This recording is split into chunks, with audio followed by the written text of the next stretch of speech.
Yeah, they hate when you elevate. The second of losses, I'm handing them out, yeah, I had to go delegate. It feel like I'm floating, I'm lost in the moment, I swear I could levitate.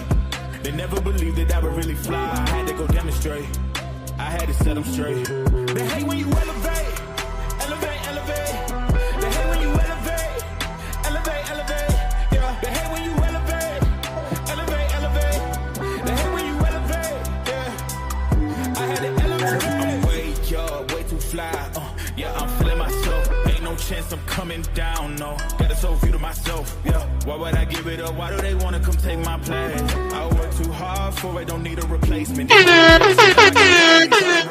Hop on a jet just to take a vacation. Remember the moments was trapped in the basement. Now the hard work is all taking me places. Starting all bad like we trapped in the matrix. Bet on myself and go ball out in Vegas. Living a life like I'm rich and I'm famous. Don't see the grind that I know that it came with.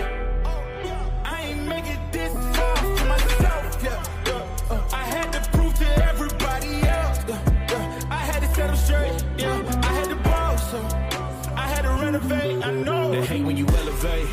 The second of losses, I'm handing them out, yeah, I had to go delegate. It feel like I'm floating, I'm lost in the moment, I swear I could levitate. They never believed that I would really fly, I had to go demonstrate. I had to set them straight. They hate when you elevate, elevate, elevate.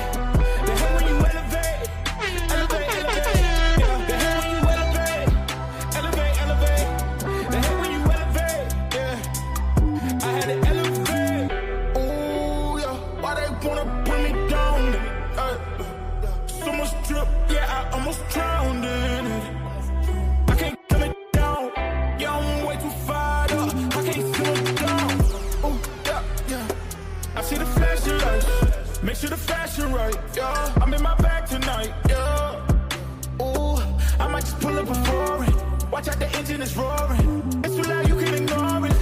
Yeah, yeah. This the highlights for the view. You get to have it all, no need to choose.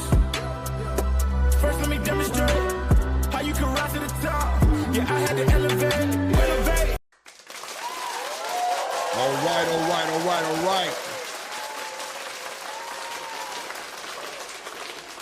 Salute. Clap it up. We back at it. It is Tuesday News Day. We back at it. My weekend went by. So much going on in the boxing space as usual. Salute to everybody who is in the building right now at this moment. I know the time of day it is, so, always salute and appreciate the guys who are here when we kick off the show. Only a few people in the building right now. As you do enter the building, though, please take an opportunity to go ahead and hit that like button. Support the channel. Make sure the video gets in the algorithm where it needs to be in. And if you haven't subscribed to the channel. So a lot to talk about. Hope everybody's weekend's been great. Today is my Friday, right? Obviously, well, today is my Saturday, really, right? My day off. A lot of things happened. Terrence Bud Crawford, Canelo Alvarez press conference rolled out this week, past week. They might have one more spot they're going to hit. I believe they hit New York. They hit, obviously, Riyadh, maybe Los Angeles might be a spot that they decided to touch on. I don't know, with all the things going on in the space right now as far as the America and the protesting and things going on in Iran and with ICE and all those different things going on. Who knows if they want to stay, they want to do something in Los Angeles or not. But regardless, a lot of information done rolled out this past week. Turki Al-Sheikh becoming way more vocal, communicating to the space as he normally does on intentions and what he plans on doing in the future, what he's doing now with this fight.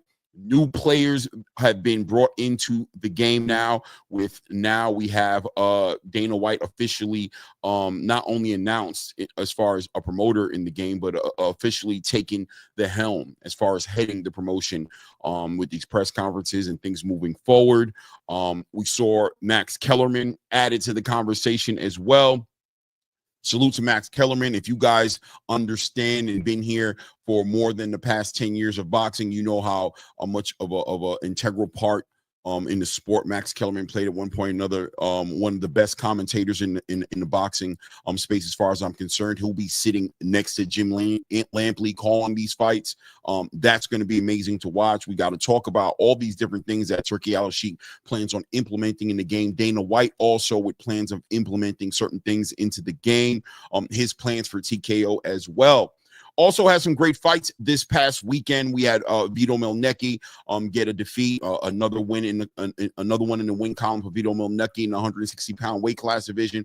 What does Vito Mielnicki have planned? What's the future? What is Top Rank plan on doing with Vito Mielnicki?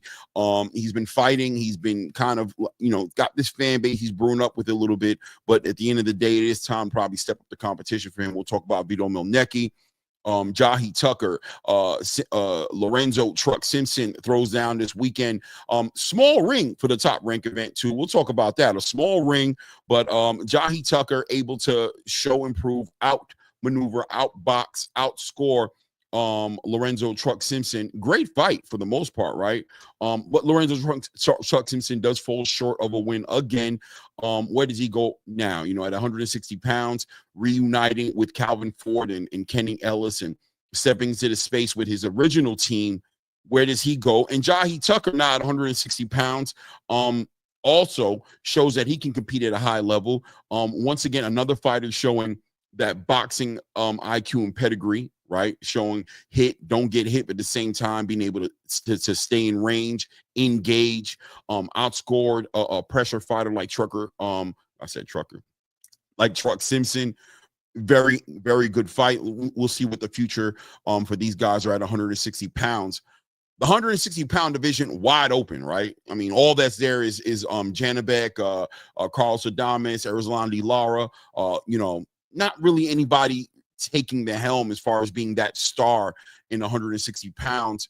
There's space there for somebody to do something significant. And with the guys like Vito Mielnicki, guys like Jahi Tucker, guys like Troy Isley, just to mention a few off the top of my head that I can think of right now, future potential stars in the game, there's space there for somebody to take that leadership position in that division. And obviously, we'll also talk about what's going on at 154-pound division. It's getting to be where you can't talk about boxing, American boxing, and not bring up these divisions, right? 147, 154, 140-pound weight class division. Shoot, let's even put 135 pounds in there. These divisions are premier divisions. We got to talk about them all. Shakur Stevenson did an interview as well. He's starting to move out there a little bit. Speaking on his coming up on his up and coming matchup with Williams and Payton. Of course, when we talk about Shakur Stevenson, it's kind of hard not to talk about Tank Davis as well. So much to talk about, so much to build on. Salute to the people who are stepping in the building. Only 12 people in here right now, but hit the like button as you come into the building for sure. Smash the like button. Subscribe to the channel if you haven't subscribed yet. So yeah, man, boxing is in a great space right now. The elephant in the room has always been, at least for the past year and a half to 2 years, has always been Turki Al-Sheikh. What he's doing in the boxing space. What is his purpose, right? What is his intentions?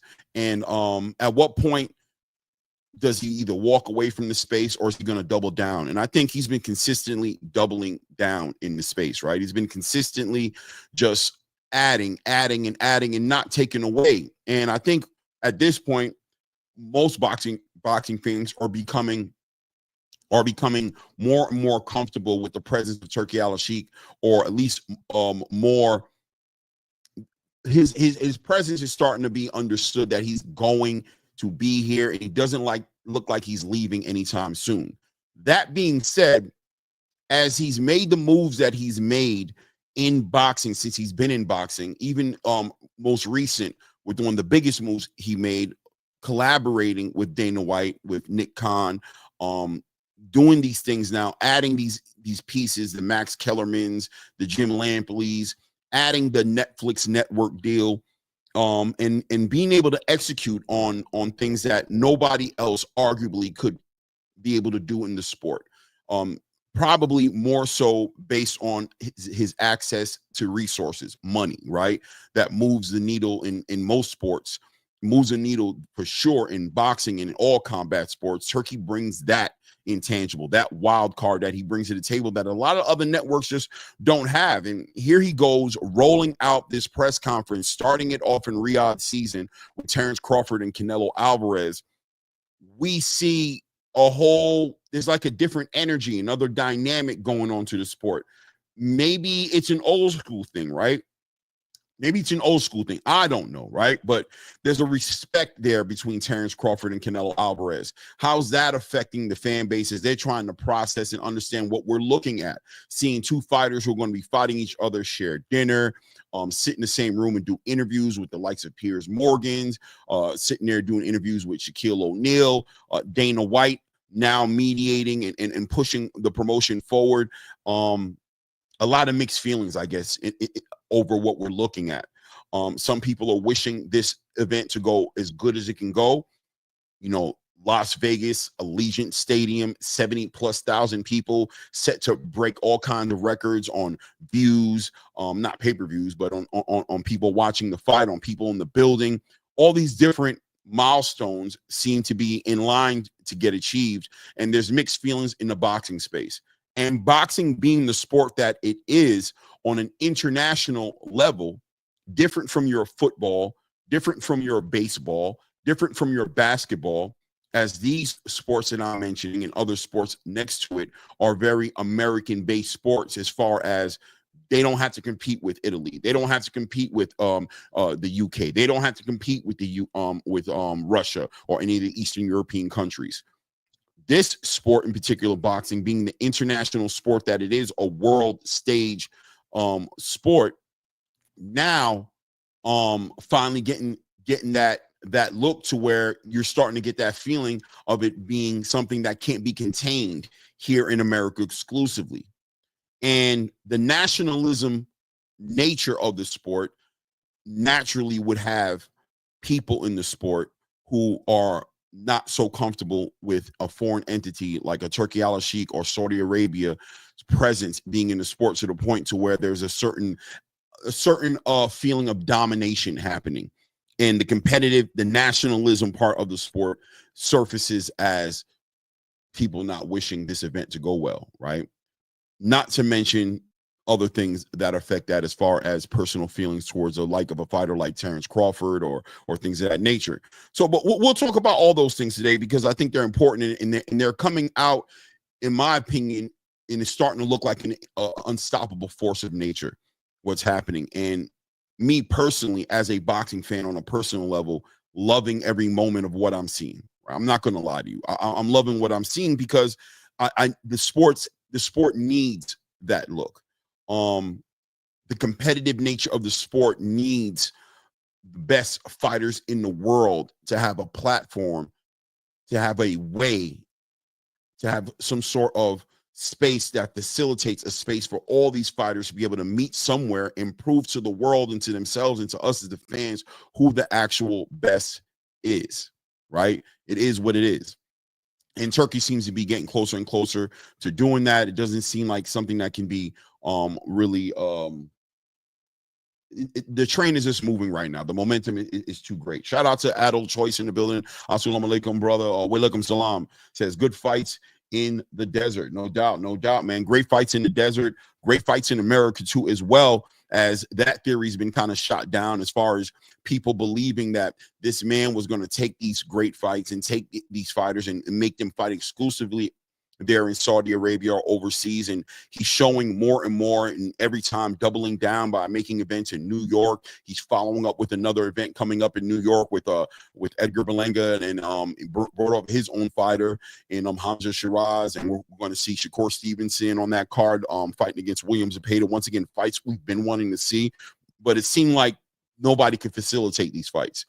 And of course, this event that we're talking about, as far as Terrence Crawford and Canelo Alvarez is concerned, in Las Vegas. So not only is he, bringing the fight to Saudi Arabia and bringing the fight to the UK and making a lane for Saudi Arabia as far as sports entertainment is concerned, because I know a lot of people have a lot of pushback on that, but he's also doing he's following up and understanding the value of American boxing, and the American boxing fan is still feeding this algorithm here the best fights that he can at least put together. Salute to everybody who is in the building right now. Mr. Big Play Brain in the building. Salute to you, King. Shout out to my wife in the building, letting everybody know. Make sure you hit that like button as you come in. Everything Boxing, Keon in the building. Salute, Keon. Good to see you. I don't know if you're working or if you're free, but the panel will be open up a little bit later. I hope to see you up there. That'd be awesome. Ross Clark, Mr. Your favorite boxer is a bum in the building. Wouldn't be a show without my guy here in the building. Eastside Easy, the first one in the building, saying salute. Claymore Rain, Ray Davis. Looking forward to hearing what you and the panel have to say about these recent events in boxing. Canelo and Bud heating up already. Let's build. 100%, man. 100%, man. And loving what Turkey's doing, right? I digress to go back to saying loving to see what Turkey's doing. Salute Steph Brown in the building. Be well to you as well, brother. Loving what he's doing. Got to take our time, break it down, take our time and really dive into this conversation, because I'm loving every moment of this. If you guys have followed me for more than the last year, then this is a stance that I've always held when it came to this conversation about Turki Al-Sheikh and what he's bringing to the space. Nothing is perfect, right? Turkey's had his bumps along the road of trying to put these events out. We saw an event in Times Square that a lot of people don't consider a successful event. I'm 50-50 on it. I definitely get it as far as the quality of the fights, as far as the fights delivering on what we thought it was going to be. But I thought, the feat within itself was something that could be celebrated, to put a ring in the middle of Times Square, to put on an event and give an opportunity for these fighters to give us an event that we would have been able to celebrate on the back end of the event not being as invigorating and competitive as we wanted to be. Still acknowledging the pieces that had to be moved around in order to make something like that come together, shows Turki Al-Sheikh's commitment and his also the boldness in being able to take risk that way, something that wasn't going to be profitable, just off the energy of delivering a spectacle in the space, taking that chance, rolling the dice. I think that within itself showed a great, it was a great way to measure how committed and what Turki Al-Sheikh is actually looking to do in the sport. Right. That being said, bumps and bruises, Turki Al-Sheikh growing in the sport, learning about the boxing space, learning about the difference between the American boxer, the UK boxer, the Eastern European boxer, right? All these different cultures coming together, and him learning how to navigate through all this and still say, okay, optimistically enough, I still feel like there's a product that I can deliver. There's a consistent delivery that I can give to the boxing fan to change and move up, level up the algorithm in boxing and put boxing where it used to be at one point in time as one of the most exciting, action-packed sports that could be delivered in space. And slowly but surely, if we're going to be honest, we're seeing him achieving these milestones, and there's setbacks, but one step back, two steps forward, things are moving in the direction that it should be moving in. Salute to DGO82 in the building. Salute to you, King Echo. Salute to Echo, my guy in the building, man. What he say? Oh, no doubt, ETB. I get it, no doubt, man. No my smile in the building. Salute to you, King. Good to see you in the building. So where are we at? Terrence Crawford, Canelo Alvarez kick off this press conference last week sometime. While I was working, so I know, I think it may have been Saturday. I'm not sure when it actually kicked off, but pictures rolled out before the press conference as we saw Canelo Alvarez and Terrence Crawford both being in Saudi Arabia. And one thing that Turki Al-Sheikh is bringing to the space is this respect and honor amongst these almost, right? And I'm not to call anybody a thief, but just to say that just because we're going to be competing against each other, just because we're going to be fighting each other, do we necessarily have to disrespect each other to the point to where we can't even be in the same room and share a meal, right? And be be cordial to each other. And this space, the American boxing space, not so used to that, right? Looking into that and saying, oh man, here we go. These guys aren't going to compete at the highest level. They're not trying to kill each other. These guys are just here for the money grab. Clearly, we don't want to see a repeat of what happened in between the ring in Times Square between Devin Haney and Jose Ramirez, or whatever happened between Ryan Garcia and Rolly Romero, or even worse, what happened between Canelo Alvarez and William Skull. And seeing and wanting to see these fighters really want to tear each other's head off. This is what the boxing present boxing space has become as a community used to seeing, as far as being able to gauge or scale what in your mind you can look forward to seeing when these guys finally meet up in the latter months. And you get to a point in the boxing in the boxing world, as far as when these legends get together, which is not very common. We don't commonly see that, but you do get to a point to where you start to see the likes in elite fighters like a Terrence Crawford and Canelo Alvarez getting past the silliness of it all.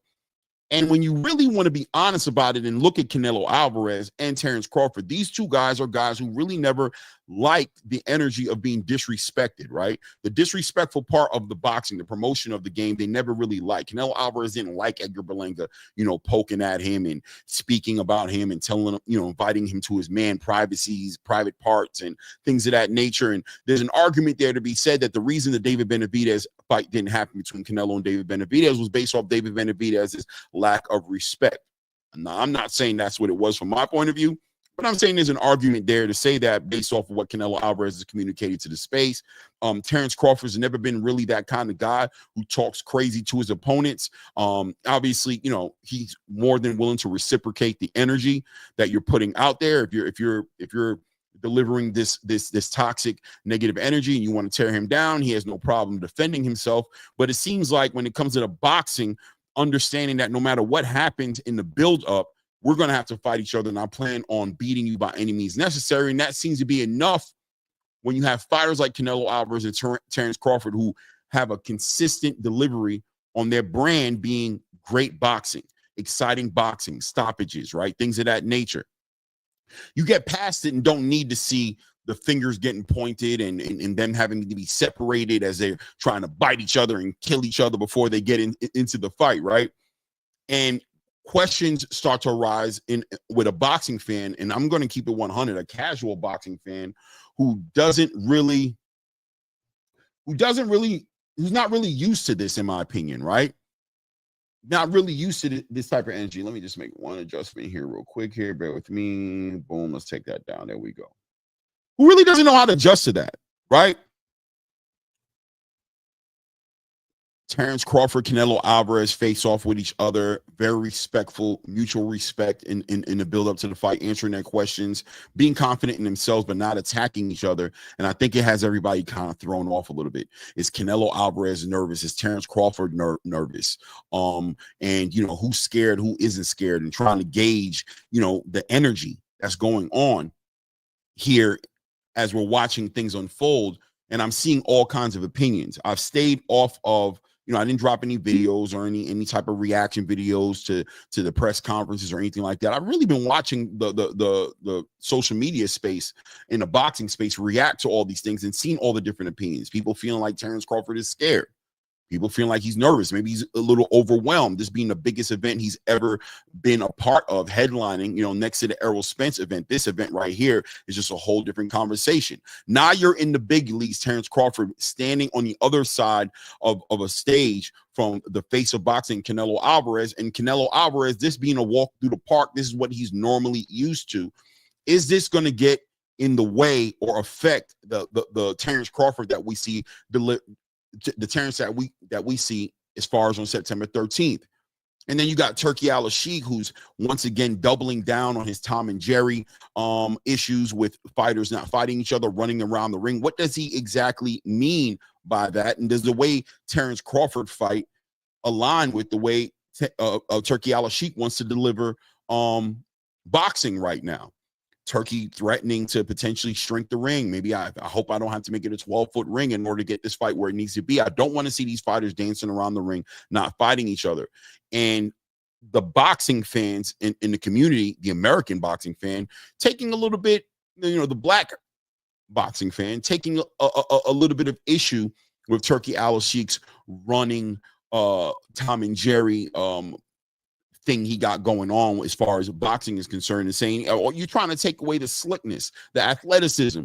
You're trying to take away that sweet science that is unique to the black boxer and the black culture. And you're trying to have us stand in front of fighters like we're Mexicans or, fight like another culture and not like our own culture. I thought you were here to celebrate the culture. All these things compounding into a situation where how is this going to affect the fighters? Is Canelo Alvarez, not maybe as used to dealing with a mentality like a Terrence Crawford, right? Taking his time, if you watch him really to break down and process and hear what Terrence Crawford is saying and trying to find the subliminal messaging in between everything that he's saying. And Terrence Crawford just being the confident version of himself, also being transparent, saying that he's only 70% confident in beating Canelo Alvarez. And how is the community receiving that information? What do you mean you're 70% confident? You should be 100% confident, right? You've been wanting this fight. You should know for a fact that you're going to beat Canelo Alvarez. 70% doesn't say you're going to beat Canelo Alvarez. 70% says that you're more than likely to beat Canelo Alvarez. How is that translating in the space? How much confidence does Terrence Crawford have? Man, there's another argument of how confident Terrence Crawford is to be able to communicate that. I think there's some confidence in that, to be vulnerable enough to the space to communicate exactly where he's at mentally and how he gauges and the fact that he's aware of the challenge that's in front of him. The challenge in front of him is a big challenge to fight Canelo Alvarez, somebody who's become nice and accustomed and is an undisputed champion at 168 pounds, fighting bigger fighters all the time, showing and proving. There's not much for Canelo Alvarez to prove in this fight. Little things, and we'll talk about that as well.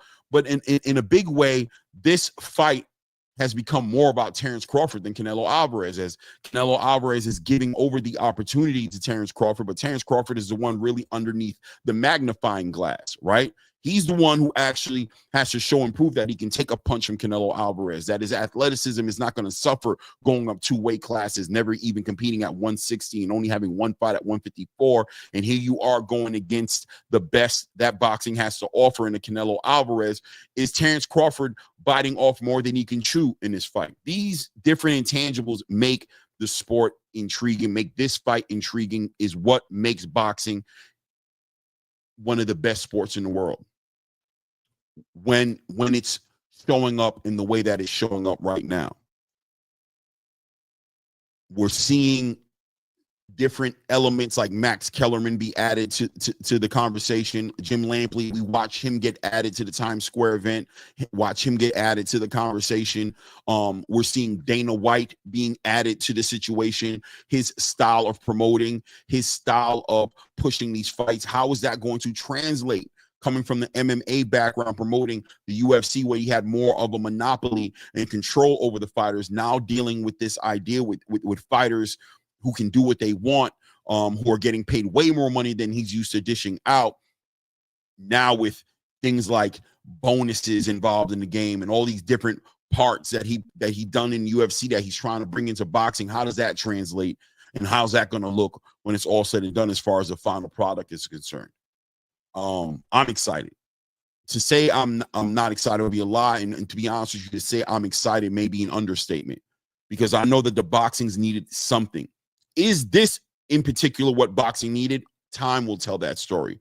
But boxing has needed something for the past 20, somewhat 30 years.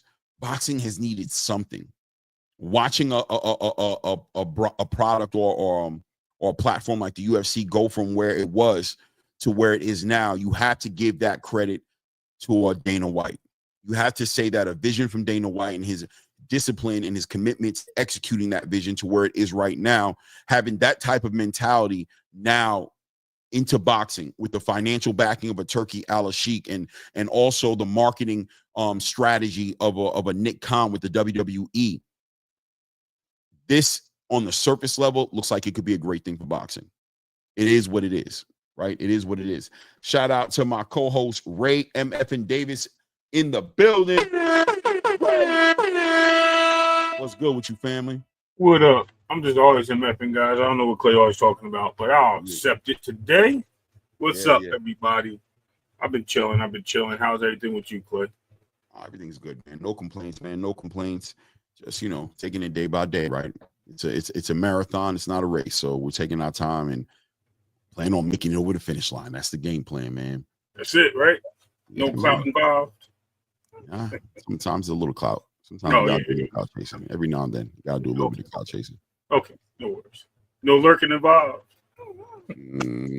It is what it is. It is what it is. It is what it is, right? Yeah.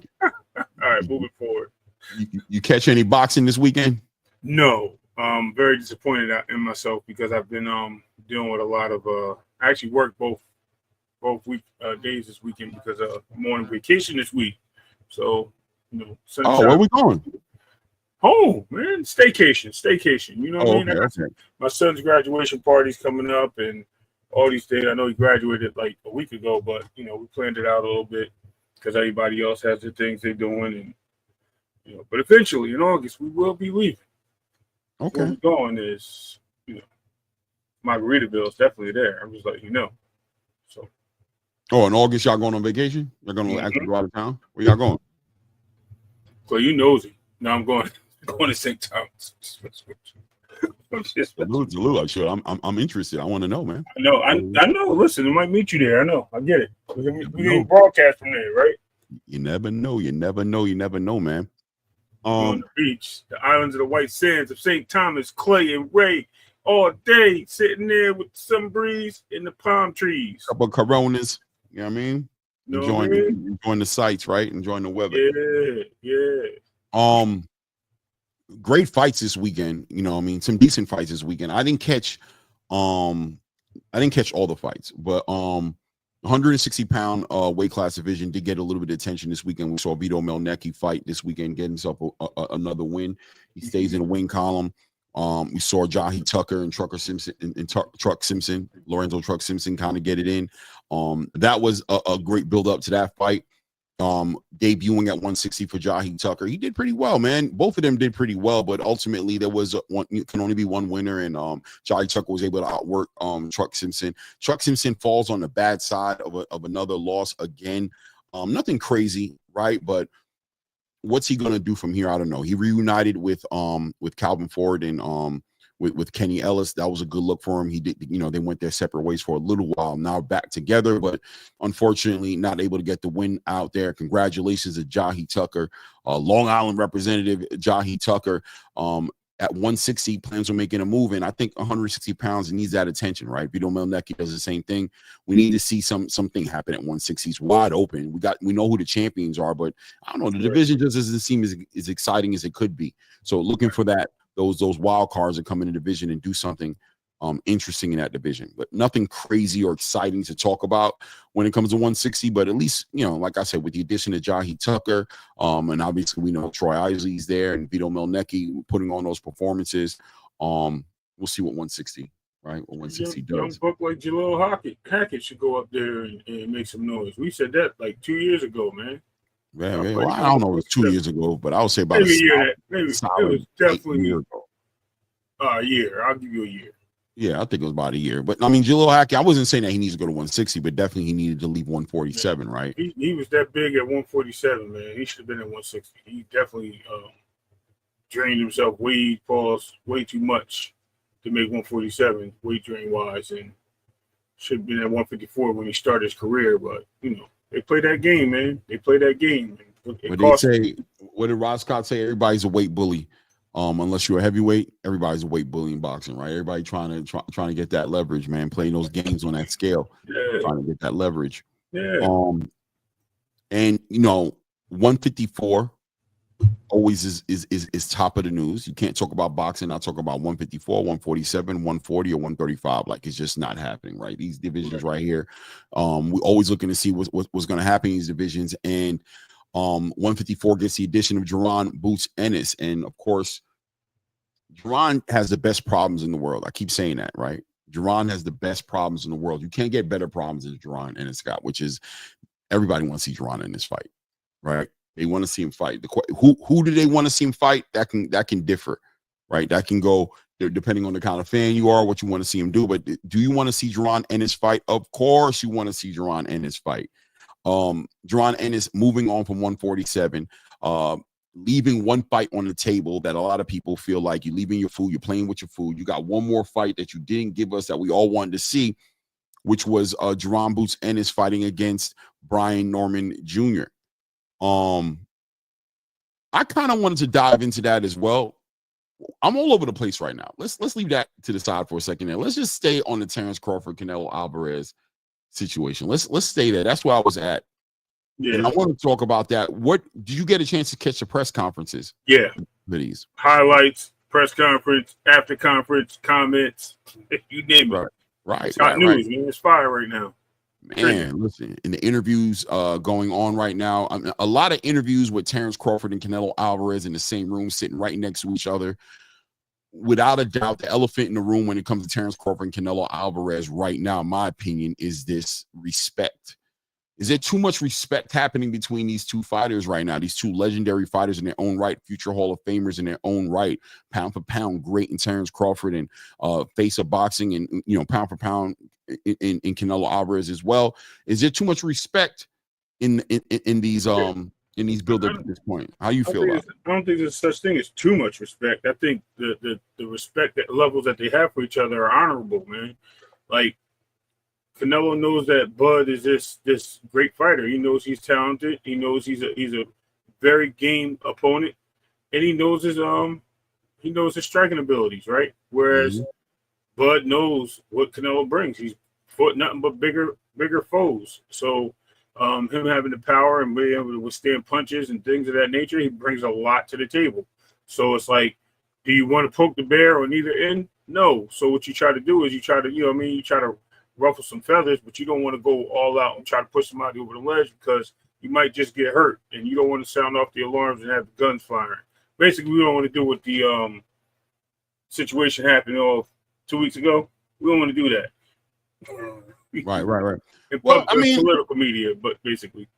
Right. I mean, look, I think the competitive nature of the men tell you what to expect on September 13th. And obviously there's some PTSD from the boxing fans seeing fighters jump in there, especially in the Turki Al-Sheikh situation with the paydays that they're getting, and kind of run off with the bag, right? Don't deliver on the actual fight and where the fight should be. There's some fear there from the boxing space. So when you see Canelo Alvarez and Terrence Crawford sitting there eating at some crazy dinner, right, that Turki Al-Sheikh provides them, they're sipping champagne. Well, they're not sipping liquor, I'm sure that, but they're eating, and they're talking, they're laughing, they're taking pictures with each other, and they're doing all these interviews sitting in the same room. I think we've become more accustomed to like the Hamza Shiraz, Edgar Berlanga build up, right? Like you're watching that happen, and people getting invited to other men's private parts, and talking about killing them and knocking them out in front of the world, and having no respect, and dismissing their accolades, dismissing their achievements, dismissing their skill sets, and devaluing.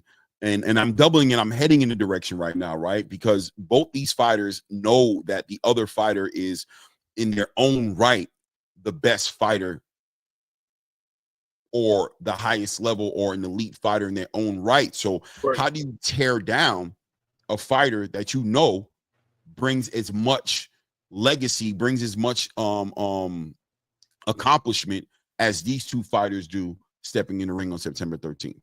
Exactly. I mean, that's a great point. You can't tear it down. The only thing you can do is mock you mock their maybe ability to do certain things, or capitalize on certain things, and you bring that to the table. But you do it with respect. You don't do it with like trying to nail a hole in the, what do you call it? Put a nail in the coffin and shut it. No, you try to do it with respect. So you pump up the fight without being overly disrespectful. Because once it gets to the line of disrespect, then there's no coming back from that, and then you got a different type of fight. Mind games play a big part. They can both be playing chess right now. You know what I mean? Because most competitors, they play chess, not checkers. You playing checkers, you just a flash in the pan. So being that these guys are so accomplished and things of that nature, they definitely show the respect, and they playing chess with each other. Seeing who's the first one that's going to break from character. Yeah. I don't see anything wrong with that. I'm being honest. Not only do I not see anything wrong with it, Ray, I love it. I think boxing is missing that respect that it used to be. It felt like, at least back in the day, a little bit more. I mean, you always had your wild cards. Roberto Duran was kind of notoriously known for kind of like, not necessarily respect. You know what I'm saying? Who he's getting ring with. Muhammad Ali's, one of the biggest talkers in the game. You know what I mean? But at the same time, there's always seemed to be a certain honor, integrity, and a certain line. You know what I mean? So that wasn't going to get crossed unless there was real personal animosity there.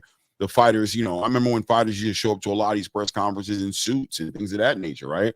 Like always paying attention to the brand of boxing and, you know, excuse me, brands like Nike, Reebok, deodorant companies, cereal, all types of different brands were able to get and align themselves with these fighters and with these athletes, right? Because sometimes the word fighter kind of like maybe gives a bad name to these guys, even though that's what they are. But I think also acknowledging that they're athletes, role models to some people, leaders, setting, trailblazing the way to getting to the hearts of the boxing fans.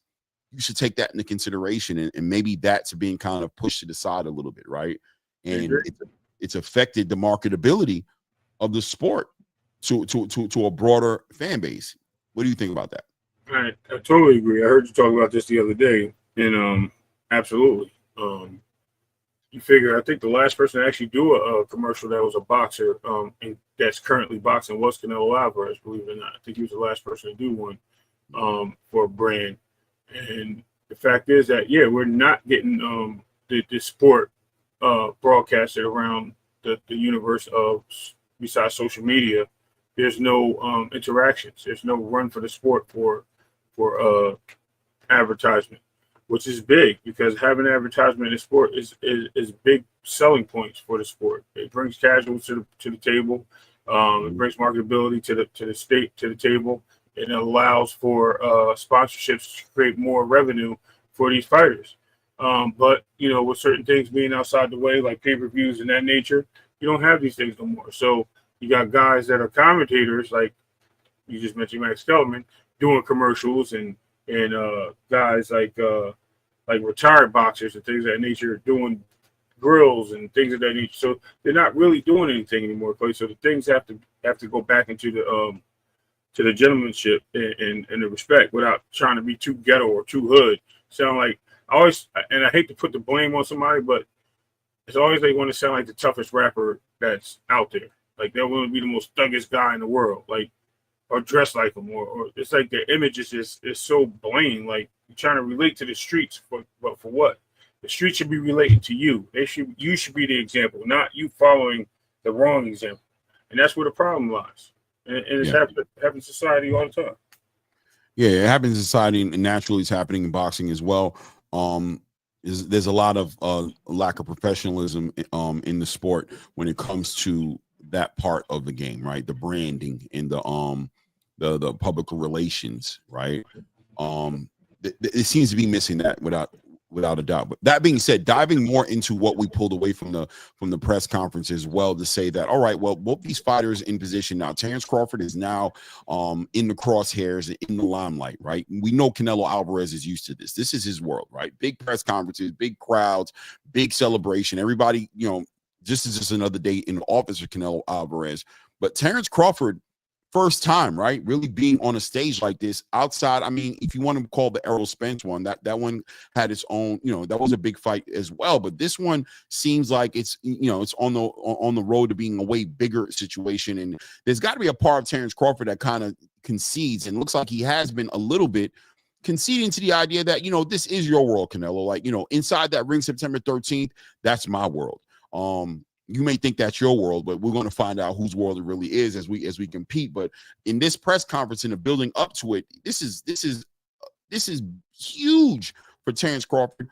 You think that's affecting him in one way or another, negatively, positively? Is he compartmentalizing this in a positive way? Is he able to deal with this, or, you know, you think he's just looking for this part to be done with so he can get back in the gym? You think it's a little overwhelming for Terrence at this point?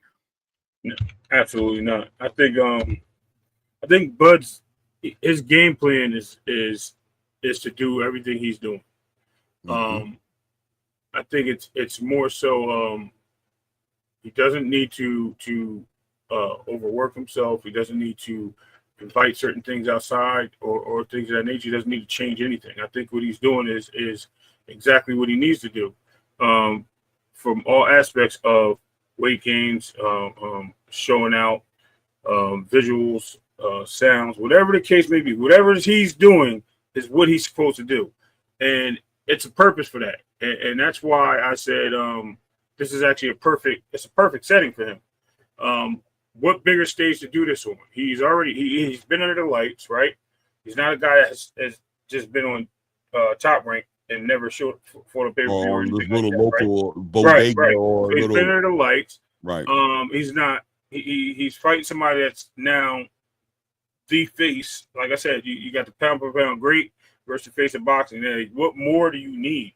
You know what I mean? Bud knows who he is. He knows what he's accomplished, and he feels the respect to himself and what he's due to himself, to owe himself that, the way he's maintaining himself and dealing with the situation, all and above, all sources. Like I said, from training and everything, like everything he's done has been up to this moment. Rather this is his last fight or the next one is, because I heard rematch. I did hear that from Turkey. And I heard about other things soon. We're gonna dive into that too. Right.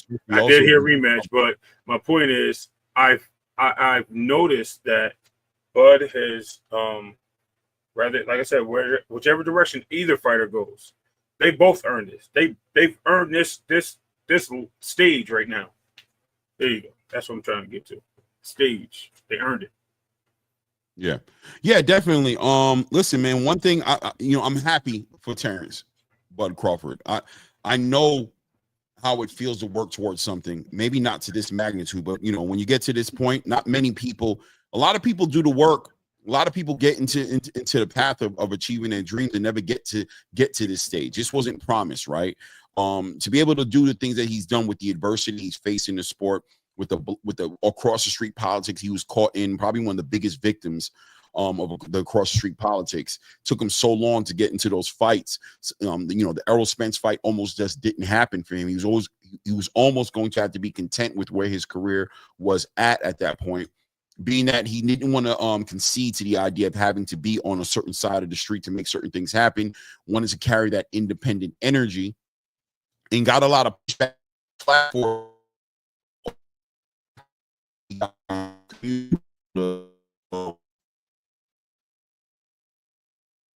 able to find are we good? Yeah, repeat that last part. It kind of chopped up. Yeah, I saw that. I feel like something happened over here, but I feel like I'm good now. I don't know if the service was kind of going on, but I was saying, the accomplishment of being able to go face and overcome all the adversity, and still be on this big stage right then and there. And you kind of see it in Terrence's eyes as he's sitting on the stage. He's kind of, in my opinion, embracing the moment, loving the moment. You know what I mean? And I think that's what people are misreading from him, right? Like that, because of who he is and how mild-mannered he is and how soft-spoken he is, they're seeing him on the stage, and they're what they're seeing is somebody who's very composed, in my opinion, and who's taking his time. Nobody's going to rush me. I'm going to savor these moments, right? I'm going to savor this stage. I'm the villain. I'm going to embrace that. Other people who booed me, you're going to be crying on the night of the fight. You know what I mean? You see, he loves it. He loves every moment of it because he's got a certain amount of maturity about him, I think. And I think people are not understanding that maturity and everything that he's been through to get him to this point, that there's not too much that's going to happen in a press conference as far as whether it's too much cheering, whether it's too much booing, whether it's lack of support, whether it's the lights that are going to do. And this man has been tested in his own way in life, being shot, having to be indifferent. People told him that he was out of his mind. He was a B-side fighter, and the way he approached the negotiations with Errol Spence to show and prove there and get the money he wanted, get introduced and walked out to the ring last. Winning, however you want to look at it, this man is a winner in every aspect of the conversation. In his own right, he's not somebody at this point in his career who's built around validation from the boxing space, if that makes any sense, right? No, that's exactly what I was getting at. And the fact is, I think what we confuse with ourselves with, Clay, not us, I'm saying that's all together, right? As a whole space. We forget the age of these gentlemen. These guys have been around. That's why I said they've been around the block. They have a respect for each other because they've been around, including Bud. You don't need to go out there and be acting a fool like some of these 20-year-old dudes trying to be bravado and tell you what he going to do and what he not going to do, and how he going to do it. like violently, you know what I mean, disrespectfully. You don't have to do that. It's like, yo, man, listen, all right, well, you better bring that to the ring. You know, when you do that, just remember who I am, respectfully. And it goes back the other way, and you get that you get respect when you earn respect. And guess what? You see Canelo in there like, yo, I'm gonna beat you, I'm gonna hurt you so bad. You watch, okay? A small ring, I'm gonna get you. You know, he had to say that. You know what I mean? Like he said it with the trying to push Bud to get out of character. Bud said, all right, I got you. Listen, yeah, man. I loved it. Yeah, like Bud said, even and we're gonna get in that too, right? We're gonna definitely get into that as well. And so just to reverse it a little bit for a half a second and say, all right, we see Terrence dealing with the limelight, dealing with the big moment, and like I think we both in agreement that what we're seeing is just a composed adult, a mature adult who's dealing with it and not letting it consume him. Maybe people are misreading that. They're seeing fear, they're seeing hesitation. I see differently. I see poise. I see confidence in the way he's carrying it. Why? Because he's being consistent with who he's always been. Right? If he'd have been acting different, if he's normally going off at the mouth, normally being like, I'll give you a perfect example. When we saw Canelo Alvarez and Jermell Charlo's press conference, we saw Jermell Charlo act in a way where we were like, yo, who the hell is this guy? This guy's Mr. Keep running your mouth is not keeping that same energy. A little too much respect for Canelo Alvarez, and we saw that translate into what we saw the night that he fought Canelo Alvarez, which is him completely respecting Canelo Alvarez, not only in the press conference, but respect him in the ring to the point to where he didn't even want to engage Canelo Alvarez. Some people might have said maybe the no running rule should have been a part of the conversation then, right? But Terrence Crawford is being consistent. But that being said, flipping it a little bit, and let's talk about Canelo Alvarez in his press conference as he's watching him be across the stage from a fighter that he respects. He's showing respect as well. Has Canelo Alvarez, outside of Floyd Mayweather, been in a position to where he's been on the other side on the stage of a fighter that he respects? Because I thought he showed a lot of respect to Terrence Crawford. Nobody's talking about that, right? Because I guess, Canelo Alvarez is infallible, but how do you feel about Canelo Alvarez and his presence during the press conference and dealing with Terrence Crawford? And in my opinion, dealing with a fighter, a temperament that he's not used to dealing with. What do you think about that? I think Canelo is actually used to this. I'm going to tell you why. There's been a lot of fighters, John Ryder, Emma McGear, trying to think of a few before that too, Billy Joe Saunders. Some of these guys never talked back to Canelo. Bivol, they never said. Canelo was trying to instigate it, push it. Yeah, I'm gonna beat you up, blah blah. Like I said, and some of these guys, okay, yeah. So they were nonchalant. Believe it or not, they believed it. You even mentioned Charlo, right? Mm-hmm. Canelo's like, oh, you're gonna feel pain. You're gonna feel pain, right? Yeah. Okay, so different, right? Mm-hmm. What did he say? He got in there. He's like, okay, yeah, I just think this guy's a good boxer. What? Like you said, right? That Jamel, what? Yeah, it wasn't consistent with what? Hold on, did you not just tell us you were gonna beat him up? You coming in 190 something pounds, and that's your walk around, and ain't nobody can beat you. You the baddest. You just said that, but now you change. Change the station, your tune changed, and now you're a different person. I know Billy Joe over talked him. There's a difference between over talking him and like pushing back. Clay knows what I mean. Like he wasn't giving that like energy, because even Bud said something back. Like he over talked him at times. He cut him off, but the point is, it's a respect thing. It's like he didn't dive in, Clay. Like what I'm trying to say. I hopefully you do.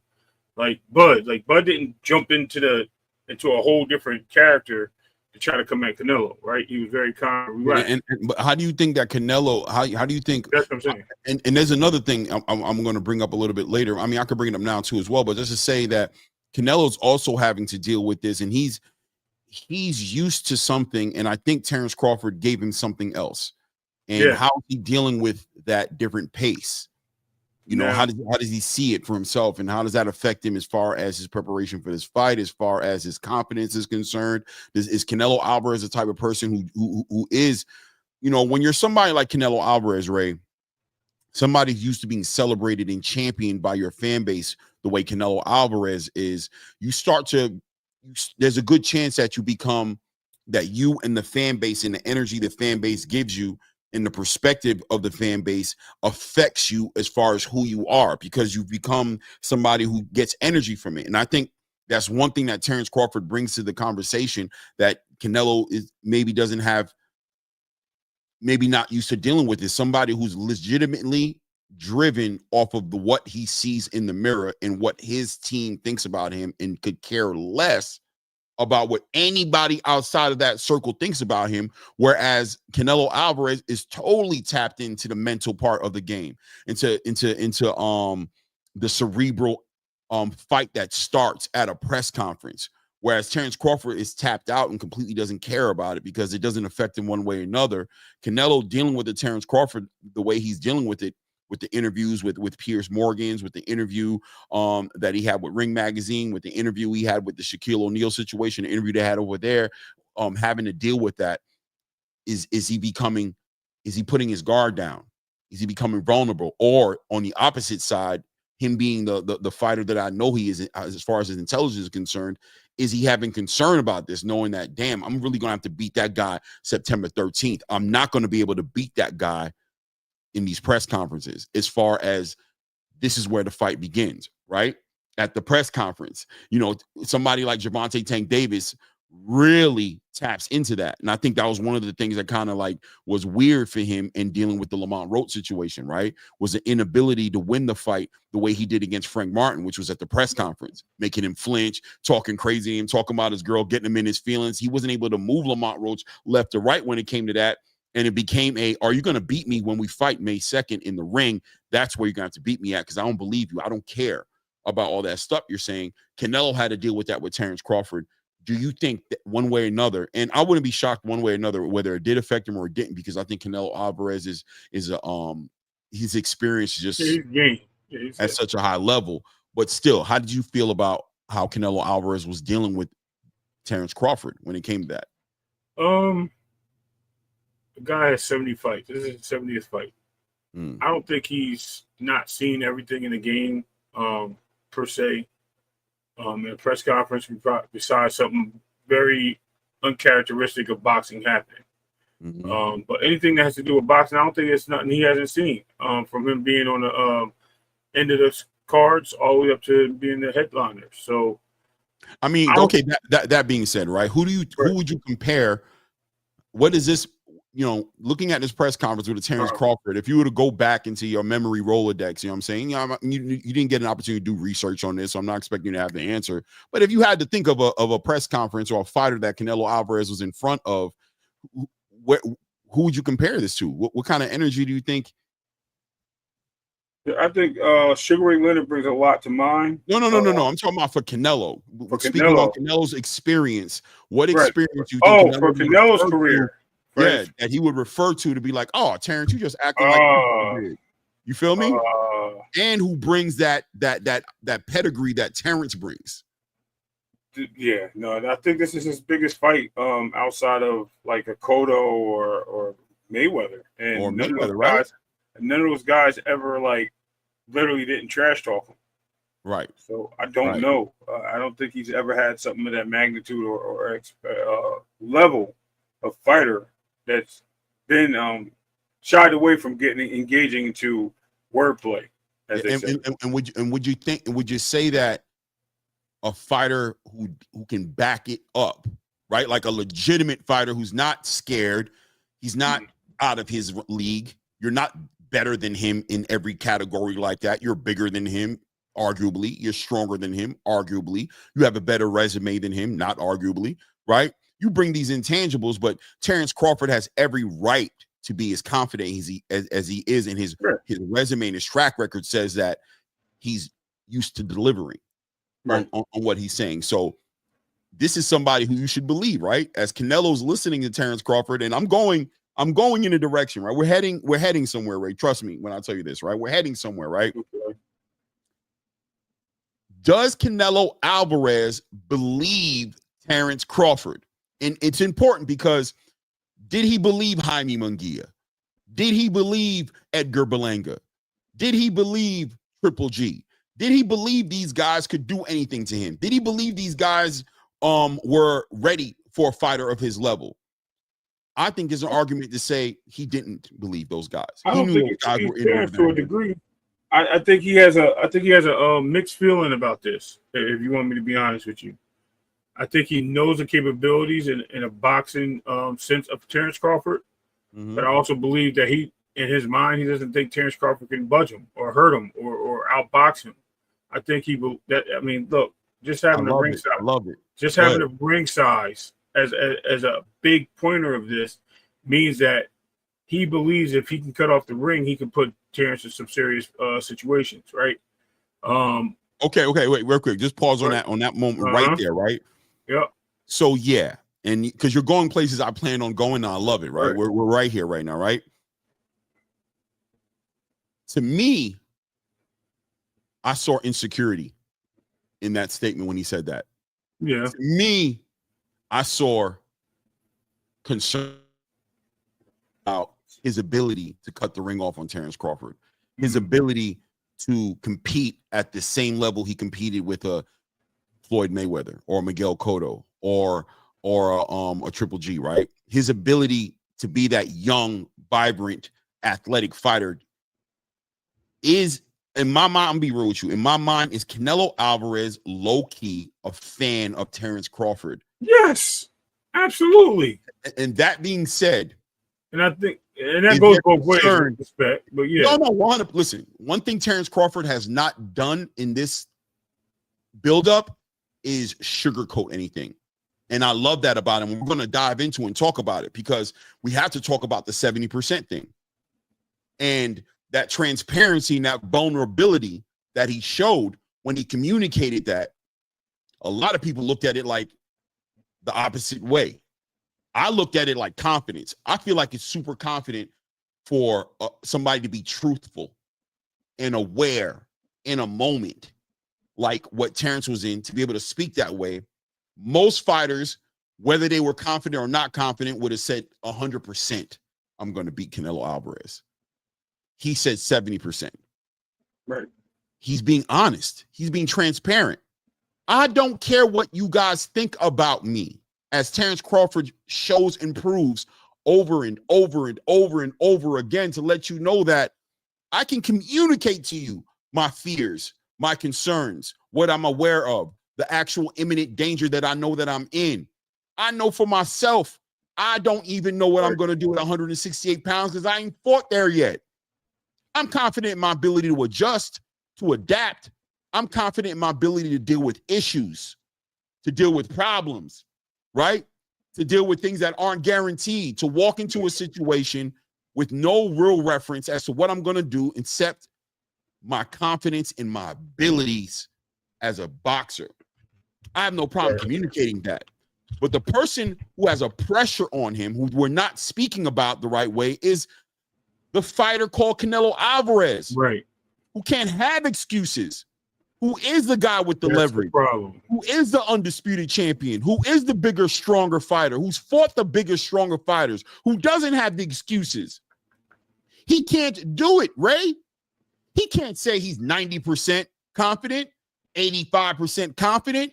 He has to be 100% confident, because the reality is Bud is outside of his element, and this is your backyard. Exactly. And Terrence has no problem allowing him to hold that pressure on his shoulders. This is yours, champ. Champ. Yep. I'm coming up from 147, had 155, 154, 168. I'm already doing something crazy.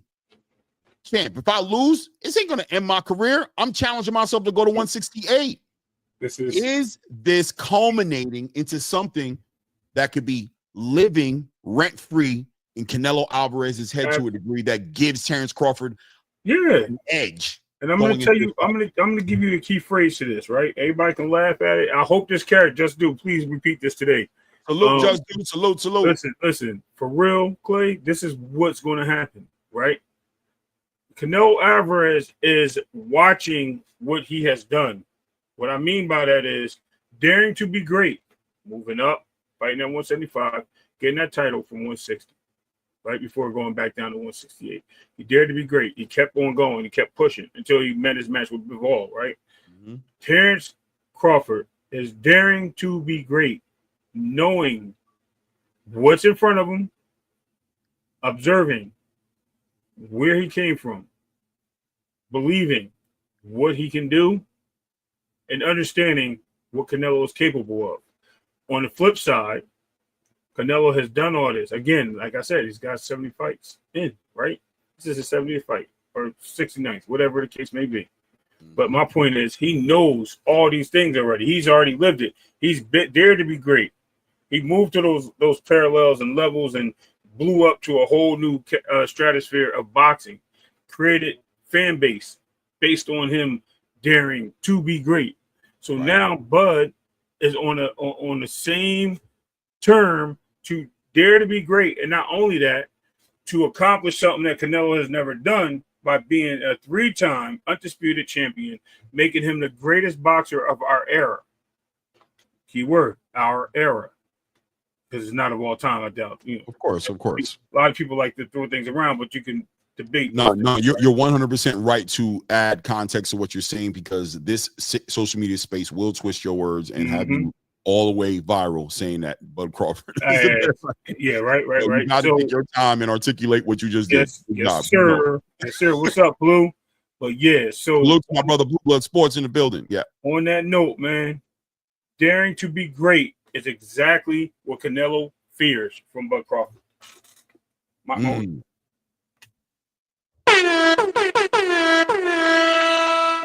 Yeah. You know, psychology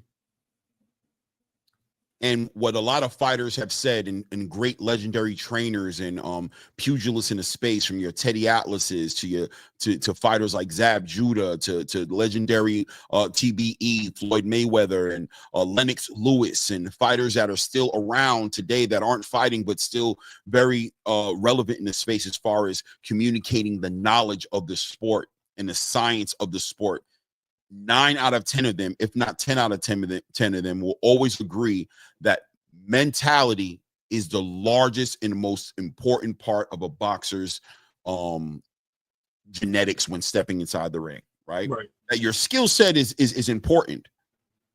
Fighting, learning skills, learning how to parry, learning how to, be defensively sound, move your head, keep your head off the line, learning footwork, right? Learning punch combinations, learning all these things that make you who you are in the ring, that give you the skills. But the mentality is always the key part, because if it goes, you're done, right? 70% of a fighter's makeup is his mentality. And your ability to affect a fighter's mental space makes the biggest difference in the fight. And one thing that I saw from the press conference as it was building up was that Terrence Crawford doesn't have a worry in the world, Ray. He doesn't have a worry in the world. He's done the work. He knows how to do the work. He's confident in who he is, but he's going into this fight ready to put on, but also accepting and taking accountability for all the potential downfalls that can come from this fight. And he's already put it in perspective in his mind to where it's no longer a factor. Canelo Alvarez, where people feel like can't be beat, is the bigger fighter, the bigger puncher, just collecting the payday, cherry picking Terrence Crawford, left David Benavidez, didn't fight that fight. All these different factors involved in this conversation. This is pressure that Canelo Alvarez, you can argue, is used to because of who he is, but I think at the same time we can argue might be a little bit more than he's used to having to deal with. He might be dealing with a little bit more pressure than he's normally used to dealing with. A lot of money involved in this. The future of the sport for him and how he looks in the sport. He's got a 4-fight deal with Turki Al-Sheikh. Turki Al-Sheikh putting that pressure on him, letting him know that I want you to fight the winner between Hamza Shiraz, and it's either going to be Hamza Shiraz or Chris Eubank. Already giving him the plans. All those different things that Canelo Alvarez is dealing with. Canelo Alvarez is not the type of fighter who likes to deal with things like that. We saw how he dealt with the idea of the conversation of Terrence Crawford and him fighting when he was getting ready to fight Edgar Berlanga and how negatively he approached that. He didn't like it. It almost burnt the bridge with Turki, to be honest with you, the way he reacted to it, right? He doesn't like it. But Turki being who he is, bringing all that money, and Canelo being the businessman that he is and having the idea of making the money in his mind, has gone ahead and gotten in bed with somebody who it looks sweet from the outside, but in reality, there's a lot of pressure in working with Turki Al-Sheikh because he puts so much on you about what's going to happen after the fight that's right in front of you. There's no excuses. There's no wiggle room.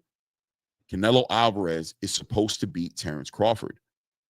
But when we add in the fact that in real time, does Canelo Alvarez believe Terence Crawford can beat him? Being that he's a fan of Terence Crawford, he knows what Terence Crawford brings to the table. He can remember how much problems Erislandy Lara gave him. He can remember what Floyd Mayweather did to him, fighters that he was supposedly bigger than, stronger than, and more, you know what I'm saying, and more of a threat to. He saw how they handled him. Is this a reminder? Is this a walk down memory lane for Canelo Alvarez? Does Terence Crawford check the boxes on Canelo Alvarez's potential worst nightmare? Yeah, absolutely. Why else would he say? Why else would he be in the press conference saying certain things? Let's exclude the ring for a second, right? Be able to be right there to fight. Like, listen, literally calling him out on certain things. Oh, you haven't fought nobody. Your resume's weak. Well, like all these things to try to play mind games to get him outside of what his comfort zone is and what he's focused on. And Canelo's throwing the shots out there. I mean, with respect, though. You know what I mean? He wasn't throwing them out there to be disrespectful. He's throwing it out there to try to get it ahead of the game. He's trying to get some thoughts outside of a perfect example. When I play baseball, or coach baseball, I always tell the kids, keep your eye on the ball. Like when you're going to hit that ball, make sure you stay behind it. I mean, in front of it. Like you got to stay behind the ball, but your bat should be, you know what I mean, you got to catch the ball out front for you to hit the ball successfully. You hit the ball late, the ball's going to go flying behind you, blah, blah, blah. It's basically a distraction. Don't think while you're up there. Terence Crawford's that batter. He's not thinking. He's only thinking one thing, eye on the ball or the prize, the championship. Let's get it going. Whereas you have the other side of baseball where Aaron Judge, who likes to think a lot because he likes to hit home runs, what does he do? He's always trying to crush the ball. He has an upward swing. He doesn't swing level. And what does he? He strikes out a lot because he's thinking, oh, what pitch is he going to throw? What's this going to be? What's it? So all those things play a part. So it's the same thing with boxing. Bud is literally coming to play in Canelo's back playground. And he's got his own bucket of sand. Okay, we'll go to sandbox, no problem. I got you, bro. I'll bring my own bucket. Never bring sand to the beach, right? But Bud said, I'm bringing my own sand, bro. I ain't messing with you. You know. So I got it. When Canelo Alvarez said, Turki, make the ring even smaller. Oh, yeah. What it said to me was, he needs to knock Terence out. Mm-hmm. This fight goes 12 rounds and goes to a split decision.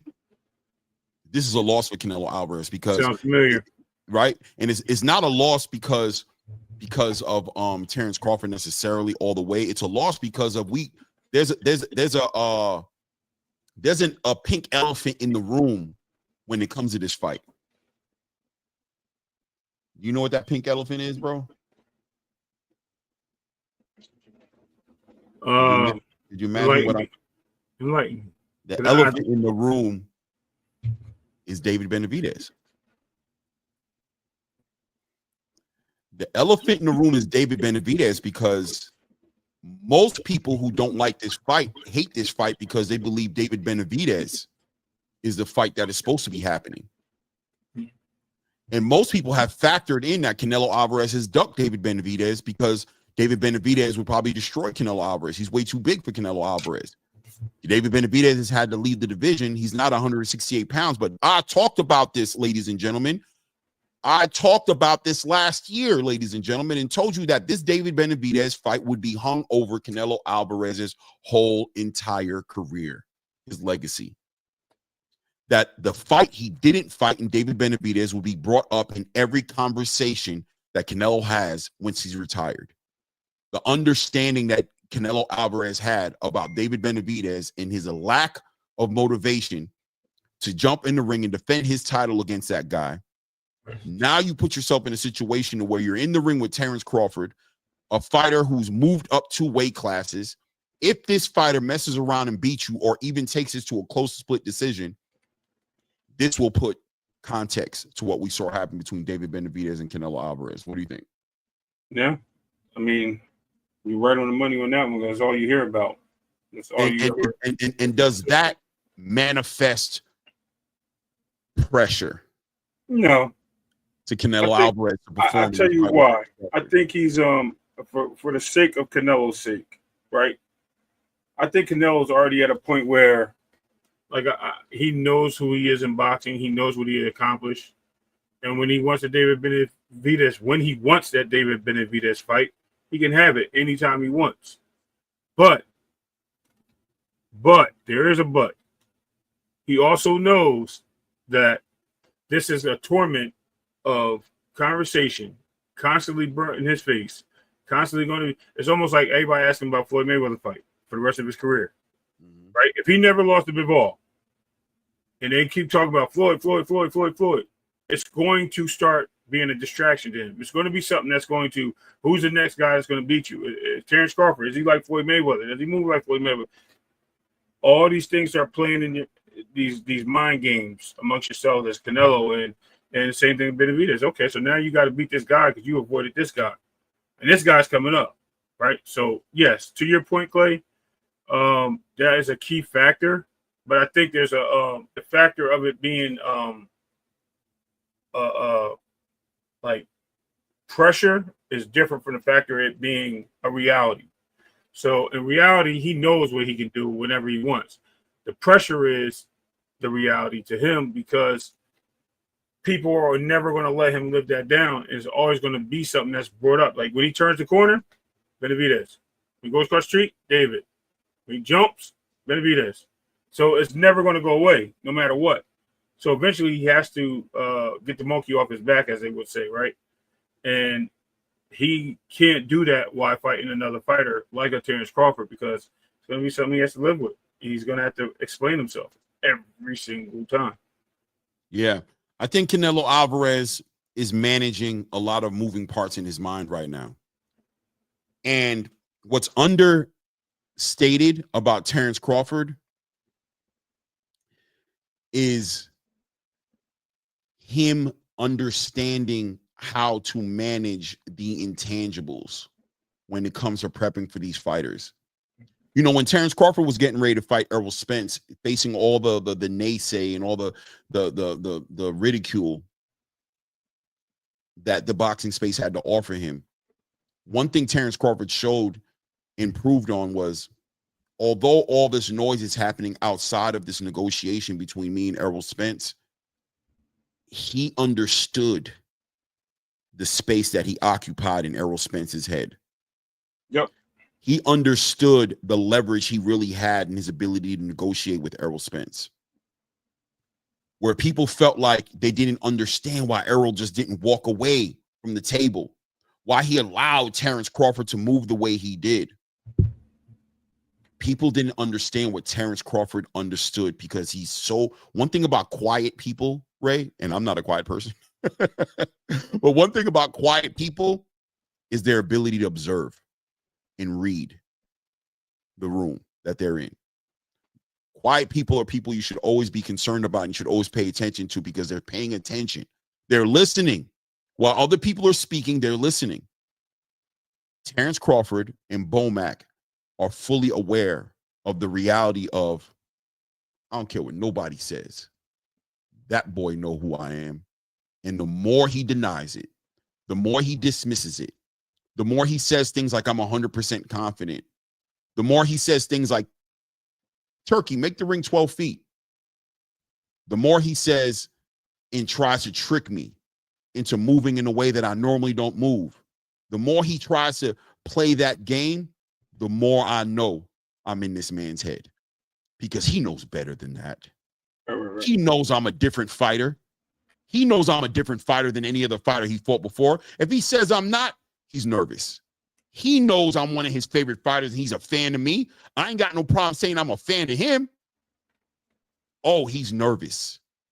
The more edge and control and momentum that this fighter called Canelo Alvarez tries to build off of these press conferences and these conversations and these interviews. The more he does that, the more Terrence Crawford understands where he stands in this fight. And that's his leverage. That's his leverage. Shout out to Inevitable D-Block. That's his leverage in this fight. Does this make it to where Bud is going to beat Canelo? I don't know. September 13th is going to tell that fight, right? Right. But Canelo Alvarez understands and knows he's in a fight with a high-level fighter. And the question is he managing that in an honest, healthy way? Does he overwork himself in his training camp? Does he indulge? Does he change who he is the night he fights Terrence Crawford? Does he try to be more athletic? Does he try to box more? Does he do something different? Does he change up his game because of the respect he has for what Terrence Crawford brings to the stage? And is he the best version of himself the night he gets in the ring with Terrence Crawford, or is he the newest version of himself when he fights Terrence Crawford? Is he the newest version of himself? You guys know how I feel about going to the party and leaving with who brought you to the party. And if Terrence Crawford and Bomac are able to get this man out of his comfort zone and have him entertain being somewhere else because he feels like he needs to be there because he over respects Terrence Crawford, he over acknowledges in his mind who Terrence Crawford is and what he brings to the table, these are all different pieces that make this fight intriguing and super interesting. And I'm super excited to see it on September 13th. Right. One thing, and I'll land it here and let you have it, is to say that Terrence showed me he's not changing too much of anything up, except for the fact that he's going to do what he always does, which is adjust, adapt, and overcome. We're talking to somebody who had to learn how to do everything again, got shot in the back of his head, and had to learn how to, work with one hand over another hand. Somebody who switches and fights southpaw the same way he does orthodox. Somebody who has a tool bag and a game that has so many wrinkles in it, we don't even know if we've seen everything. But one thing for sure, two things for certain, Terrence Crawford doesn't have to win this fight in one particular way. He has multiple ways he can win this fight. Does Canelo Alvarez have all those wrinkles to his game? Keep in mind, he's shown it early in his career, but being that for the, let's say, the last 5, 7, we got to look at the resume, but he hasn't had to change up who he is. I argued a long time ago the reason Canelo Alvarez went up in weight and fought those big guys is because he wanted to fight a certain way. He's become accustomed to fighting a certain way. Is he able to get back into that bag of who he was? Does he have a reality check during training camp to say, yeah, bro, you was doing that when you fought against Miguel Cotto. You did that when you fought against Shane. You did that when you fought against Austin. You did that when you fought against my guy out of Brooklyn. What's my guy's name out of Brooklyn? What's my guy's name, man? What's my guy's name, man? The guy who had a move in his head, like the movie was so crazy. What was his name? Jacobs, right? Danny Jacobs. But you haven't had you haven't had to fight a fighter like this in a long time, brother. Let's go down the resume. You went and fought against William Skull. You weren't able to keep up with him athletically and cut the ring off. You fought against Jermell Charlo. You weren't able to keep up with him athletically and cut the ring off. You fought against Jaime Munguia, Edgar Berlanga, John Ryder. Did those guys challenge you? Did those guys keep you on your toes? Were they difficult? Or did you get lulled into a false sense of security? Did you become somebody? Did you evolve into a fighter? And can you evolve back into a fighter that you may need to be when you get in the ring with the Terrence Bud Crawford? You know, I mean, what do you see where I'm going with this? Yeah. Adjustments, baby. Adjustments. Again, I am 100% with you on the Terrence side. Do I think Canelo has what it takes to adjust? Absolutely. Again, 70-something fights in the game, bro. I think so. I just don't believe it's just you get, like you said, loathed and a false sense of security. That's the problem. Has he got conditioned to the way he fights to the point where he can't respond like he used to? I'm gonna tell you something. Go look at the Earl Peterson fight. Earl Earl was boxing. Earl was still coming forward, had moves, slip, dip, on his toes, running forward, backing up. Earl was a different fighter than when he fought Sean Porter, than when he fought Danny Ugas. Ugas. Thank you. Even Danny. Different fighter. Danny, right, different fighter. And definitely against Terrence. Right. He wasn't the same fight. He wasn't a guy on his toe. He wasn't a guy being defensively sound, slipping shots and things of that nature. He was a guy that was sitting there combating. Now, with that same thing with Canelo, did he grow? Is he the same fighter as he was yesterday, or is he the same fighter that he is 10 years ago? That's the question. Can he go back to that same fighter he was 10 years ago? That's the question. Is there problems with that? So that's what it's going to come down to as a resolvement. Michael Jordan is Michael Jordan, right? We know Michael Jordan, right? But he had to adjust to he had to use a jump shot, right? But can he still dunk on anybody in the paint? Absolutely. Well, I was going to say when Michael Jordan left the sport and went to play baseball and came back, it took like a year, like a season for him to kind of get back to, when he was 45, right? So the question is Canelo Alvarez, did he need a tune-up his damn self, and did he get a tune-up by fighting William Skull? No. Because William Skull exposed Canelo to a certain degree in that fight. Did he though? I think he did. I think William Skull ran, and I think the fight was boring as hell. But I also have to acknowledge that Canelo had a hard time athletically hanging with William Skull. He couldn't hang with him on an athletic level. He couldn't cut the ring off. What was that all about? Right. The reason why I put that question out there, Diddy, is because when I look at the whole weekend, everything was getting through to the next fight on all those fights. So did he put forth the effort to really stalk and cut the ring off on this guy like that? That's my question. So I'm not going to say he did. It's basically what D-Block is saying, but not to the sense of that, right? But what I'm saying is, I'm not going to say how he exposed him, because it was an exposure there, yes, because he was frustrated. He showed it at the end of the fight. But did Canelo go in there and say, I'm going to switch it up because I need to beat Canelo. I need to beat this guy down to show who I am. Or I got this big fight in September with Bud. I know if I beat him, I got a chance to fight this guy for a lot of money.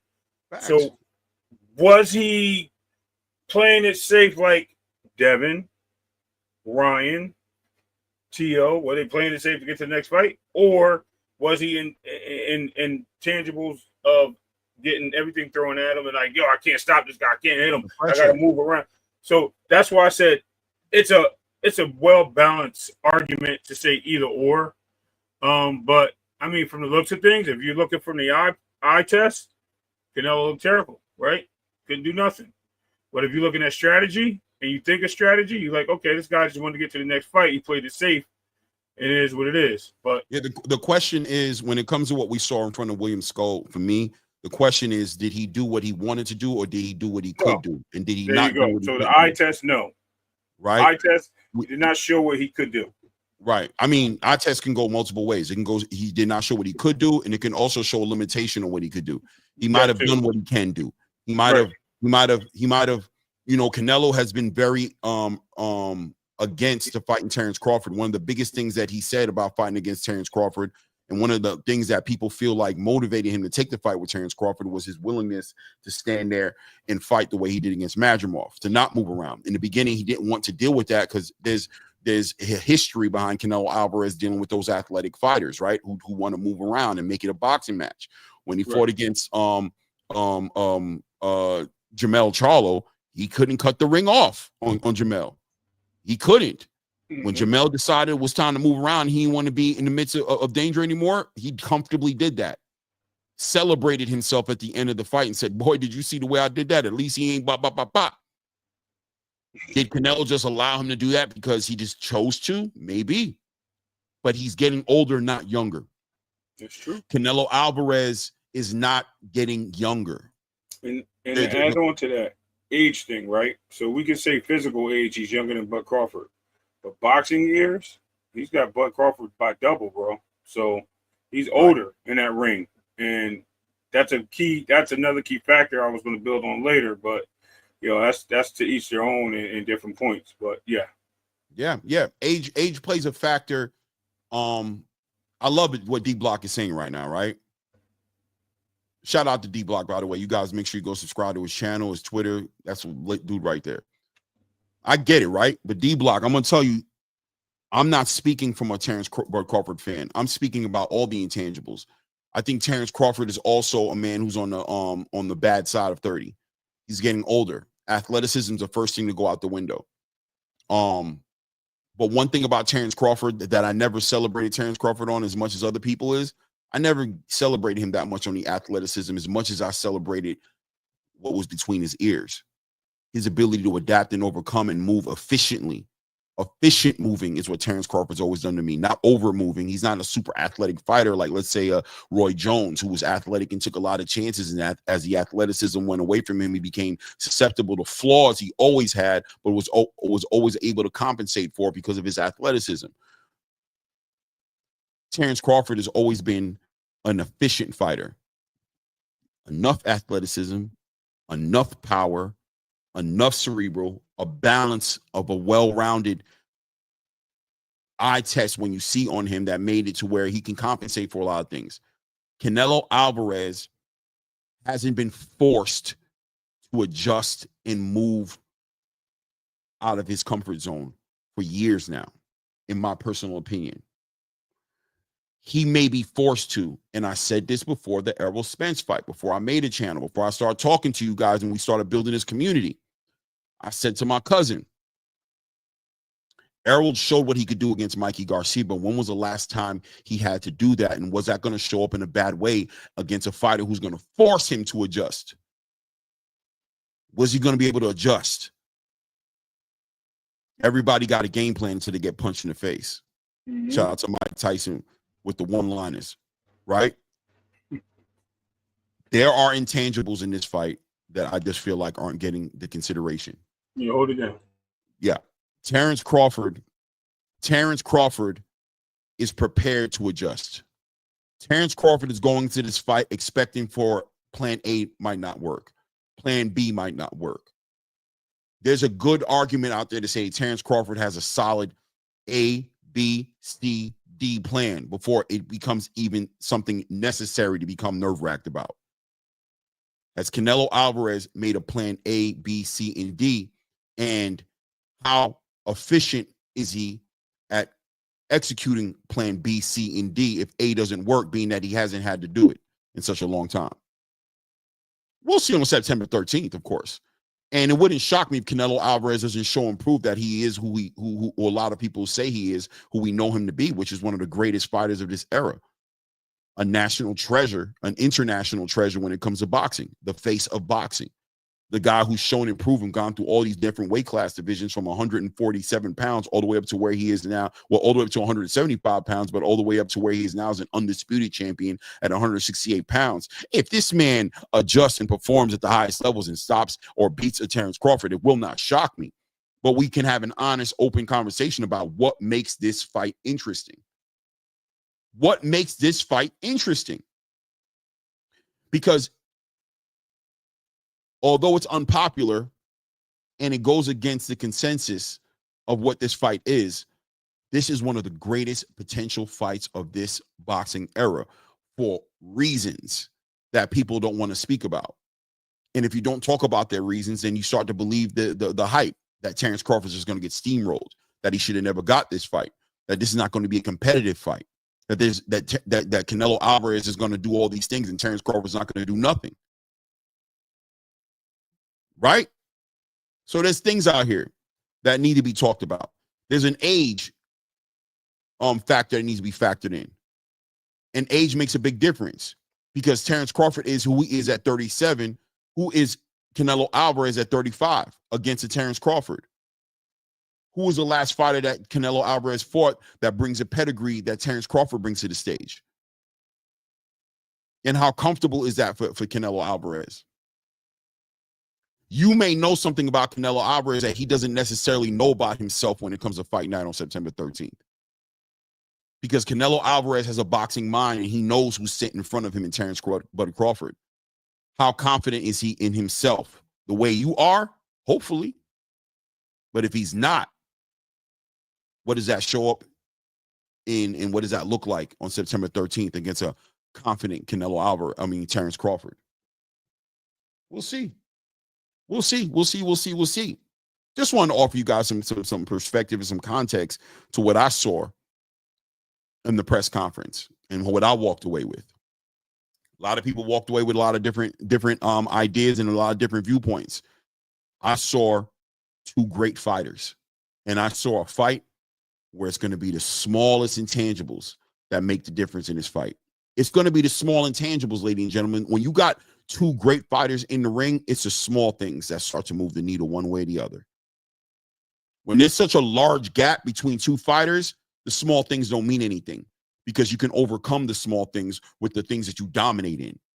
Deontay Wilder was able to walk into the ring with a lot of confidence because although he brought all the small things weren't there for him, that power overwhelmed everything else. So no matter how he looked in round 1, 2, 3, 4, 5, however long it took him to get there, once he got that knockout, we was on to the next one. Like Deontay said, I only got to be good for one. I don't need to have a moment where you have to have 12 rounds of the best version of you. I only need a moment. As soon as it became competitive in that ring and he started to need to win rounds and set things up and deal with with that adversity, we saw him get exposed at the highest level that the game had to offer him.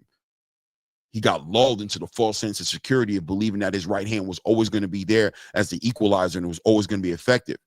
So therefore, he stopped getting better. He stopped evolving. He came into the sport late and decided that I'm not going to be a boxer. I'm going to be a fighter, and that's going to win it for me. He got exposed in that situation, right?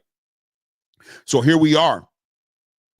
Whether you like it, love it, hate it, can't stand it, don't think it's somebody deserves it, or don't think it's justified, the reality is we're going to see Canelo Alvarez and Terrence Crawford on September 13th in Vegas at the Allegiant Stadium on Netflix. Dana White will be pushing this fight.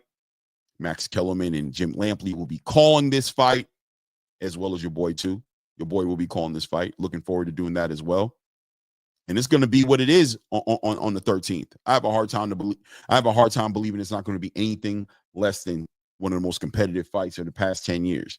I think it's going to meet the expectations, man. Hopefully it goes beyond the expectations. And shout out to the D Blocks and shout out to all the fans one way or the other who are rooting for their fighters. We all would like to think we had a crystal ball, can call these things before they happen, but the reality is it's boxing, baby. Shout out to Here for Boxing in the building, showing love, putting $5 in the chat. Said these people who loudly calling for Spence versus Canelo are the same ones saying no one asked for Bud versus Canelo. Laugh my ass off. What a bitter group of people. 100%, man. 100% Here for Boxing. The real FUTV says Canelo will win this easy. And there it is. There's the pressure. There is the pressure for Canelo Alvarez. We'll see. He should win, I guess. All right. But if he doesn't win, or if this fight is competitive in any kind of way, goes to 12 rounds and we see some sort of a split decision, Canelo Alvarez has a legacy on the line when he goes to fight Terrence Bud Crawford. Terrence Bud Crawford's legacy is cemented. And this is just right here. We'll just send him into another bracket, but he's locked in. Biggest payday coming. Biggest fight that could be made for him coming. Canelo Alvarez is the one with the pressure in this fight, not Terrence Crawford. Everybody's focused and has their magnifying glass on Terrence Crawford and how much pressure he's under and how he's not used to the big stage and he's not used to this and he's not used to that and he's never been here before. Then what pressure is on Terrence but to give his best effort? The one who has everything to lose in this fight is Canelo Alvarez. The one who has his legacy that is there to be compromised and who has no excuses is Canelo Alvarez, not Terrence Crawford. Not Terrence Crawford. It is what it is, right? It is what it is. Let's see what happens. I love it. Yeah, Here for Boxing. When Canelo Alvarez stood in front of Terrence Crawford in that face-off, did he see a small fighter?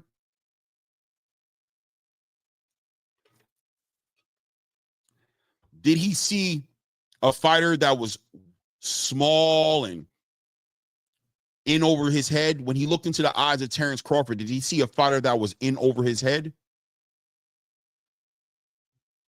Huh?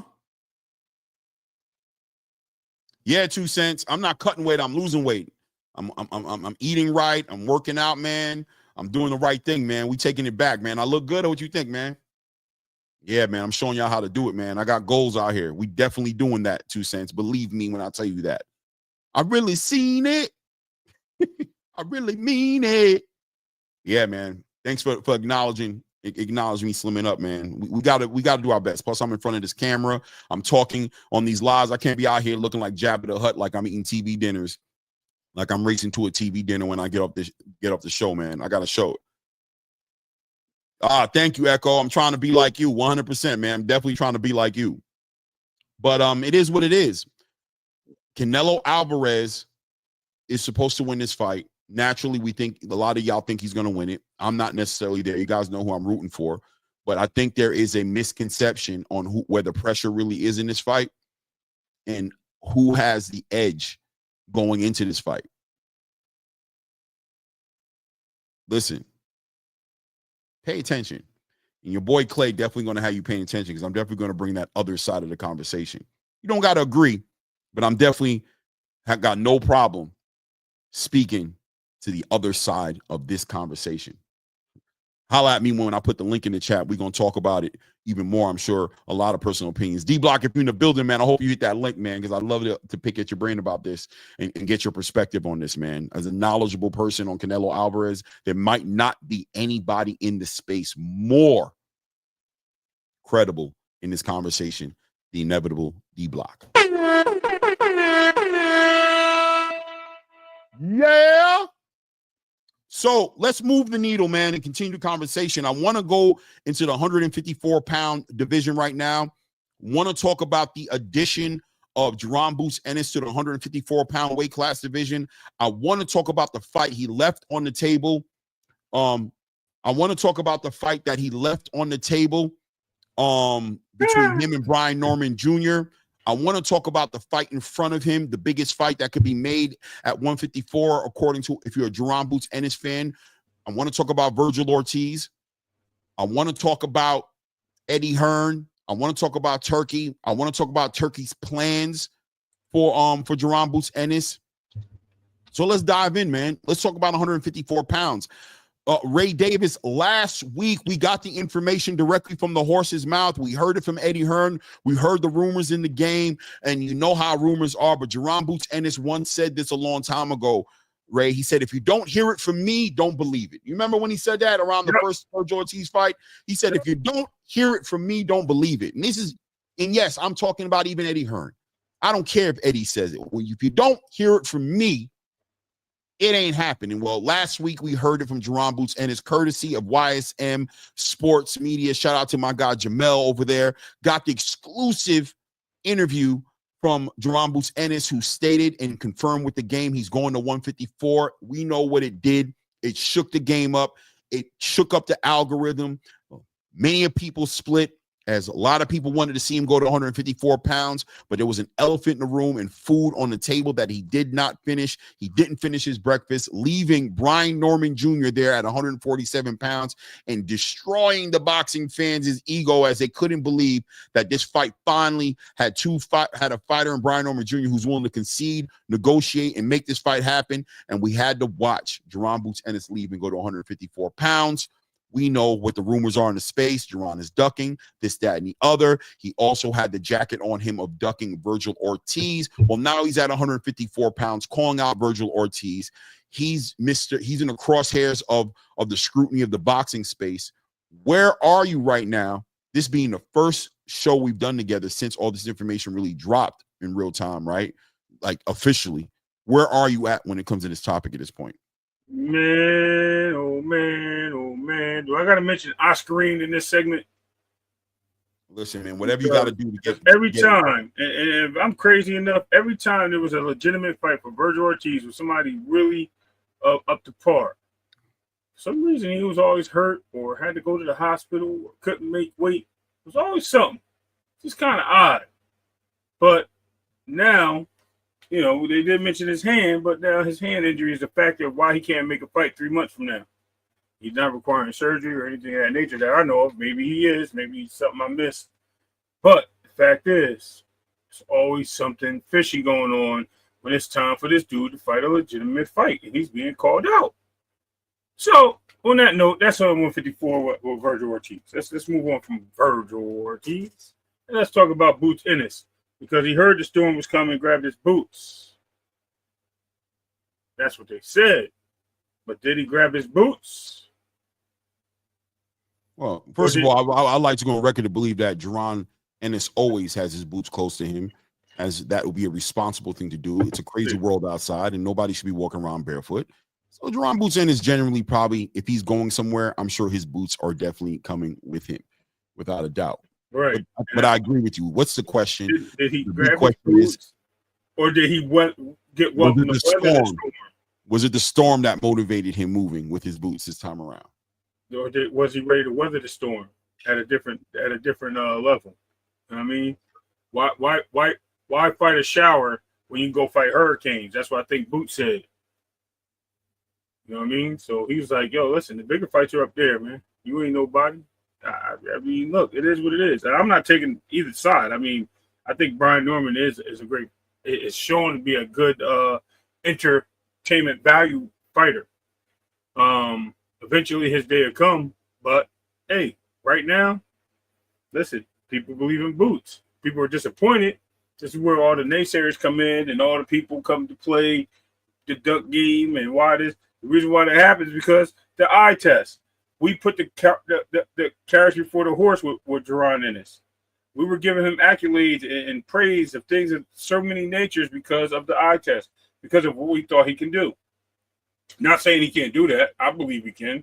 He's a boxer. I believe they all can win the big fights, take on challenges that people don't expect them to take on. But because of the showcase and the bad performances he had with Karen Kukajan and Arthur, or whatever you can say his name better than I can, whatever. The other guy, David Abenesian. Thank you. Now we have some questions of is Boots who he thought we were. So now when it comes to Brian Norman, he's definitely not that guy, because Brian Norman just knocked out a guy that shouldn't have been in the ring. When a guy looked like he should have been fighting at lightweight, not fighting in the welterweight ring. So with that being said, man, time will tell when these two do get together, and it's going to happen. So the inevitable is going to happen. Brian Norman's young. He's 22, 23 years old. Boots is now turning 27. So they got years to make this fight happen. There's no doubt about it. But as Clay always says, you want the fight, get in the way. Am I really ducking? Get in the way of where I'm trying to go. Get in that way, we'll find out. Does Brian Norman want to take that leap? That is the question, Clay. Does he think he can go up to 154 and make wreck there, or does he want to clean up 147? Does anybody believe he can clean up 147? Is there challenges there for 147? Because we've already seen him get put on his pockets. We've already seen him in tough fights. Like I said, entertainment is one punch. You know what I mean? One punch can entertain the world. But how does it come when you fight somebody that you're not willing to land that punch on? And that's what it comes down to for him, as the questions come in for Boots. So Boots is doing the right thing, moving on, forgetting about his past, and moving and writing a new legacy in this chapter. Thank you. Yeah. It's always interesting, man, is boxing is such a present thing. Only time like resume in the background gets pulled up is when fights are, when you're trying to build up a fight, right? But it's all about what have you done for me lately in boxing. Always been that kind of a sport. Doesn't really build that much of a there's no real build up a lot of times these fights. Everything is really recent. We have short-term memories in boxing. Shout out to Adel Choice in the building, putting the $5 in the building, says, what fight did Canelo beat number 1 or 2 in his weight class? I hear you.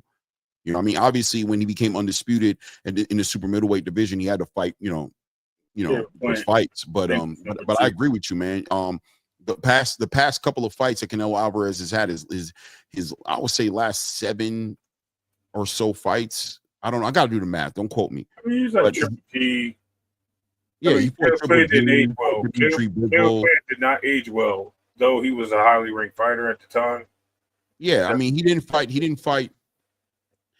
Canelo has a great resume, man. You know, but at the end of the day, the moment that Canelo Alvarez was able to pick and choose what he was going to do, that's the moment where there was in my opinion, for Canelo Alvarez, or an argument to say that Canelo Alvarez leveled out. And the question for me is, when was the last fight that Canelo Alvarez got into that made him better, that forced him to get better? Pressure makes diamonds, man. It's needed. Adversity is needed in the journey of life to evolve. Pressure is needed. You know, plants grow in pressure. Seasons. You know what I mean? Cold makes a plant move a certain way. Heat makes a plant move a certain way. Dark makes a plant move a certain way. Light makes a plant move a certain way. Adversity is a good thing when you're talking about growing and making things strong. Big trees and things that you watch in your life when you're going to school, the difficulties of passing classes and courses and learning new things, and all these things make you better. The moment you stop learning, the moment you stop growing. The moment you stop dealing with adversity, muscle training, working out, you know what I mean? The ability to rip muscles, what gives you ability to heal and become stronger. When was the last time Canelo Alvarez had that on the table? And when was the last time he got better? There's an argument to be said that Terrence Crawford has gotten better after damn near every fight, because there's a different challenge in it. Because he's always fought at a high level, trying to get championships, trying to become undisputed, trying to unify, always trying to fight. When he fought Madrimov, you saw difficulty, you saw these things, but I saw adversity. And I know through adversity comes a fighter who becomes smarter on the other side of it. When did Canelo Alvarez deliver that type of have that type of opponent in front of him that forced him to get better? And will Terrence Crawford offer him that adversity that will force him to be better than what he's been in other fights, or at least at a minimum different than what he's been in other fights? We'll figure that out on September 13th. But I digress and come back to Brian Norman and Boots Ennis to say that, okay, so Brian Norman 3 fights ago, right? And let me pull this up just so I have a better context of what I'm saying, because I want to really give you guys, I really want to 1 second here. Bear with me, guys. Bear with me here. Brian Norman Jr. All right. So Brian Norman, let's look at his last 1, 2, 3, 4, 5, 6. Let's go past the last 6 fights, right? So Brian Norman's signature fight that put him on the map on the radar of most of these boxing fans today, who celebrate him as the most dangerous guy at 147 pounds. His signature fight was a Giovanni Santillan fight, right? This was in 2024, May of 2024, arguably a little more than a year ago. Before that, Brian Norman fell short against Janelson Figueroa Boca Chica, a fight that went to a no contest due to cuts on both the combatants' head or on a headbutt, but ultimately a fight that a lot of people had Brian Norman losing on the scorecards on, right? Then before that, he fought against Quentin Randall for an international WBO title that went to a unanimous decision, went 10 full rounds, and Quentin Randall ran it with Brian Norman, right? But Brian Norman won that fight. Before that, Jesus Antonio Perez Campos. This was an 8-round fight. And keep in mind, against Quentin Randall, this was his first 10-round fight, right? Then before that was Rodrigo Damian Correa, went an 8-round fight that once again went the full 8 rounds, and Brian Norman won a decision in that fight. Before that was a 6-round fight. And before that, going from there all the way to the beginning of his career, he knocked out everybody. Soon as he went into his 8-round fight conversation, he started going into these decisions. Then he went against Boca Chica and went to a no contest, but a lot of people felt like Boca Chica was on the road to winning that fight. Going into the Giovanni Santillan fight, Brian Norman was expected to lose that fight. Conversations were spreading around the space. If you're in the know, understand that fight was going to be his last fight under Top Rank, as Top Rank was ready to cut ties with Brian Norman because he wasn't delivering, and he had lost the steam of what they thought they had in him as far as a fighter is concerned. As far as the product was concerned, they questioned on who he was. He upset the world and shocked the world. And not only did he beat Giovanni Santillan, but he dominated that man in a way that just completely, you saw resurgence in his and his value to Top Rank. And immediately at the end of that fight, I myself will hold myself accountable. I was like, yo, this is the guy I want to see fight Boots. When I seen that, this is the guy I want to see fight Boots. In the midst of that happening was around the time when Terrence Crawford was still holding on to those belts in the welterweight division. And everybody in the division was an interim champion, right? Because he wasn't fighting nobody, and he had all the actual big belts under his at his crib, right? Sitting inside of his award cabinet. But with Terrence Crawford moving to 154 and deciding that, and we understood that him and Errol Spence were going to have their rematch, there was elevations. One of the first elevations was Mario Barrios. The other one was definitely with it was Mario Barrios, and we know that Boots had gotten his belt off the fact that it was stripped from Terrence Crawford, but then came Brian Norman Jr. And now we started to see the conversation of unifications happening, being that we understood at that point that Boots Ennis needed to leave the division, but he didn't want to leave the division until he was able to rule out unifications and undisputed at 147. We saw him struggle, defend his title against Karen Kukudajin, and people might say he struggled in that fight. Karen put up a good fight in that fight, right? But at the end of the day, Brian Norman Jr. seemed to be the one that was going to be available to give him that fight. But Brian Norman Jr., for whatever reason, people could say he priced himself out, whatever have you. He didn't want to fight Boots for anything less than $2 million, something that was damn near over 10 times the amount of money he received in his last fight, literally the fight he had before that, right?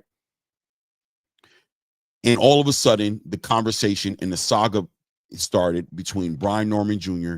and Boots Ennis' team over a messy public negotiation. And at that point, Brian Norman Jr. and Boots Ennis became the most sought after fight by the boxing fan in the welterweight division. And that fight needed to happen. Now, I went down memory lane with you guys because I wanted to put some perspective on what the reality was, which is that Jerron Boots Ennis was a fighter, even at that point, who people were pushing to move to 154 pounds, watching this man make this weight cut, seeing him struggle as we seen him on fight week, and knowing and understanding that none of the other champions wanted to fight him. And being that Brian Norman Jr. seemed to be the only person who actually came to the table and at least said, yeah, we'll fight you, but not for this price, we became completely engulfed, and we completely were drowning in the idea of this fight happening. And as this fight didn't happen, we started to throw blame at Brian Norman Jr. We started to throw blame at Eddie Hearn. We started to throw blame at Jerron Boots Ennis. And ultimately, Jerron Boots Ennis going ahead to fight Stanionis to get that unification, ultimately giving up that $2 million that he was holding on to that he wouldn't give to Brian Norman Jr. He gave it to Stanionis. And we started seeing Brian Norman Jr. in that time period have a title defense against Derek Cuevas. And we knew that he put the fight together to go and fight in Japan against Jin Sasaki. Now, everybody became completely engulfed in this fight coming together. And the reason why I'm saying this is because my question is, when did this fight become the must-see fight? Being that Jerron Boots Ennis only entertained having this fight with Brian Norman Jr. off the strength of the unification. Once Boots became a lineal champion in that welterweight division and became unified when he beat Emmanuel Stanionis, arguably the second best fighter in that division, he was satiated and didn't need to stay at 147 anymore.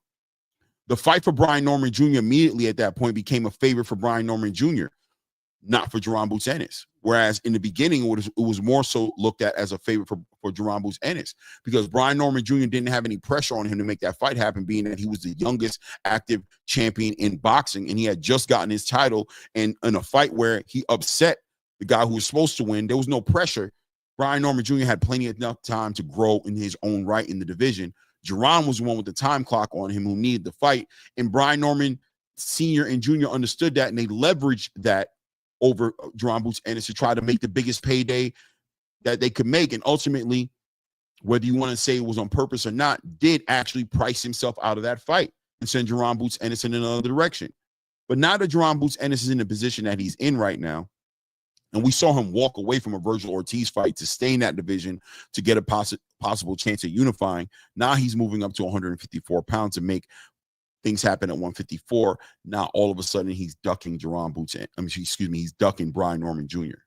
I think that's crazy. I think Brian Norman Jr. has a great future ahead of him at 147 pounds.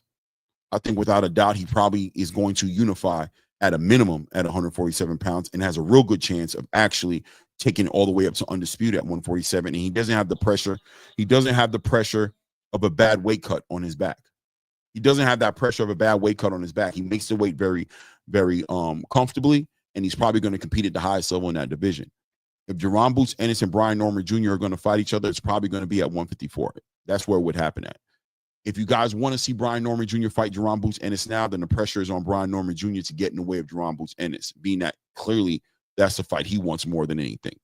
Jaron doesn't need the fight. That's my opinion on the Brian Norman Jr. Jaron Boots Ennis situation. Now let's move over to 154 pounds with Virgil Ortiz, Ray, and talk about how this fight now is the conversation as far as Jaron Boots Ennis is concerned. And he's officially called out and said he wants to smoke with Virgil Ortiz and anybody else who y'all thought could give him the smoke at 147. I mean, at 154. He's there now.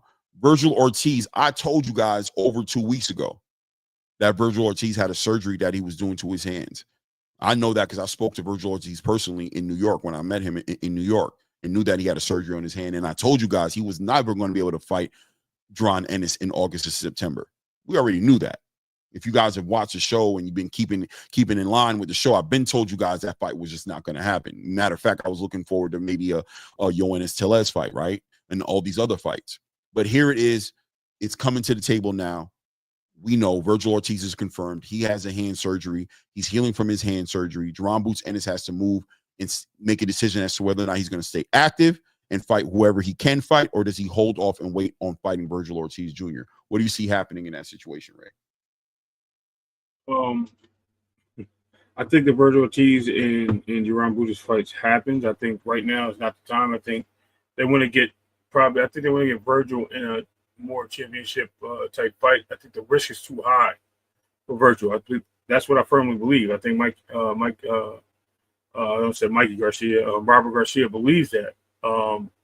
As far as Boots just wants the action. He wants to smoke. He's like, you know what? You put this at me before. Now, you know what I mean? I'm willing to take this fight. You know what I mean? Let me go up here and show them who I really am and make this happen, because it's coming to a point where I think Boots is tired of I think he hears things, but he just doesn't want to respond to them sometimes. I think now he's like, I'm willing to respond if things are going to happen. I don't know if that makes sense to a lot of people, but you know what I mean? He's more of a legacy-driven fighter. He wants the big fights. He wants the names on his resume. He doesn't care about the money, because the money will come with the fights. It'll come with the championships. He knows this. So I think he's willing to put it all on the line and go after these guys that really called him out and thought he was a duck. He's still, I'm telling you, he's waiting for Norman to move up. And I wouldn't be surprised if he takes 2 fights up at 154 and decide to go down to 147. And take that shot from Norman, or meet him at a catchweight if they have to. But it is what it is. You're saying Bruce go back to 147 or catchweight just to fight? If Norman really wants to fight and he's really about it, I can see it happening. Does he do it? Not if he's acclimated, but he can. I mean, anything's possible, right? Give me 1 second. My son's knocking. Hold on. Yeah, I disagree with Ray when it comes to that, though. I don't think he's going back. I don't think that makes any sense. I think he has too much. He has too many smart people around him to allow him to do something dumb like that. He's gonna stay at 154. He's going in one direction. Ain't no catch weight fight happening with Brian Norman. Brian Norman, one of the biggest things I'm gonna say for Brian Norman is, don't focus on Boots. Get away from that mind state. Focus on you and your legacy at 147. And if Boots is on your mind like that, then you gotta be ready to go to 154. I can tell you right now, Boots ain't thinking about Brian Norman Jr. As far as the Virgil Ortiz fight is concerned, that fight will happen. Both those guys are dogs and ready to fight each other. Ain't nobody stopping Virgil Ortiz from fighting. You're talking about somebody who fought Serhii Bohachuk, and on the back end of fighting Serhii Bohachuk went into another fight with Israel Madrimov. Granted, Israel Madrimov had a little chest pneumonia and things that he was dealing with, but that had nothing to do with Virgil Ortiz's choices. Virgil Ortiz has no problem diving into the biggest and most difficult and challenging fights that there are out there. My conversation with him, big fan of Virgil Ortiz. One thing I'm not going to question about Virgil Ortiz is his heart and his willingness to fight the best out there. I saw 2 cents put up there right here. I put on the screen that Robert said he'd be available in September. Robert also said things about Rayo Venezuela in the past that turned out not to be true when it came to him putting a fight together with Tank Davis and things of that nature. So Rayo's a trainer. He's not managing Virgil Ortiz. Oscar De La Hoya and whoever else they got over there managing Virgil Ortiz does that. When I spoke to Virgil Ortiz, I think he did kind of call when I spoke to him. It was very quick, by the way, probably like 5-10 minutes max conversation. But he said maybe in September would be when he'd be back into looking to make a fight. But I don't think Virgil Ortiz is looking to be ready to fight Boots Ennis in September. If he does, that's what's up. I say maybe in November. That's what I think makes more sense. And I'll be honest with you, I think that's when the fight's going to happen. I think there's a good chance we're going to see Jerron Boots Ennis fight in August. That's what I believe. I think there's a good chance we're going to see him fight in August. Who is he going to fight then? I don't know. It may very well be Jesus Ramos, from my understanding. It might be that. Those across the street politics get kind of weird.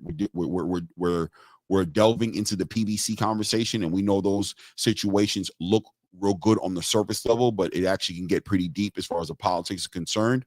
We watched Tom Brown try to stop the fight between Stanionis and Boots at 147, but we also saw Stanionis let Tom Brown know that this is the fight he wants and make that fight happen. So I would like to see a Yoenis Tellez or Jesus Ramos fight, more so a Yoenis Tellez fight because of what the weight of that WBA title. I think Jerron Boots Ennis doesn't like the idea of being elevated. He doesn't like interim titles. Probably left a bad taste in his mouth what happened at 147 pounds.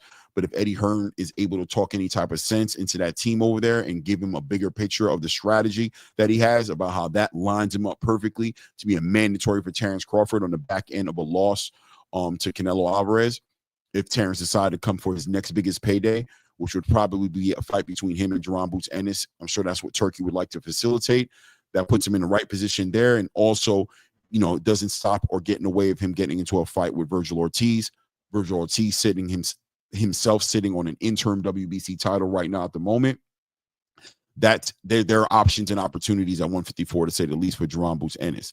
But I think Virgil is probably looking to get into the ring in a big event. I think that big event is going to be one in November with Turki Al-Sheikh. From my understanding, Turki Al-Sheikh is trying to put a big mega event together in November that he's trying to put together. I could see Virgil Ortiz and Jerron Boots Ennis being all over that card. All over that card. What do you think about that, Ray?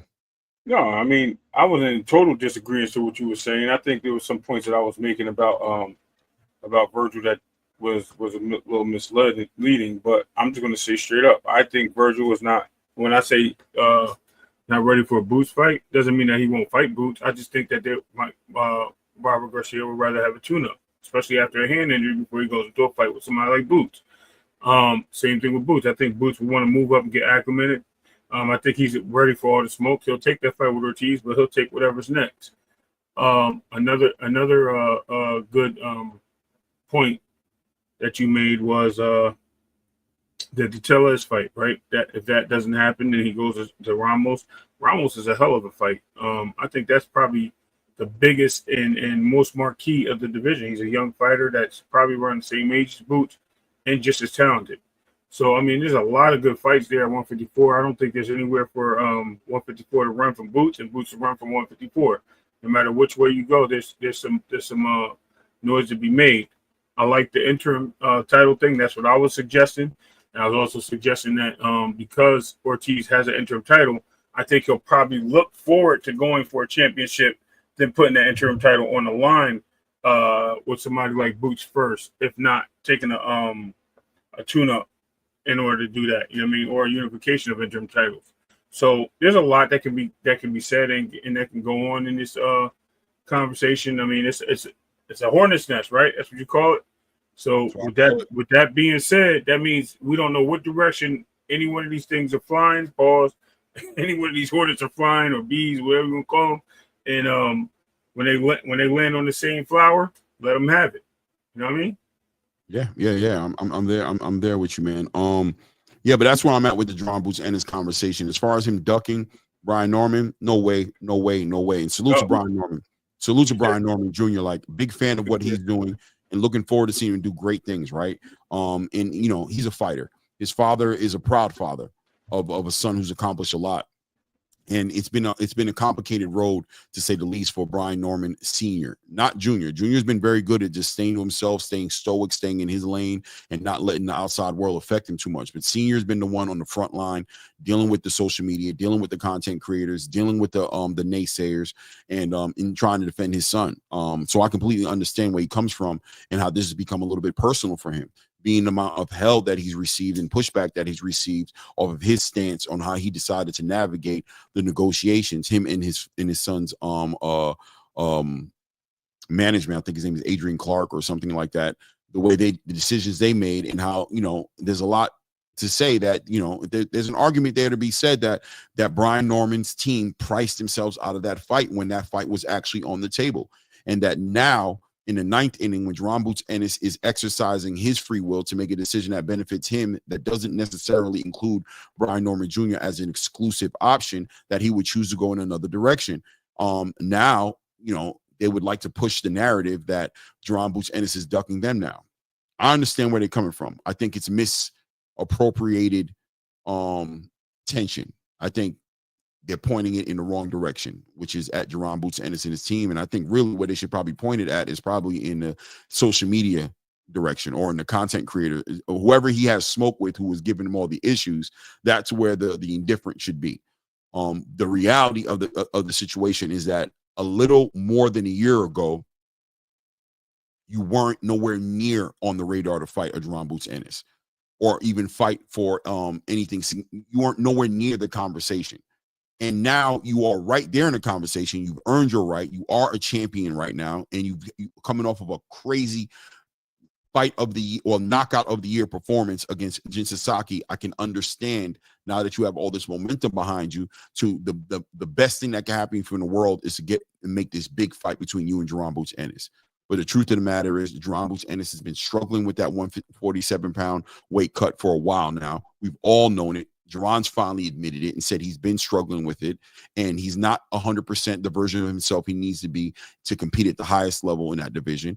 Granted, at 70%, 60%, 50%, 80% of himself, he's able to get where he's at, but there's a lot bigger fish to fry at 154, and it's time for him to make that move. Your time is at 147 now. Push for the Devin Haney fight. Push for the winner of Mario Barrios and Manny Pacquiao. Push for Rolly Romero.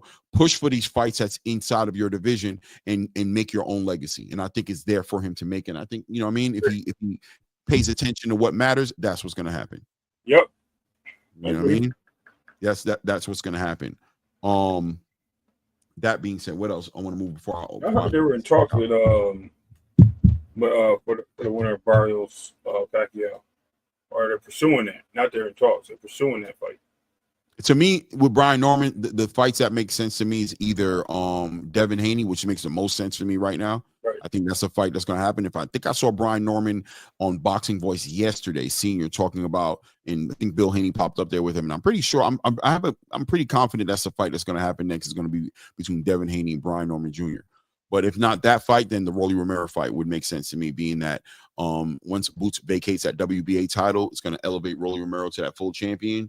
That's a unification fight that's there to be made. There's money there. There's always the PBC, though. That part of the conversation is always just there. It's always just hovering. What does the PBC have planned for Rolly Romero? What do they want to see Rolly Romero? Somebody who has been known to sell tickets. Do they want to just see him go ahead? I'll tell you this, though. Rolly is in a very compromised situation. It's either unify against Brian Norman or defend against Giasov. Is Rolly with PBC or Mayweather? He's with PBC.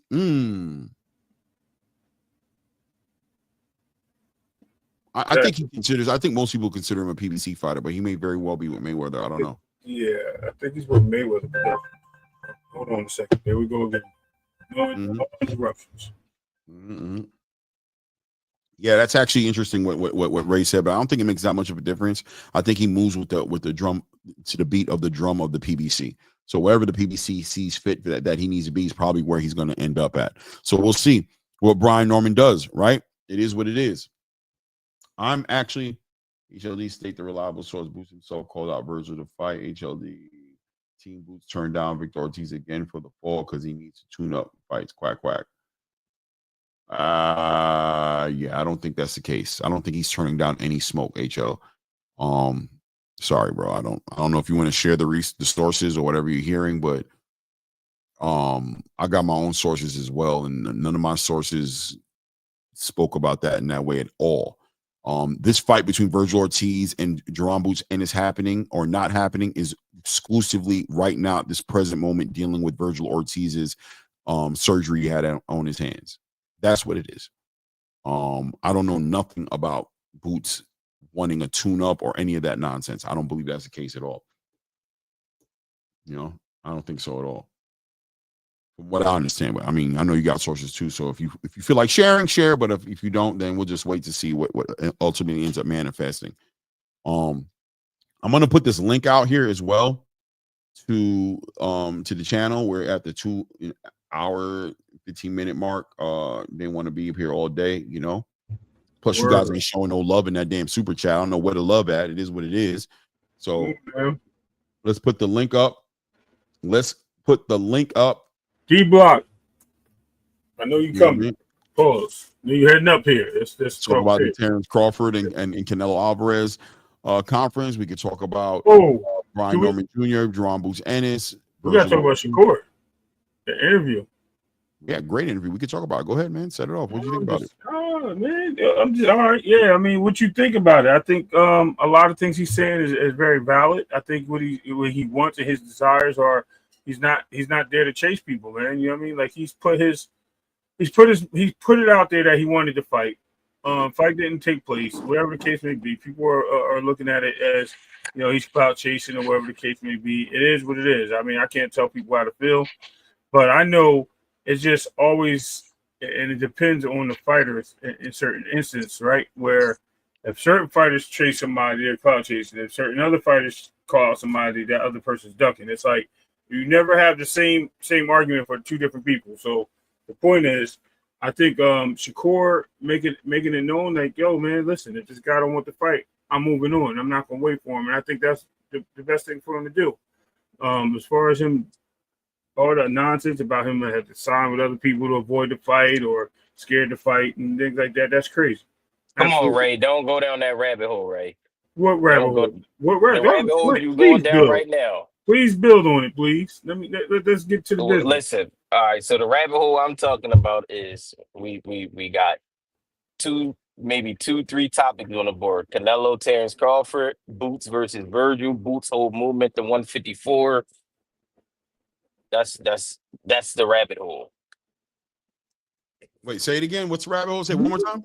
The rabbit hole is people trying to deflect you to get you to go down the rabbit hole and talk about tanking Shakur and this person and that person. Hold on, time out. That's something that just happened though in the interview. I'm talking about the interview.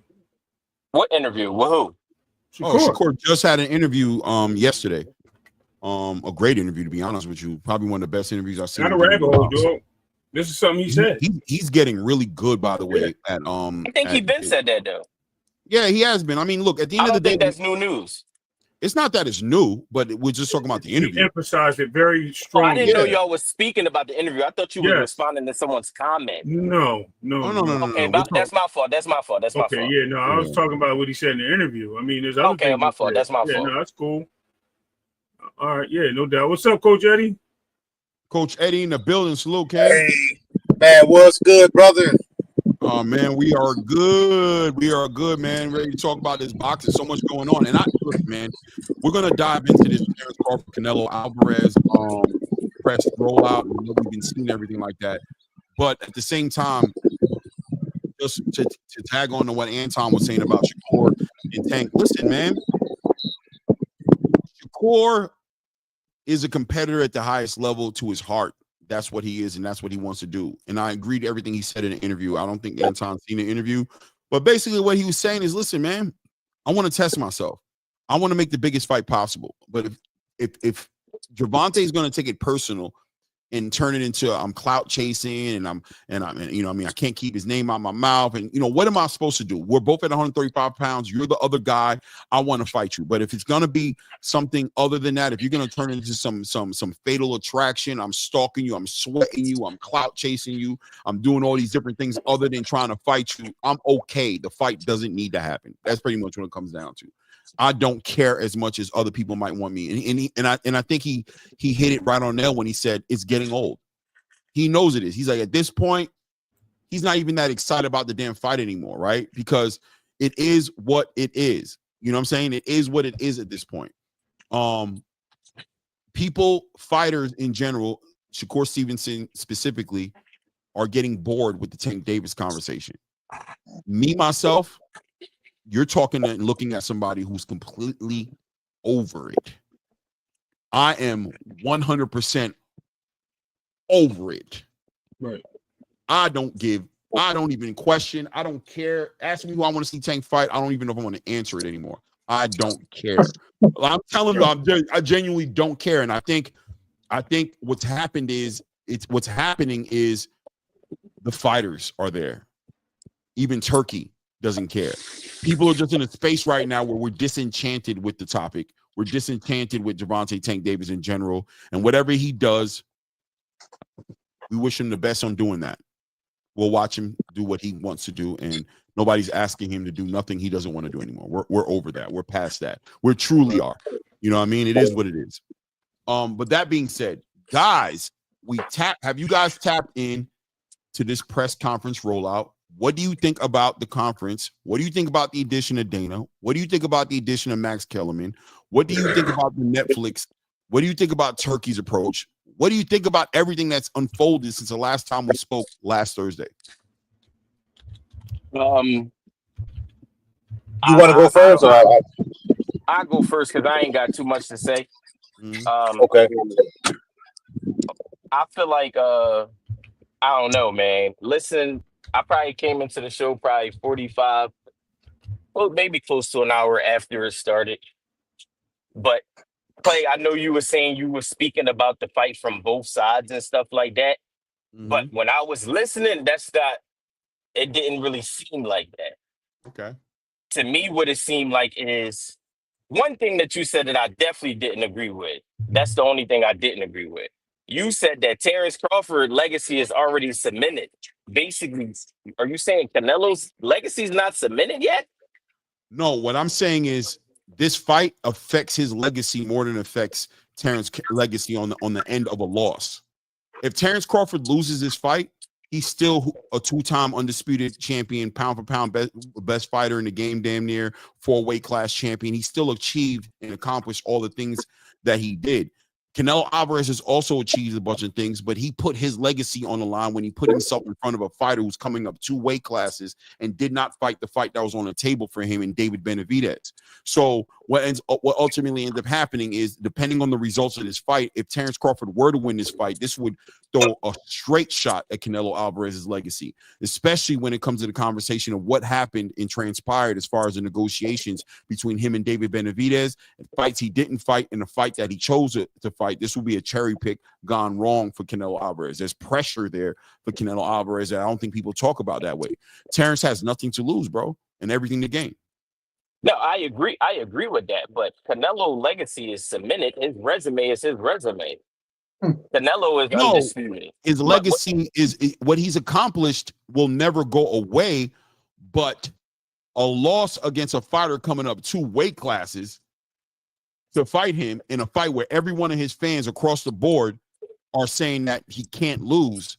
Yo, this is going to be part of his legacy. This will be part of the conversation of Canelo Alvarez. And when I say legacy, that's what I'm talking about, right? I'm talking about the conversations that happen 10 years from now after Canelo Alvarez is retired. The conversations that come up, this particular last 2-3 years of Canelo Alvarez's of career will be this fight that he's getting ready to have with Terrence Crawford will add context to the last 3 years of his career. It would probably add context, but I just don't. A loss to Terrence Crawford, who is a generational talent that we all can agree to, even though he's moving up 2 weight classes. Canelo's legacy is his legacy already. Canelo, and I'm a huge Bud fan. Their resumes is it's not even in the same stratosphere. Of course not. It's I it's, agree with it's that. nowhere it's nowhere near close. And like I said, I'm a Bud fan. I'm not But- even a Canelo fan. Like I respect his talent, but that's not one of the fighters that I like. But- I'm watching his fights. Like I'm not a Canelo fan like that. He got popped for steroids. Me, any fighter that get popped for steroids, I'm off you. That's just me though. Like I believe you cheated, you will cheat again. So I don't rock with Alicia Baumgartner, all of them. Whoever got popped for steroids, you a cheater. Especially when these other dudes is doing it the right way, cutting weight, not putting these PEDs and stuff in their body and coming out there and doing it the right way. So, but Canelo legacy is his legacy. He's undisputed. People ask him when the last time he fought a number one and number two guy. They tripping. What are they talking about? His legacy is his legacy, bro. It's not one way or the other, right? Like his legacy isn't in the toilet if he loses against Terrence Crawford. It's not. What I'm saying though is this will be part of his legacy. This is a legacy fight for him. If he loses this fight, this will be part of his legacy. It is what it is. For sure, but his legacy not in jeopardy though. I think that's what you said. It's not in jeopardy. It is in jeopardy. It's not in jeopardy as far as in totality, but this will be, if he loses this fight, I'm telling you, if he loses this fight, which I expect him to do because I'm cheering on it. I believe Terrence is going to win this fight. I do too. If he loses this fight, when you combine all the moving parts with David Benavidez, right, with him not fighting David Benavidez, and then him fighting Terrence Crawford and choosing to go ahead and do that, if he loses this fight, everybody's going to know it's going to be official, no arguments. Nobody's going to want to hear about him earning the right to do anything. You didn't fight David Benavidez because if Terrence Crawford beat you, David Benavidez would have buried you. That's what the narrative is going to be. Go ahead. I think it's beyond the. Hey, hello everybody on the panel. I got to shoot my shot here when I had a moment. Go ahead, do your thing. But I agree with Claymore. I think it has nothing to do with Benavidez, but it does prove that if he does lose, which I think is a damn fantasy, but if he does lose to Bud, it'll prove that he is not the best of this era. Right. It will then be cemented, at least Crawford above Canelo, point blank. As of today, Crawford is behind Canelo. But if he was to lose, he takes over that spot, and then it takes over this era that Canelo's been reigning on, And so I think that's where it's at. So I do believe it's a legacy fight as far as who's the better dog in this era. And if Canelo loses, well, obviously Crawford would be the top dog. No. I don't agree with that part right there. I don't agree with that part. I'm gonna let y'all talk. Yeah, no, I think you were on to something when you first started off, but at the end of the day, Canelo is Canelo. Like he's 70 fights in, bro. He already submitted who he is in the boxing record. I didn't say he's in the toilet though. I didn't say he's in the toilet. Hold on, man. Hold on. And HL, do me a favor, put the volume down on your mic again. Just yeah. But mute it too while you're at it. Do me a favor. Listen. So, with all due respect, what I'm saying is, Canelo will be who he is. If he loses the Bud, did that change who he is? No, but it brings, like Chloe's saying, it brings questions into what he has done over the last couple of years of his career. That brings a lot of thoughts from the outside sources, people looking in. But at the same time, what does that do for Bud? And who is Bud? Right? Bud is now undefeated. He's a fighter that went and he challenged and accomplished a lot of goals and moved his legacy to a certain stature. So by him doing so, that doesn't knock Canelo down. That builds Bud up. Whereas Canelo has lost to a better fighter. He has lost to a guy that has submitted his legacy to be the best of our era, as I went to earlier, if that does turn out to be the case. If he beats Bud, it's expected for him to beat Bud. And when I say it's expected, is he's the bigger fighter, he's the stronger fighter, he's the guy that has the belt in the division, he's the champion. He's the guy that's fought, right, the so-called better resume over almost, like I said, almost 70 fights. So Bud is not supposed to come up there and beat him. And does that hurt Bud's legacy? No, because why? Daring to be great. The question that Canelo has in his head that I mentioned earlier. When you have that question in your head and you want to dare to be great, that does not do nothing but help your legacy. It's going to help Bud's legacy, win, lose, or draw. It will knock back Canelo's spot a little bit, win, lose, or draw, because of the fact that Bud is not Benavidez, because of the fact that Bud is not a 168-pounder originally coming to this ring with something to represent other than his name and his legacy based on pound for pound, being the king of that list. So that's where it all comes down to and boils down to. I think a lot of confusion is from what HLD was saying is it will hurt him. You're confusing yourself with what I said. Because I didn't say anything like that. Hold on. I didn't hear that. Hold on. I didn't say that. I was about to. You're going on. You're trying to take my words out of context. Didn't even say that yet. Did I say that yet? You did. No, listen. Yo, put context. Explain what you got. I didn't hear that either. I ain't gonna lie. I know he didn't say that. I said going into what HLD said. I was still talking when you cut me off. But go ahead. Okay. Go ahead, because I wasn't even saying what you said yet. But go ahead. You did several times. No, I didn't say you did say at the beginning and now. Turning into what you were saying, because I was conversating. If you heard me start the conversation, I'm going to break it down to you.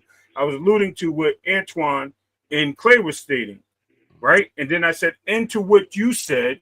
That means moving forward, by the way. Okay, go ahead, move. We'll go into what he was saying. No, go ahead. No, he got it. Right, HL, go ahead. Say what you doing. Their legacy is, like my man said, and forgive me, I think the guy who's driving the truck, Anton? Yeah. Anton. And my apologies, I don't remember a lot of people's names here sometimes. But it's like you said, their legacies are cemented. But coming into this fight is to see who's the better dog here. That's what they're doing against it. What, you think it's not? It's to find out who is the better fighter. At the end of the day, at the end of that 12th round, we're going to find out who is the better fighter. And at that point, it's either going to stay as it is, because I think Canelo's above Crawford right now. But if Crawford wins, he goes above Canelo as the better fighter, point blank, period. Now, as expected, it'll make Crawford's resume and legacy a lot better. But for Canelo, it'll stay the status quo. He is expected to win. Right now, Canelo's above Crawford, period, in legacy terms. But if he wins, it stays as it is. But for Crawford, he is the only one who's going to gain a spot, and he will take Canelo's spot. Simple as that. So when we're going to be talking about this era of the 20, what do we call it, 2020s? I guess, yeah. I don't know. Yeah, that's really kind of weird, right? It's not like in the 80s or whatever. That's another thing. They're not even in the same era. Well, they are. They're only 3 years apart. They're in the same era, bro. Terrence is older than Canelo, and that's what Terrence was saying at the press conference, to say that he's the last chance I have to get in the conversation of the Floyd Mayweathers, the Miguel Cottos, and the Canelos. But right, and so that's what I'm saying. That's just that in itself. Yes, their legacy. That doesn't mean that if Canelo loses, he's trash. No, but it's just gonna mean that Crawford is gonna be ahead of the conversation when we start talking about this point in time in boxing for this era. He's gonna be Crawford. It's very Highlander-like. You know what I'm saying? Like Canelo has a lot of attributes. He will take on. Terrence will take a lot of that in a lot of the conversation that used to be there for Terrence as far as his resume and who he didn't fight and when he fought them. This will put context over Terrence Crawford's career as having one of the best careers. You know what I'm saying? In this time period. But Ray, I want you, because I want to get to Echo too, because I don't want to sit here and keep him quiet, but I want Ray to respond to that as far as get to the point that you were trying to make as far as what you disagreed with on what HLD was saying. Didn't say I disagree with him. What I said was what I was leading into what HLD had said or was saying, right? is exactly what I had ended off my conversation with, is the whole part of legacy and Canelo not being knocked off his throne or being pushed down off the mountaintop. It's just Bud will move up into that space because of who he is. No one's saying anybody's going to be looking at Canelo like, okay, he should have done this or should have done that. We're saying is, if Canelo's taking a chance here on taking on a smaller fighter, and hurting his he could hurt his chances, right? For what? For who? Nobody. Because Canelo's already there. He already has an establishment. His only thing that he would take will be a loss to a greater fighter.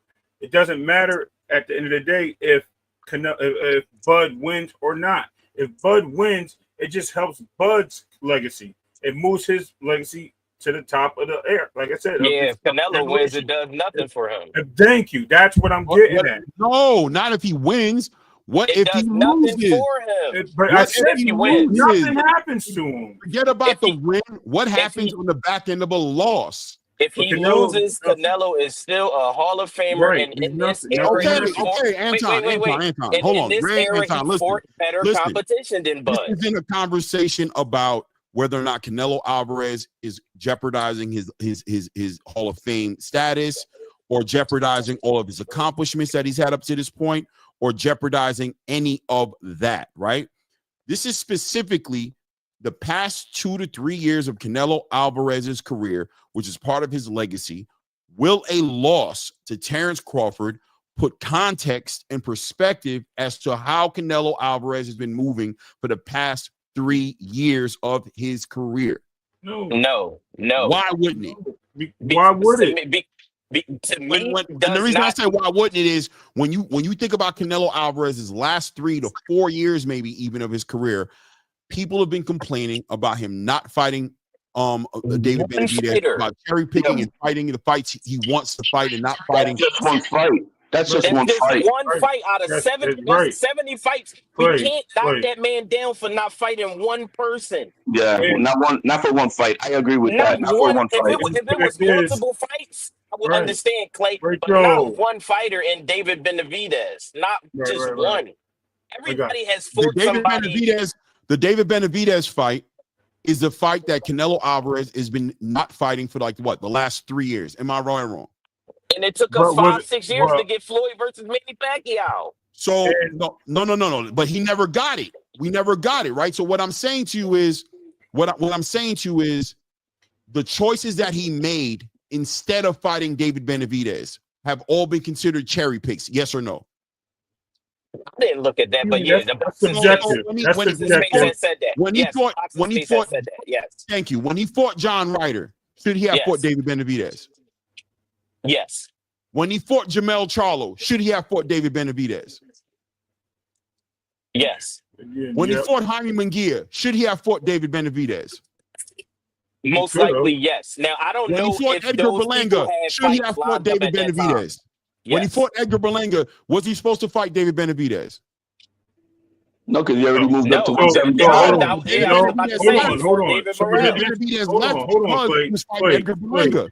No, Clay, because I'm going to tell you something. What you're asking is, should he have fought him, or was he supposed to fight him? No, he didn't have to. What I'm saying is, he had no right to fight David Benavidez. David Benavidez was a WBC interim champion. David Benavidez had the opportunity to fight him.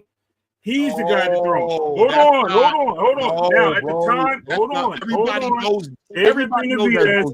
David Benavidez had every right to go in there and force a lot of different times to fight. David Benavidez got in the way. David Benavidez got in the way and got avoided at certain times with these fights. And when other opportunities for Canelo to move and fight and fight another mandatory, he did so with the respect and help of the WBC. Absolutely.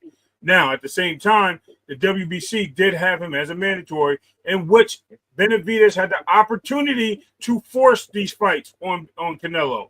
Thank you. And he was the mandatory for Demetrius Andrade at 160.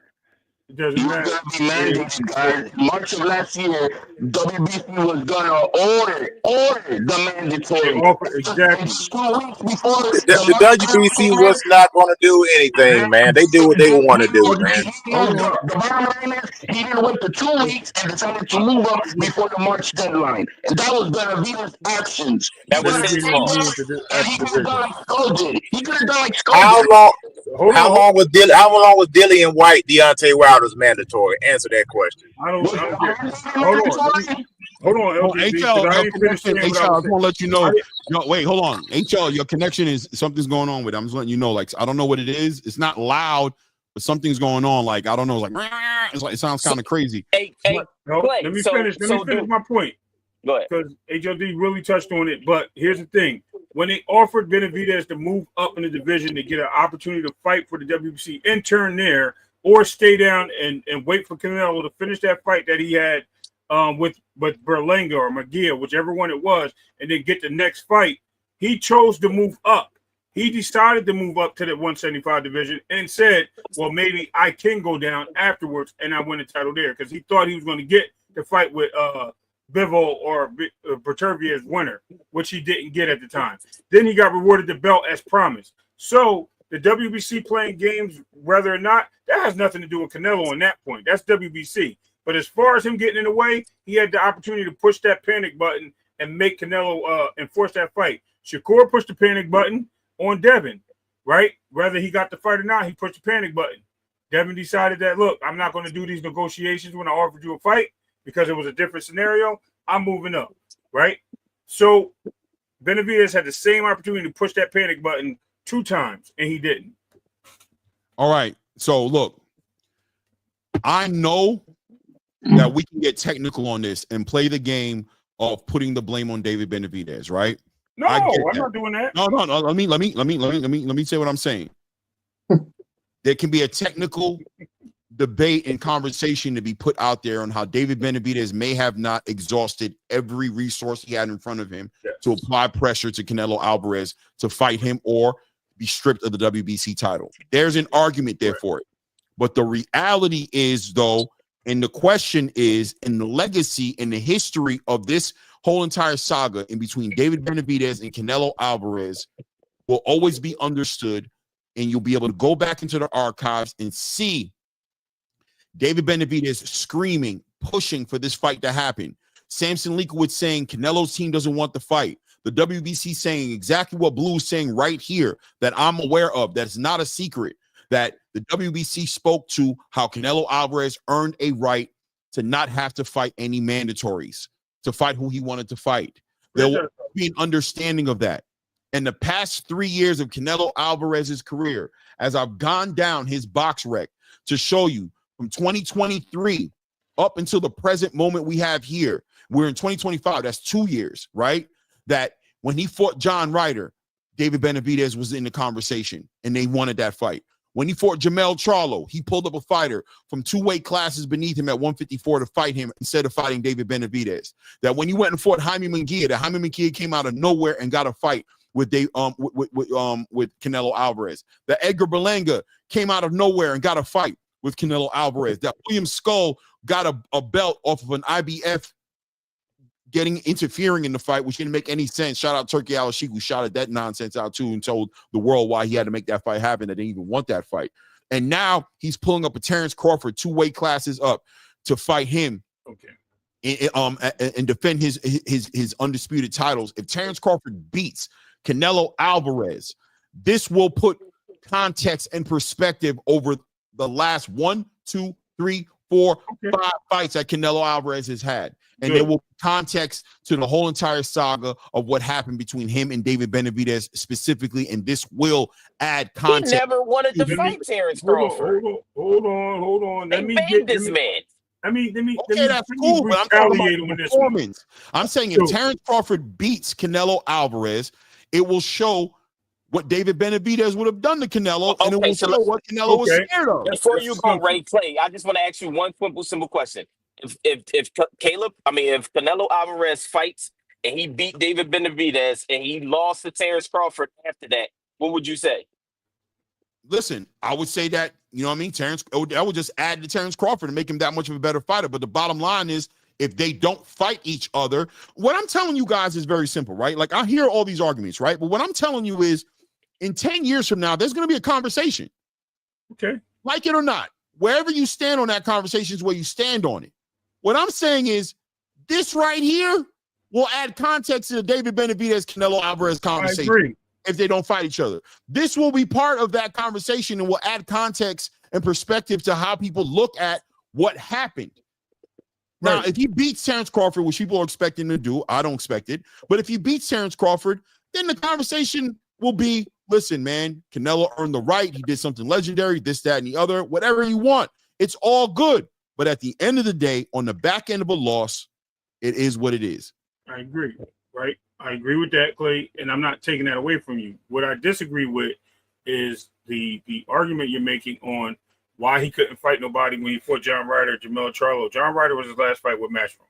Then he fought Jamel Charlo. He signed that deal with PBC, and everybody thought that deal with PBC had Benavidez in the 3-fight deal, and I believe he renegotiated that contract because Blue would know more than I do.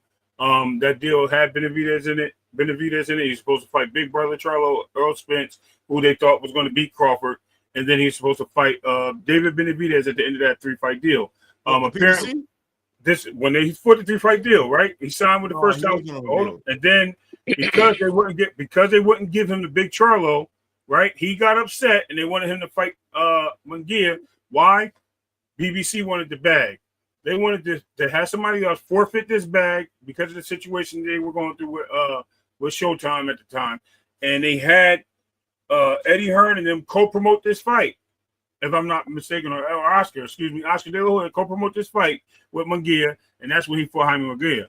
The Berlanga fight was just a garbage. David Benavidez was never part of no contract for Canelo Alvarez, bro. Absolutely not. I said no. I think what he's saying is when he signed the PBC, we thought that fight would come out of that. Yeah, deal. people assumed.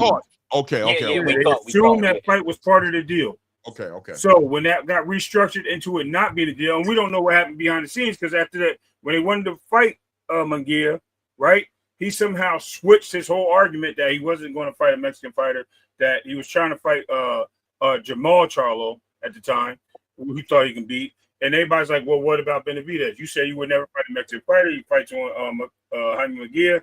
He ends up winning that fight. Back to the drawing board. Okay, bring him Benavidez. No, he's not fighting Benavidez. Guess what? PPC now has moved to Amazon, and Amazon is doing their first fight, which is going to be Berlanga. Berlanga ends up at that time fighting Canelo with another payment option of the MGM paying for this fight, and I'm bringing money involved as well. And Eddie Hearn moving Berlanga up. Eddie Hearn moving Berlanga up into the rankings to get him pushed for that fight. Now, at that same time, during that time, Benavidez decided to take a stab at 175. And because he took that stab at 175, they gave him an option. And when they gave him that option, that kind of cleared the waters of where Benavidez would stand. And Canelo looked in the stands during that fight, if I'm not mistaken, and looked at Benavidez while he was inebriated and was telling him, you want this, you want this, you want to get in here? He was calling him in the ring. So rather Benavidez decided not to, or Showtime or whoever it was at the time decided to keep him out the ring, Benavidez could have had multiple opportunities. Canelo had multiple opportunities. I don't care what side of the street you're on. The fight should have happened, but if it doesn't happen, I don't think it kills his career. I think it will be questions of he ducking him, just like they say Sugar Ray ducked Aaron Pryor. But you know what? They're still saying it to this day. I'm saying they say it, right? Still to this day, they say it. Doesn't mean that it's going to hurt his legacy, because Sugar Ray, in my book, is probably the #1 welterweight of all time, in my opinion. And I'm just going to let you know, it doesn't matter if he fought Aaron Pryor or not at welterweight. It is what it is. I mean, I hear the examples and everything, but you know, like I said, it is what it is. Echo, want to tap into this conversation at all? How do you feel about as far as Terrence Crawford beating Canelo Alvarez and, you know, pulling up Terrence Crawford going up, not being pulled up? Let's say he went up. He's voluntarily choosing to do this, go up 2 weight classes. Canelo Alvarez. Does this put any perspective or context as this whole entire saga between Canelo Alvarez and David Benavidez as far as that fight not happening? Or are you at the point of completely accepting the fact that Canelo did everything in his power to duck David Benavidez? Well, he had a chance for 3 years, so and since the WBC wasn't going to do anything to force him to do anything, he was fighting lesser opponents. That's the facts. You know, he was fighting, people like Ryder and all those guys. And as far as the legacy is concerned, the legacy will be judged when they end their careers, Right? not this fight, because they both could have another fight, whether they win or lose. It's like saying, Beterbiev and Bivol. If they, you could say, what has it affected Beterbiev's legacy because he lost? No, because he's still not retired. Right, So, right. Well, just to add context, what I'm trying to say, Yeah. right? I don't think it'll affect his legacy immediately. What I'm No. saying is, it will speak. It may bring closure or speak to a very, Yeah. in my opinion, important part of Canelo Alvarez's legacy right now. A big conversation, which is going to be the David Benavidez conversation. I believe that the Canelo Alvarez David Benavidez saga has gotten legs under it and become a way bigger story than would have been if they were just each other. I believe it's been building up for 3 years. And I think this Terrence Crawford fight, or I question and ask if this Terrence Crawford fight will add context to this particular part of his career. Not what he did against Miguel Cotto, what he did against Shane Mosley, what he did against Arizona, what he did against Triple G, all those great things he did, but specifically in this chapter of Canelo Alvarez's career. And I'm going back 3 years to say that I really believe that David Benavidez and Canelo Alvarez is damn near movie worthy as far as this particular chapter in his career. Will Terrence Crawford put some closure and some understanding and some sort of perspective on what was been happening for Canelo Alvarez for the past 3 years? Of course it will. Of course it will. People will look back and look at the facts. And this will be, it's like what Ray said about, Aaron Pryor, fighting Leonard. That wasn't true, but it didn't stop the fact for the rumors to come out and make it true and make, build that legacy, that thing saying, well, he didn't fight Pryor, blah, blah, blah, so this has got the same kind of thing, really. So it's not going to be dismissed for sure, because everybody's career gets scrutinized when they retire. Just like I believe, what's his name, Mayweather, when he, in maybe 20, 30 years, whatever, maybe even 10 years, will appreciate his career a lot more. Just like Ali, the same thing. So I think with Canelo, we're going to be more critical for sure. Yeah. Because of these 3 years. And I agree, right? I agree 100%. I think that's part of the game. But I do think on the back end of a win with Terrence, it's better. I think a back end of a loss with Terrence, I think that conversation will be a little bit more interesting 5 to 10 years from now. Of course, because then they'll say that it was overrated or whatever. But they're both out their prime anyway. And obviously, Crawford's older. He'd be 38 after the fight. He's not 38 before the fight, but he's 37. But he's really nearly 38. Right. So and Canelo's had more fights, so he's more, ring worn. And that makes a difference as well. If you've had 50, 60 fights and somebody's... See, the thing is, it's like anything, there's difference in experience. If you're fighting for 10 years, you can fight in 10 years. Just like Mike Tyson had 15 fights his first year as a pro. Nowadays, people are only living 3 fights every year. So they're doing that over 5 years. You know what I mean? So like 1 to 2 fights a year right now. You see where I'm going with this. So it makes a big difference. Let me ask you this, right? Let me ask you this, right? And well, actually, I'm not going to ask you. I'm going to let you finish. I'm going to let Coach Eddie speak on it. Then I want to bring up another layer of conversation to this particular conversation, but I don't want to change it. So go ahead, finish what you were saying, and then let Coach Eddie tap in. Well, like I said, yeah, you're right. This will be a conversation in the barbershops for a long time, whether he wins or loses. Just like, they did with all the old timers and whatever. This will be no different.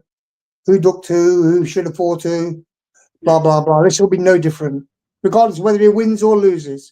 The Benavidez fight will always be brought up, for sure. Right. Coach Eddie, how you doing, man? I'm good, brother. I was having some connection difficulties other than the bad spot, so it kept buffering and kicking me out. But I know I'm in a good location. Yeah, you're breaking up a little bit still, though. I know how it goes. Go ahead. Is that better? I mean, so far, yeah. Okay, so yeah, like I say, at the end of the day, I mean, I heard the argument that everybody made and the talking point. I'm not gonna call them talking point, but just the discussion that everybody was saying. And I think it's hard to just relegate or just minimize Canelo Alvarez's MO, which is method of operation, to the last 3 years. In my opinion, you have to go all the way back to the beginning. You talking about a guy who had a very limited amateur career. This man turned professional, I think, at age 15 or 16. Mm-hmm. That's why he had 60-something fights.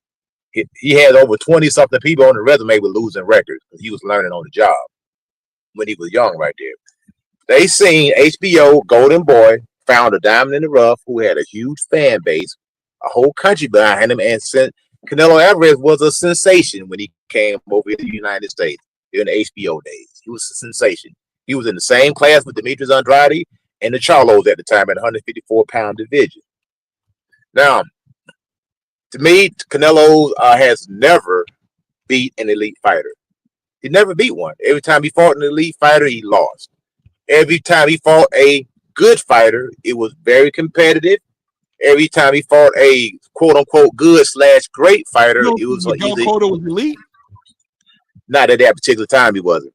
He wasn't, and that's what I'm saying. Context is everything. You look at he had a tier where he fought a 40-year-old Shane Mosley who was clearly past his prime, on his way out. A guy who started his career off was a career lightweight, 135 pounds. Same thing. I remember Miguel Cotto when he had hair, and that was the 135-pound Miguel Cotto. So these guys are smaller than Canelo. Not to mention, Canelo at that particular 154 pounds, he was a weight bully.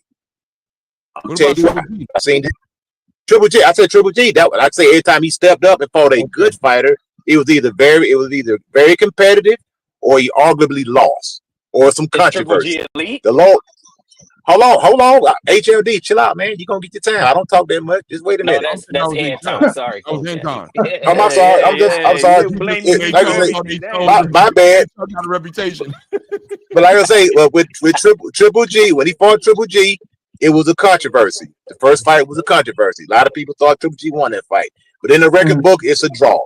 When he fought Danny Jacob, that was a competitive fight. It was a 5-round to 7 affair. I thought Canelo won the fight, but it was competitive. When he fought Erislandy Lara, that's another controversial fight. Some people thought Lara won. Some people thought Canelo won. When he fought, when he stepped up in competition, he was not blowing these guys out. Canelo was not a knockout artist. I think he had like a 60-some% knockout rating or something like that. He's not knocking out everybody he's getting in the ring with. Then he's fighting guys like Amir Chin Khan, Matthew Hatton, who was a career freaking welterweight, and Canelo, it took him 9 rounds to get him out of there. When he fought at the Canelo weight, this guy would rehydrate up to 182 pounds at 155. He was much larger than all these guys that he was fighting. And so he's trying to convince the public and people, his fans, that he had this stellar freaking resume. If you really look at it, I mean, who's Rocky Fielding? He was a weak champion, the freaking WBC champion. He didn't fight anybody for that. They just threw it in as a consolation prize when he fought Callum Smith. Just because of the relationship with Suleiman. So he didn't even fight anybody for the WBC title. He was vacant. It is just here. Throw this in there. Throw it in the mix so Canelo can become undisputed. That's bullcrap. When he fought Callum Smith, it was off of freaking short notice, quick turnaround. So that was Sergey Kovalev. Dude had been beat up, dropped, destroyed a few times or whatever. Quick turnaround, rehydration clause. It's always something with this guy, man. It's always some type of stipulation or some type of angle where he had to make sure he had the upper hand, whether it was small guy, old guy, past their prime. Look at Carlos Baldomir. James Kirkland freaking just got right out of prison and off the crack pipe. No Ann Wolf. That was a stipulation that he couldn't have Ann Wolf in the corner when he fought freaking Canelo Alvarez. The dude just got out of freaking prison and was smoking on the crack pipe. So I mean, come on, man. I mean, am I saying that Canelo is a bad fighter? No, but in my opinion, he's not the fighter that everybody tried to make him out to be. I think you look at his resume, really look at it and dissect it just like you do everybody else's, and you'll see that it was always an angle. I mean, Matthew Haddon was a freaking welterweight, and that's where he won his 154-pound championship from. Mm-hmm. So I'm gonna stay right there. Double land right there. All right. So so we've gotten to this point as far as with Canelo Alvarez and Terrence Crawford and this whole legacy conversation. So here's what I want to add to it, and I like the panel to speak on this. Me and Ray talked about it a little bit earlier, but as far as the mentality and the pressure is concerned in this fight, where the pressure really sits at, and Terrence Crawford is definitely, this is a big stage for him, huge stage for him, and Canelo Alvarez, there's an argument to be made that this is his home, that he's used to this. This is great. You know what I mean? A lot of people at the press conference, big show, the biggest stage, ready to break records as far as people inside of Allegiant Stadium, 70,000 plus people, as far as pay-per-view numbers, as far as viewage expectation. This is what Canelo Alvarez lives. This is his home. This Terrence Crawford, this is another space for him. The closest thing he has to refer to this experience he's having right now is what he had against Errol Spence Jr. That being said, when we're talking about pressure and the culmination of the moment, and the moment being so powerful, and we know that when we're talking about boxing, that mental strength, that they say 70% of this game called boxing, even though we don't play boxing, is a mental thing. How much of an edge does Canelo Alvarez truly have on Terrence Crawford, or is Terrence Crawford just the type of person who doesn't deal mentally strong enough doesn't deal with these issues? If anything, maybe it even empowers him, emboldens him. How do you guys feel about this moment right now, and who has the edge as far as experience is concerned, and as far as how it's going to manifest on September 13th? You saw it in that interview with the GOATs. You saw who's empowered and who is squeamish. I mean, you saw how Canelo had the GOATs on that panel in real time. Tom Brady, Shaq, Canelo. We're all wondering in real time who let Bud in on this GOAT conference. You saw how he got squeamish. You saw that, and nobody can deny it. Who's empowered? It's Canelo, the guy with the broken English, who's just sunning Crawford in the big time light. I mean, big time, just sunning him. Like who that guy? You know who's owning this. You can't, you know it. You can't deny it, and you can't hate it all you want. But Crawford is not comfortable at all in this circle. He is not. And right now, the spotlight, is getting to him, because this interview that we've been talking about today, about this happened weeks ago. Right, before the fight was called. Yeah. Right, and it happened weeks ago. But now you saw what Crawford is seeing what's going on, and that's why he's out of his element and came up to try to step up to Canelo, because he's mad. He knows how he's gonna be looking out here. So this is affecting him. He needs to be the big bro, and he's not in this for the first time in his life. He is not the top dog on the scene, and I don't know if he knows how to handle that. So I think all of this spotlight is beneficial to Canelo Alvarez, because he made the other two GOATs go like, huh? Ricky who? What? Didn't even know who the hell he was talking about. So I mean, that all I gotta say is, as far as that, you're saying who the Canelo is on his throne where he is used to being. This is nothing new, and now he's actually being braggadocious about it. You know what I mean? So he's owning it. That's all I got. I agree with HLD in the sense, like, I feel like now the pressure is on Canelo to beat a smaller guy, but I feel like with the spotlight and everything that's going on, Canelo seemed like he in his element. Like he talking shit. Once he started learning English, he started turning up. He used all the curse words and all that once he started learning English. Like right. Now he be turning up. But I mean, I feel like Bud, I do attest to Bud going up 2 divisions and, daring to be great and stuff like that. But I'm not gonna sit here and lie to y'all. I've been on record on multiple shows, barbershop conversations, friends, boxing, all of that. Like, I never liked the fight, but since it's here now, and we're gonna get the fight on September, what is it, 12th or 13th, whatever day it is. I just feel like Canelo is in his element right now, and he's just enjoying the show. So I feel like when it comes to fight night, that crowd, especially over there, it's gonna be a lot of Mexican fans, a lot of Canelo fans in that arena. I feel like Bud is gonna have to have multiple game plans in that fight, and you know, I want Bud to win. I want Bud to win. I just didn't think that we had a right to question Canelo resume. That was my only standpoint. But I'm rooting for Terrence Crawford. I don't want nobody to get that confused. Salute on that one. Yeah, I agree. All and right. I don't know who Virgil Conti is, guys, but think Virgil Conti. Virgil, listen carefully. Virgil Conti is helping Bud with anything. Y'all can, you need to go get your facts straight, brother. I'm sorry, and stop trying to drop other people's arguments on the channel, please. Thank you. Yeah. So, what about you? What about you, Echo? What do you think about this moment, and the pressure, and as far as how it affects both these fighters, who they are, and this moment right now? This is Canelo's backyard. This is where he lives. Terrence Crawford is the visitor. I mean, when he brought up the fact that he has no elites on his record, I mean, Ricky Burns was 3 times champion. He wasn't a bad fighter, but unknown. Obviously, British fighter, whatever. But you can scrutinize anybody's record. You give me any fighter, right? Anybody in history, all the greats, and I can scrutinize that record. I mean, Sugar Ray Robinson's got 12 Hall of Famers on his record. Okay, he lost 19 times. Sugar Ray Leonard only fought 3 undefeated fighters. Now you think when Hagler won the title in 27th of 1980 from Minter, name any elite fighters that he beat before he fought Sugar Ray Leonard. Anybody name them? Anybody? I don't know. You can't. Don't do that to us, Echo, man. Don't do that to us. Yeah, you gonna expose us, Echo. Yeah, because I know the history.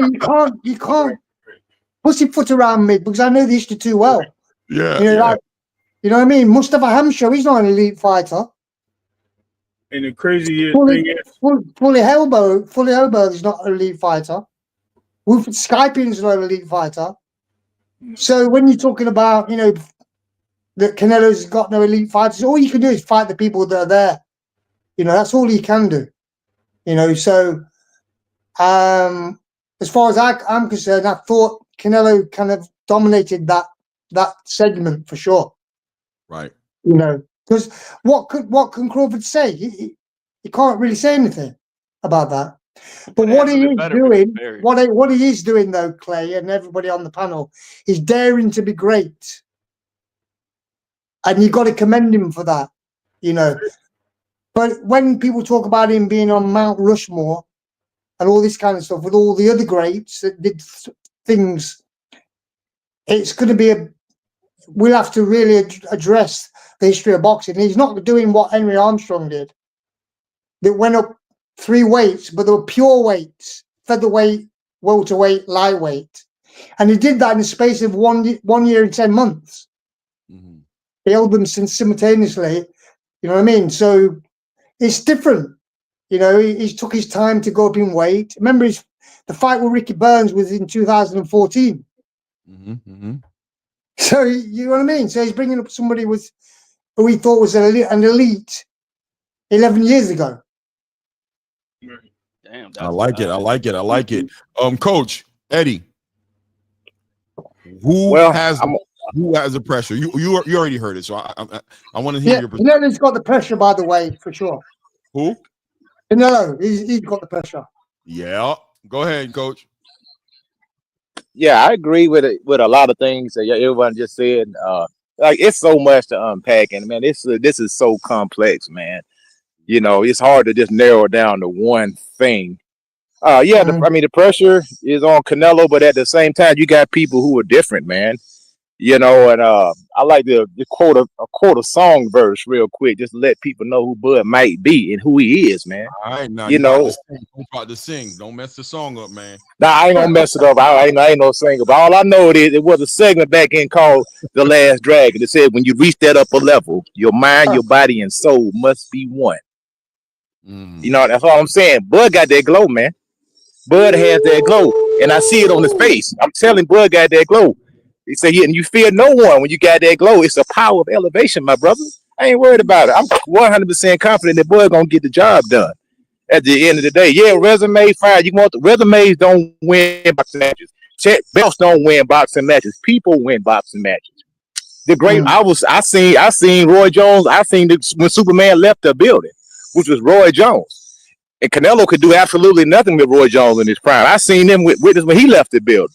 So it ain't about fighting the resume. It ain't about fighting the championship. It's about fighting the fighter.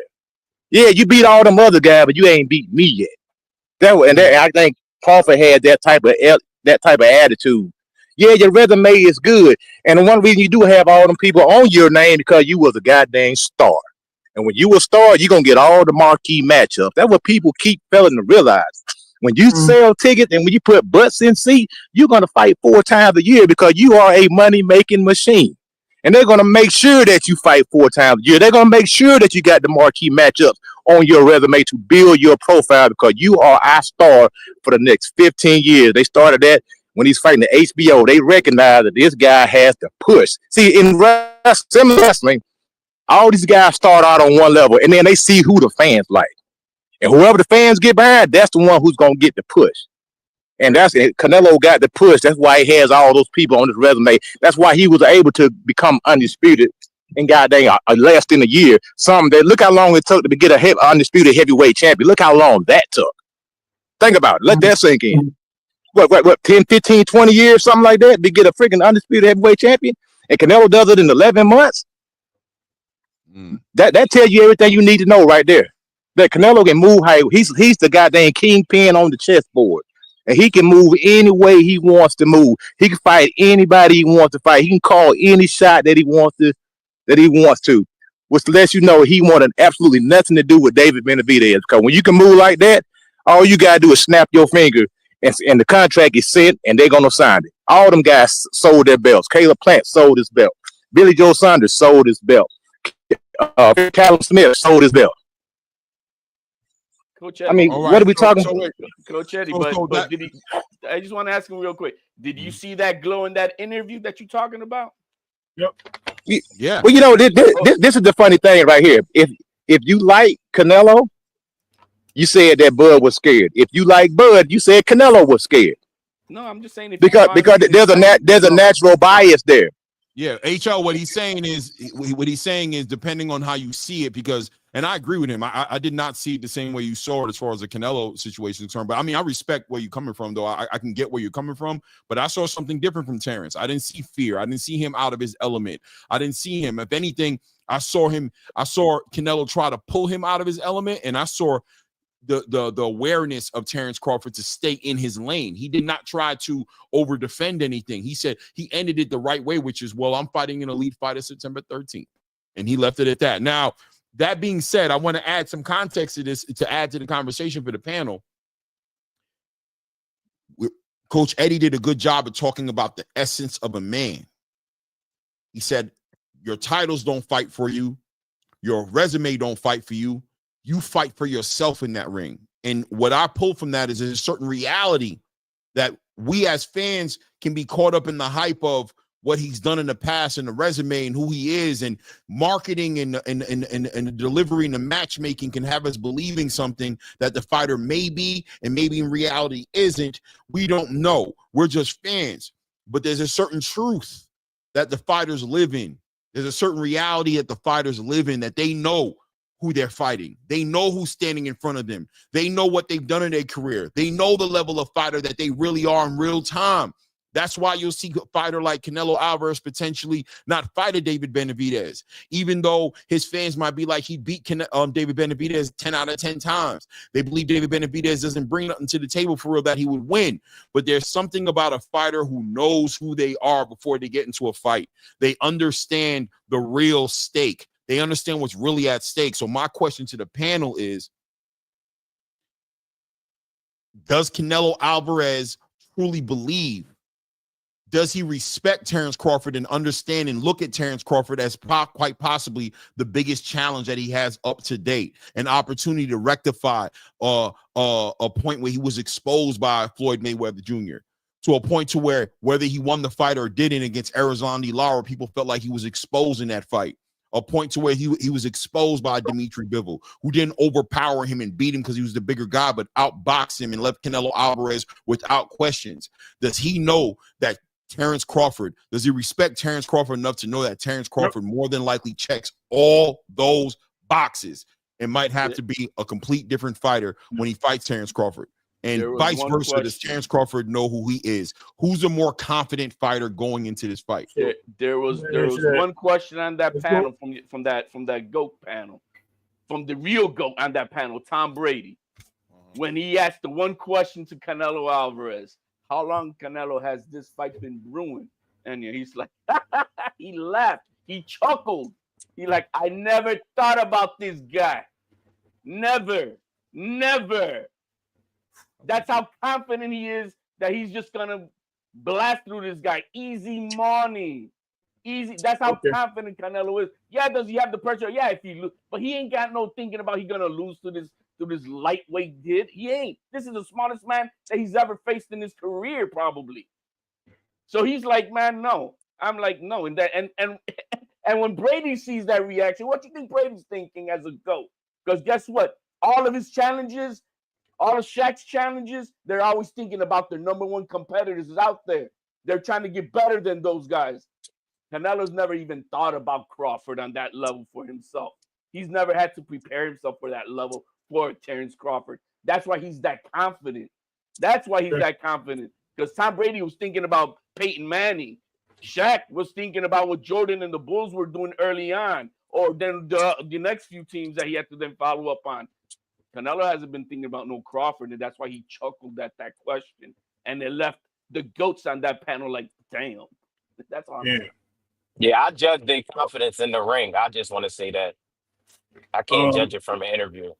I'm going to do this. And I love how everybody just touched on this. And HFD, I couldn't disagree with you more. We knew that was coming. I'm going to tell you right now, what I think is there is a respect there for Terrence Crawford. And the reason why, he said it himself. He sat at that table and he says, listen, this guy's a great fighter. He's always been a great fighter. I'm a fan. I watched him. You know what I mean? Now, do I believe that he believes Canelo Crawford can beat him? No.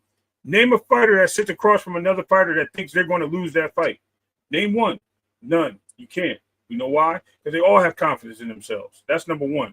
Number two, if they have the shades of any doubts, that's a different question. And I think that there is some doubt in Canelo's favor, because Canelo knows he can't go into this fight to lose this fight. And if he loses, it's going to look bad on him, as we were referring to earlier. And if it looks bad on him, he's worried about how it looks to him, how it looks to his fans, how it looks to the public's eyes in the next couple of months until he has another fight to redeem himself, if it's not a rematch. That's another thing. Another part of this is, how does Bud look at it? Bud looks at it as, I have nothing to lose. I'm expected to lose. If I go up there and I outperform this guy and beat this guy in his hometown or his small ring or whatever he wants, then he does it. And guess what? Then he's praised. But guess what's going to happen? Bud's still going to have the same haters. Canelo's still going to have the same fan base. So it's not going to change much except for who has the title and who won that fight. So at the end of the day, I think it's an overreach and to say that Canelo doesn't care about this fight and he doesn't respect Terrence Crawford. Absolutely. He knows he's in the same game he is. A square circle where you can die by getting hit the wrong way. So I think he does respect him as an opponent. I think he respects all his opponents. I've never heard Canelo say he didn't respect an opponent across from him. So as far as his confidence, he's supposed to have it, bro. I think Terrence has confidence too.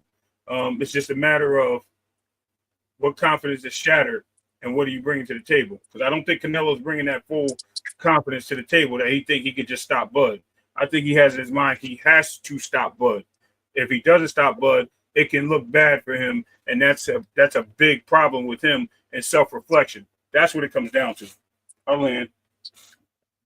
Anton said already that he can't make the judgment call. Echo, do you want but I do want to allude to everything that Ray said earlier. Is why it's not the fight of the century. It's not the fight of the century. No, it's a fight of the probably the last 10 years. Probably. No, I'm saying that's the name of the card. That's the name of the card. Oh, fight of the century or decade, whatever. Yeah, from what you said, everything that you described is why it's not the fight of the decade. Right. Oh, really? What would you say is? You said it. So what fight is the fight of the decade? All the intangibles that you. What's the fight? That's the fight of the decade. Everything. That would be the fight of this decade? Yeah, what is it? I think it would have been Anthony Joshua versus Deontay Wilder. No. I didn't say what would it be. I said what is it? If it's not this fight that's going to happen, what is the fight that you have as the present fight of the decade? I think Shakur and Tank would be a bigger fight. No, I'm not saying what is. Ones that have happened. There's no fight. You saying that as a fight schedule? I'm saying that you can say Chris Eubank and freaking my man what's the guy's name? Conor Ben was the fight. Now are we talking about matchups? Or are we talking about an actual fight? What are we talking about? Because you can have a great matchup on paper and it turns out to be trash. Yeah, Errol Spence and Terrence Crawford. It didn't live up to the hype, but that was a bigger fight. Fight of the decade. How big was the Fury Wilder one? That was a bigger fight. I don't think it was a bigger fight. I think what we're saying. That was the undisputed heavyweight championship fight. Okay, that was a bigger fight. Okay, no, I think we're misconstruing. The second one was undefeated. You're right. I think none of them were undisputed. Listen, I think we're misconstruing the fight of the decade point, right? So, if I'm not mistaken, yes, Bud and Earl should have been the fight of the decade, but it didn't live up to the hype, right? Yes. This fight, I think, has potential to live up to the hype because we have somebody that's a lot like the guy that's supposed to win may lose on cards, right? We don't expect Bud to knock out. I'm not saying he can't. We don't expect him to knock out Canelo, but we expect him to win. And we don't expect Crawford to take the distance and outbox Bud. So with that being said, we're expecting a knockout. So one of the two things are going to happen, but we're expecting to get a good fight out of it. If we do get a good fight out of it, that puts it up there with the fight of the decade, which is the last 2 years. But are we talking about the fight or are we talking about the performances? Because you said nothing would change after win or lose, so wouldn't make it the fight of the decade. No, that's we're talking about legacy. I said nothing legacy would change. Legacy's different. We were talking about legacy. So how is it the fight of the decade if nothing with legacy changes? Because we're talking about two different things. I think it holds weight to be the best fighting the best, the pound for pound best fighter in the world versus the face of boxing and a pound for pound great. I think there's a lot on the line. I think 3 times undisputed is on the line. I think that the daring to be great it doesn't get too much better than this. You know, it's about as good as it's gonna get as far as a fight with a fighter going up 2 weight classes who can win this fight, who people I heard the odds are changing in Vegas, not to mention the historical value of the fight as far as it being in an Allegiant Stadium, 70,000 people, all the records that it's setting to break. I think that the transition of boxing historically, when we look back at it, as far as Turki Al-Sheikh's affecting the game, I think purse-wise, I think that magnitude-wise, I think it being on Netflix and the amount of people that's going to view it, I think this goes into the conversation of Muhammad Ali versus Joe Frazier. Oh, no, not Joe Frazier. What was the fight that Muhammad Ali was in that sold? Was it Joe Frazier? Yeah. So it was, right? Yeah. Yeah, I think this goes into that conversation. I think this fight right here has the potential to check multiple boxes. Yeah, it will. As far as historically speaking. But that being said, I do want to hear Echo's perspective as far as on the mental strength and what was the question before? I'm kind of lost right now. I'm lost. Your question was based on the. I think it was a point about who was more confident. Right. who's in there. And I would like to say something real quick No, before I forget. hold on. What it was, as far as what you were talking about, Coach Eddie, as far as the essence of a man, that man beats man, titles don't beat men, accolades don't beat men, moments don't beat men, men fight men. Terrence Crawford being the man that he is, confident in himself, Canelo Alvarez being the man that he is, the reality of the situation, does that affect this fight? And who do you feel like is the more confident man in this fight? Like I said, I'm gonna reiterate. I believe Terrence Crawford is the more confident fighter, and one of the reasons that I have seen the look of resignation on Canelo Alvarez's face. I've seen this man resign 2 times. When he fought Dimitri Bivol, he resigned in that fight before the fight was even over with. When he fought Floyd Mayweather, there was a resignation in that fight. And you could arguably say that when he fought Triple G the first time, there was a resignation because Triple G kept coming forward and had his man on the back foot the entire night. He was relying on his accolades and favorable scorecards to pull him out of that fight. So I've seen 3 looks of resignation on Canelo Alvarez's face in my career. I've never seen a look of resignation on Bud's face. That's because he's never faced anybody of that elite status like the ones that Canelo just did that you mentioned. When he does on September 13th, you'll see that resignation. That's up for it. We're gonna find out. I'm definitely excited to see. What do you think, Echo? Well, like I was saying to my friend the other day, fighting, you've got all these variables, but all fighters need strength, they need stamina, they need skill, but also they need strategy and spirit as well. So a fighter needs all of these variables, and sometimes, like what Coach Eddie was talking about, that indomitable will, that can bring you through a fight. And I see that in Crawford. But sometimes, what it is when people act confident, it's, that you've heard that saying, fake it till you make it. Talk about it. And you don't know what's really going on because the thing is, right, I know, if you watch a duck swimming in the water, it looks like he's just gliding along, but underneath his legs are going like this. We don't know what Crawford's experiencing inside. Like I said, fake it till you make it. I said I can't judge. Well, let me ask you this, Echo. Overconfidence with Canelo could be his downfall. Exactly. Hold on, before I don't want to cut you off, but I want you to take this in consideration, right? Terrence kept it 100 and said, I'm 70% confident I'm going to win this fight. Canelo said, everything that Canelo said, Canelo was supposed to say. The person who was a little bit more transparent, in my opinion, confident, in my opinion, in his transparency and vulnerable in his interviews was Terrence. Terrence, the one who spoke and respected Canelo Alvarez for what he's done. And respected the fact that he's trying to be great and that everybody's questioning him. And this is what makes his fight exciting, is that he's going up 2 weight classes. Can he take Canelo's punch? He acknowledged all the intangibles that make this fight a difficult fight for him, to the point where he had to acknowledge it and say, I'm 70% confident. He said that in front of Piers Morgan. Canelo Alvarez said what he's supposed to say. I'm 100% confident. He told Turki Al-Sheikh, 2 weeks before the fight, can we make arrangements to get that solid Gold Ring magazine belt sent to my house? Because I already have people at my house constructing a big cabinet to put it in.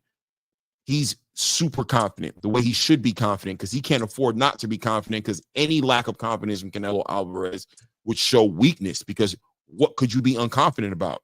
You're the 168-pound undisputed champion who's fought the likes of Kovalev and Dimitri Bivol and Jaime Munguia and Edgar Berlanga and all these big fighters. You're always a smaller fighter. You have no space to be not confident. So how transparent is Canelo Alvarez willing to be for us to take him, to give him credibility on what he's saying when he's saying he's confident? And how much respect do we give to Terrence Crawford for being as transparent as he is? And that being said, him being that transparent, can't we believe what he communicates on his ability to win this fight? Is he fronting for the camera? Is he?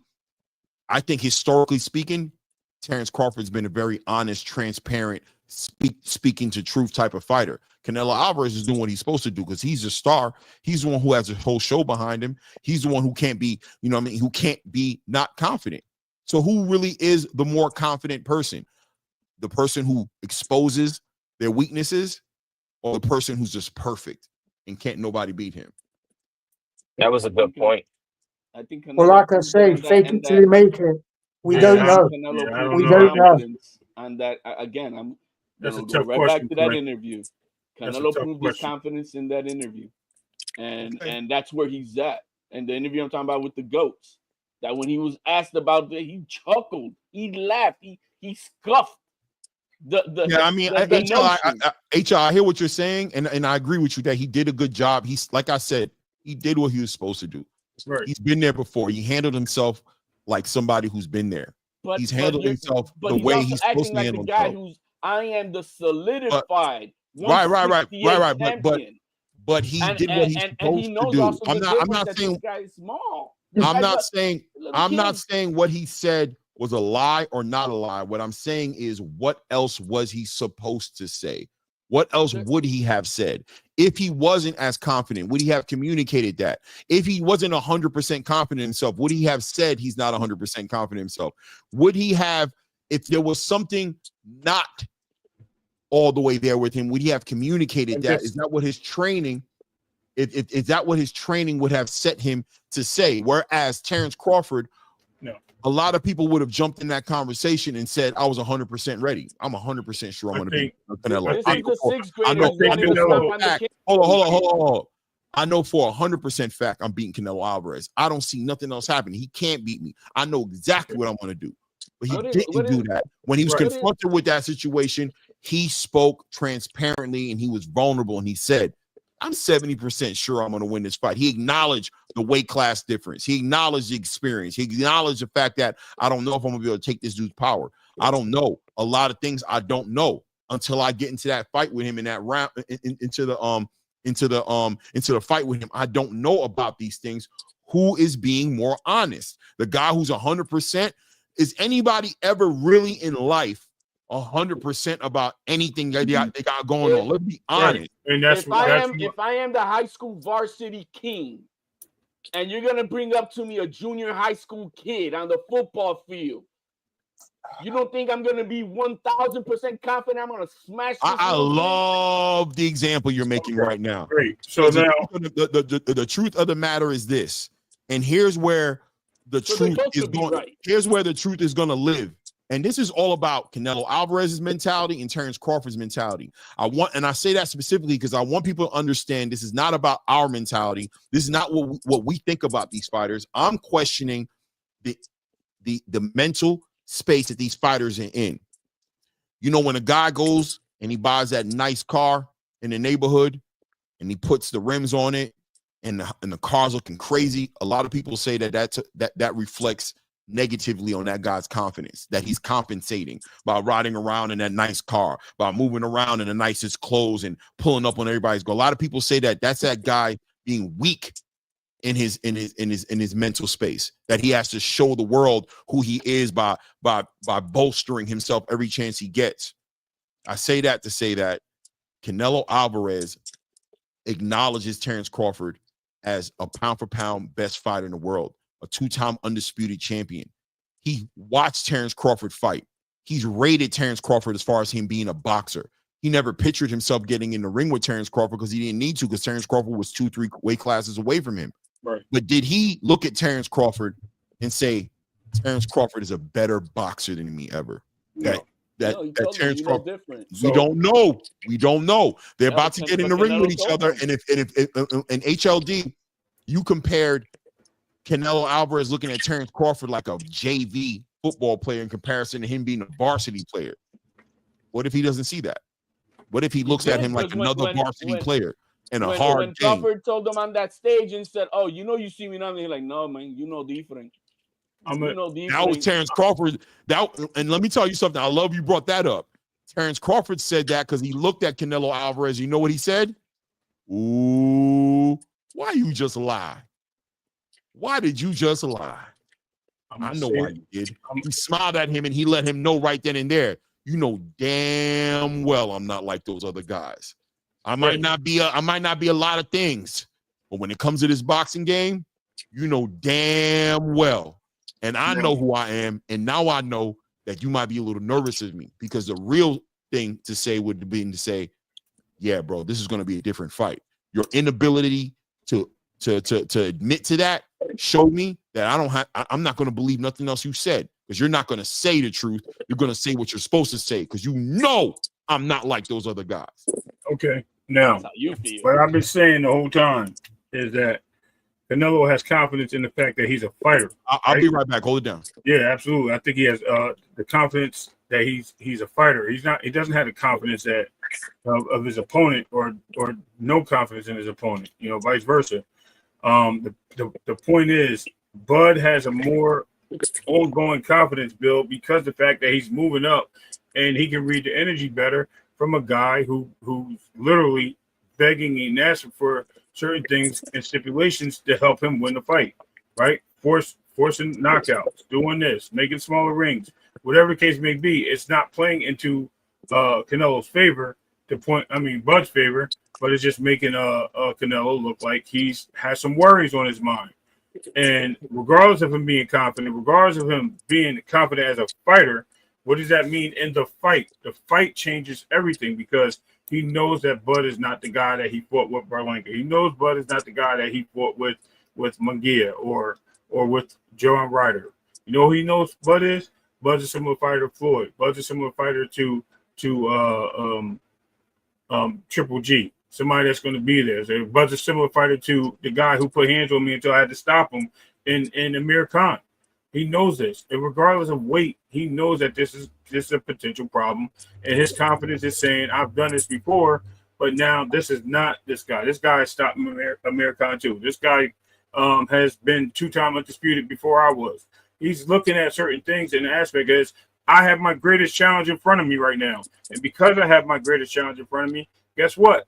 You guys don't see it, but I see it, because not only do I have to win this fight based on what everybody is seeing in my head, I can't lose, right? I have to be confident, because I can't lose this fight, regardless of anybody and any takes in this matter.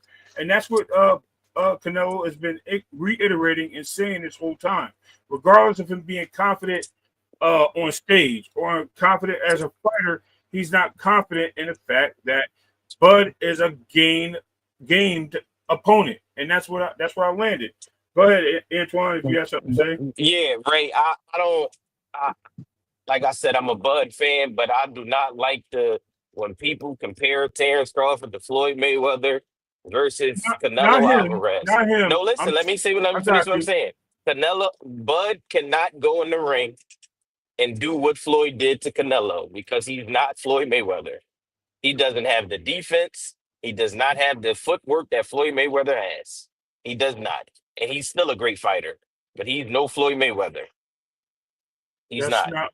We didn't make a comparison to him. What I said was, Canelo has stated that he has fought Floyd Mayweather, had trouble with him. He has fought Triple G, had trouble with him. He has fought Amir Khan and had trouble with him early in that fight, is what I'm stating. I'm making the comparison of that statement, saying that, you know, he has fought the smaller guy, the guy that can move in the ring, that can box.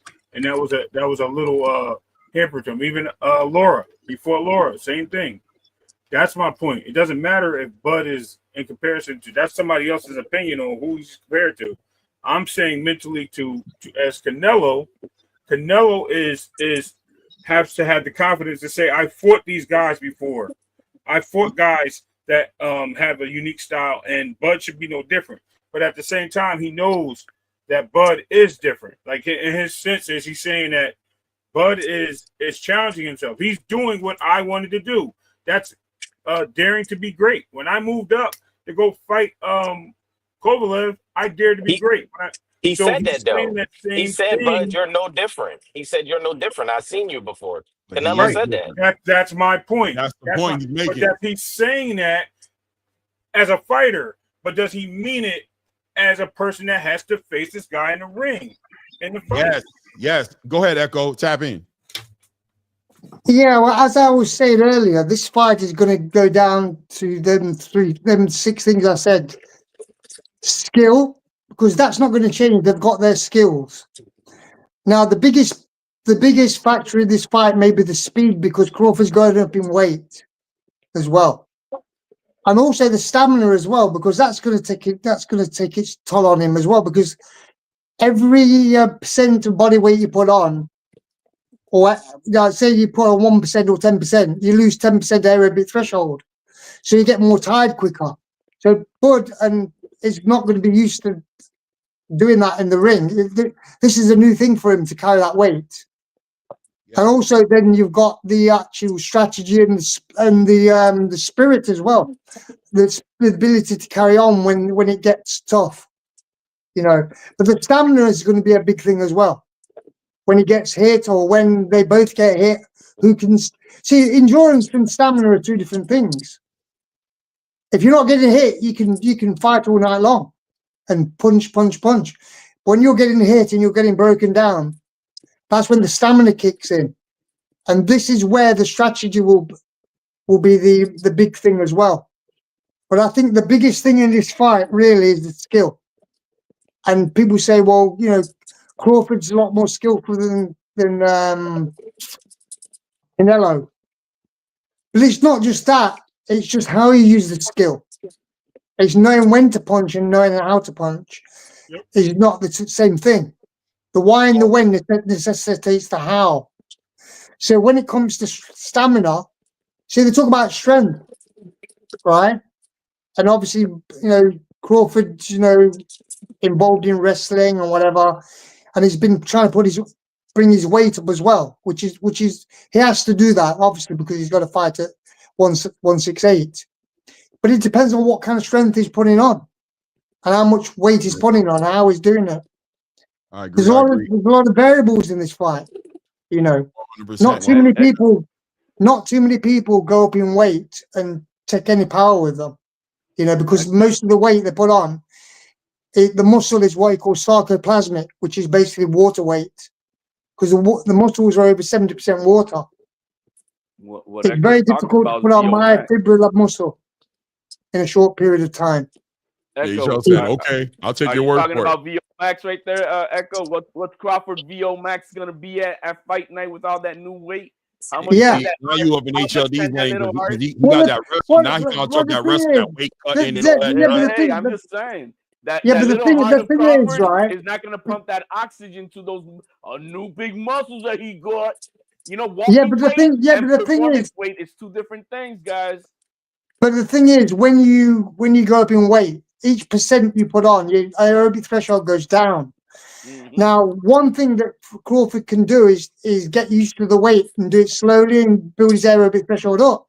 That takes years. But he's still not going to be throwing as many punches as he would if he was a lightweight, because he's just simply not going to work the same way. You know, because you've got more weight. To if you've been performing at a certain weight area of your life, and then now you're going to put on these extra 20 pounds of muscle all of a sudden. Yeah, but it won't be myofibrillar muscle. That's what I'm trying to say. It won't be myofibrillar muscle. That's why he probably won't look as lean as he did when he was a lightweight or a welterweight. And those muscles ain't going to get that oxygen it needs from that little heart that has not grown. Well, let me ask you. We already seen it at 54. His body didn't look the same. Hold on. Let me ask a question to HLD and Echo. Both of them, you know, are pretty knowledgeable on this topic that you're talking about. I've got a degree in sports science, so I know about this. I know for a fact. I will lay behind him. I'm not. He's the expert. Okay, no, both of you, because I know HLD's background in this. I know that he has some background in this as well. So that being said, can you prepare in over a year's time to get yourself ready for something like this, as far as the muscles and the oxygen? And is there a proper way to get yourself ready for this, or is this something he just cannot prepare for? It's called EPO. Yes. No, I'm saying outside of like illegal. I'm about to say that's illegal. Yeah, I'm talking about in the gym. I'm talking about eating and working out and you know, certain, like, is there a way to do this? And I'm saying like a legitimate way to do this. He said it takes years. It takes years. It takes years for your body to really solidify at a weight to be performing at its maximum. It takes years to get to that level. Now you're talking about 1 year, and that's why I threw out EPO. Yeah, it can be happening with EPO. You see, and so that's why I'm saying it's not out of no. Yeah, I trained so hard and for a movie role, like you see these actors be doing, and I I used to eat natural and I used to eat 6,000-7,000 calories a day, and nah, baby, you had some stuff behind all that. You know what I mean? Because it takes years. It takes years to really put on performance weight, like the type that you could really use to your advantage, like that. Because if not, you're just gonna gas out in a little bit. That's why if Crawford is really gaining all this weight, I expect him. You're gonna see a big difference, and I think my man was about to allude to that. We just saw that in that Madrimov fight. I'm just saying. Yeah, his body wasn't the same. And in the note he said the other day that right now I think he said he weighed one I think it was like 160 something, 158, 150 something like that. Capping. I think he capping. Nah, he was just he does that all the time. He's just trying to get everybody going. I'm only getting 10 million. Echo, Yeah. Echo, what do you think about on the topic? Can he do this? Could you get somebody ready for something like this in a year? Could you get them to go from 154 to 168 and compete at peak performance? Right, I'm going to tell you this. Crawford, since the Errol Spence fight, he's been putting myofibrillar muscle on. He's been doing it slowly. Mm-hmm. And that's why he's looking, that's why if you look at him from when he first became a welterweight, he looked more muscular each time he fought. He looked bigger. He looked like better for the weight. Look, when he fought Spence, that's the best he ever looked. Mm. And obviously he fought Madrimov, after that, he fought Spence, what was it? June 29th, 2023, wasn't it? I think so. July 29th, 23. So we're talking about 2 years now to put on that muscle very slowly. And I think he's done quite a lot of it, to be honest. But like I said to you before, I mean, each weight you put on, it doesn't matter if it's fat or muscle, the aerobic threshold, goes down, so it's going to be much more difficult, for the oxygen as well. But the thing is, people talk about him, bench pressing this and deadlifting this. Those exercises don't transfer very well into sport, because deadlifting, if you want to deadlift, that's good for deadlifting. Same as bench press, that's good for bench pressing. It doesn't really transfer that well. Just like certain exercises don't bode well with boxing, But so I think he'll prepare himself well. Then I think he can get ready for the fight. That's what I was going to say. Do you think he'll be ready? He'll be ready for sure. Yeah. Like if you had the assignment of working with Terrence Crawford ever since after the Errol Spence fight to get him ready for this Canelo fight, the 2 years that have gone by. Could you get Terrence Crawford ready for this? Well, the thing is, the thing is, right, people are going to realize you don't need to be ripped to the bone to be a good fighter. Right. And he doesn't have to put on all that muscle, pure muscle. You know what I mean? He could put on probably 10 pounds, which he could do. So even if you put 10 pounds on, you're talking about, he's only about 4 or 5 pounds, whatever, away from 168 anyway, because 147, 10 pounds, 157, water weight, which hydrates the muscles anyway, which the muscles are mostly water. He'll make that weight for sure, and he'll probably maybe have 175 in the ring, maybe on the night. I don't think he's going to go up much more than that. I mean, so in those 2 years, what things would he have to been doing to get to where you're saying, Echo? What, because training at that weight and eating more, because it's all about the carbohydrates. Because the thing is, a lot of boxers, you've only got to look at Devin Haney when he's a lightweight.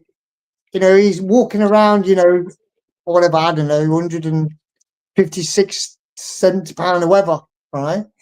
But when he goes in the ring, he's 6% body fat. Okay, he doesn't eat much. He doesn't get enough chance to fuel his body with the carbohydrates. The fructose and the glucose to give his muscles the glycogen, which give him the energy for the muscles. This is the good thing that Crawford's got. He's going to have the ability to have that to fuel his body with all the fructose and the glycogen and the protein. And also, he'll probably be doing creatine and other supplements. He'll be ready for the fight for sure. But 2 years ago, we didn't think this fight was going to happen. But So that's how the do we Terrence thing. know did. he's I have been an doing those Terrence interesting. did. things? I have an But interesting. Crawford's always been going to go up in weight. He was going to go up. He was always going to go up in weight even before he fought Spence. He knew that, and he's always. See, the thing is, a lot of people don't realize, even though you don't go up in weight, a lot of the boxers put muscle on in between camps, and they put myofibrillar muscle on over them 1 year, 2 years, whatever, right? And that's why they have trouble getting the weight off, because they can't. Once you put that myofibrillar muscle on, it's very difficult to lose it unless you're going to not eat. And that's what hurt Roy Jones Jr. when he went to fight Ruiz and went back down and fought, at light heavyweight when he was fighting Tarver, because he put on myofibrillar muscle, not purely, but he put some on. Once you put that on, the only way you're going to get rid of that muscle is what you call atrophy, which is not good. And when you're doing that, you're not going to get all the fuel and the carbohydrates that are going to fuel all your body. That's why a lot of boxers can't train. They can get ready for the fight, but they can't fuel the body enough for the training. They can't give the body the nutrients, the carbohydrates, to the glycogen, to the liver and the muscles. They've not got the ability to do that because they're too drained. Just like Haney. Haney should never have stayed at lightweight for that long. It hurt him. Real quick, we got 38 people in the building. Salute to everybody who's here. I appreciate you. Thank you in advance. Please remember to hit that like button. Obviously, subscribe to the channel if you haven't taken an opportunity to do that as well. Go ahead, Ray. So my question is to you, and Echo, you can touch on this. Yeah. Sugar Ray fought Finch in 82, 84. 84, right? 84. Oh, 84. Bruce Finch. Yes, Finch.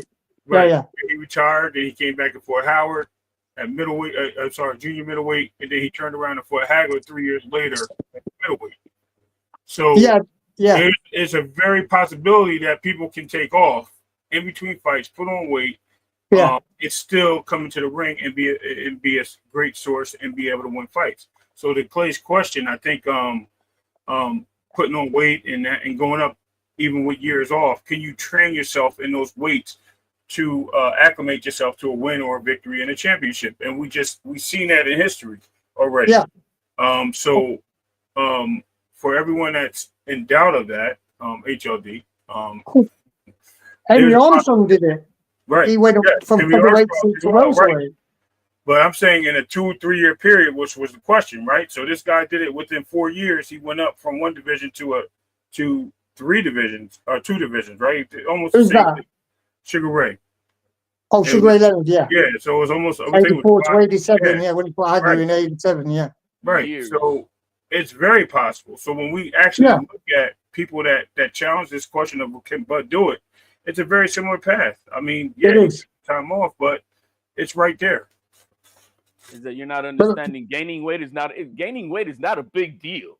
It wasn't a gain of weight. The big deal is making sure that your body can fuel those muscles, just like Echo was saying. No. HL, right?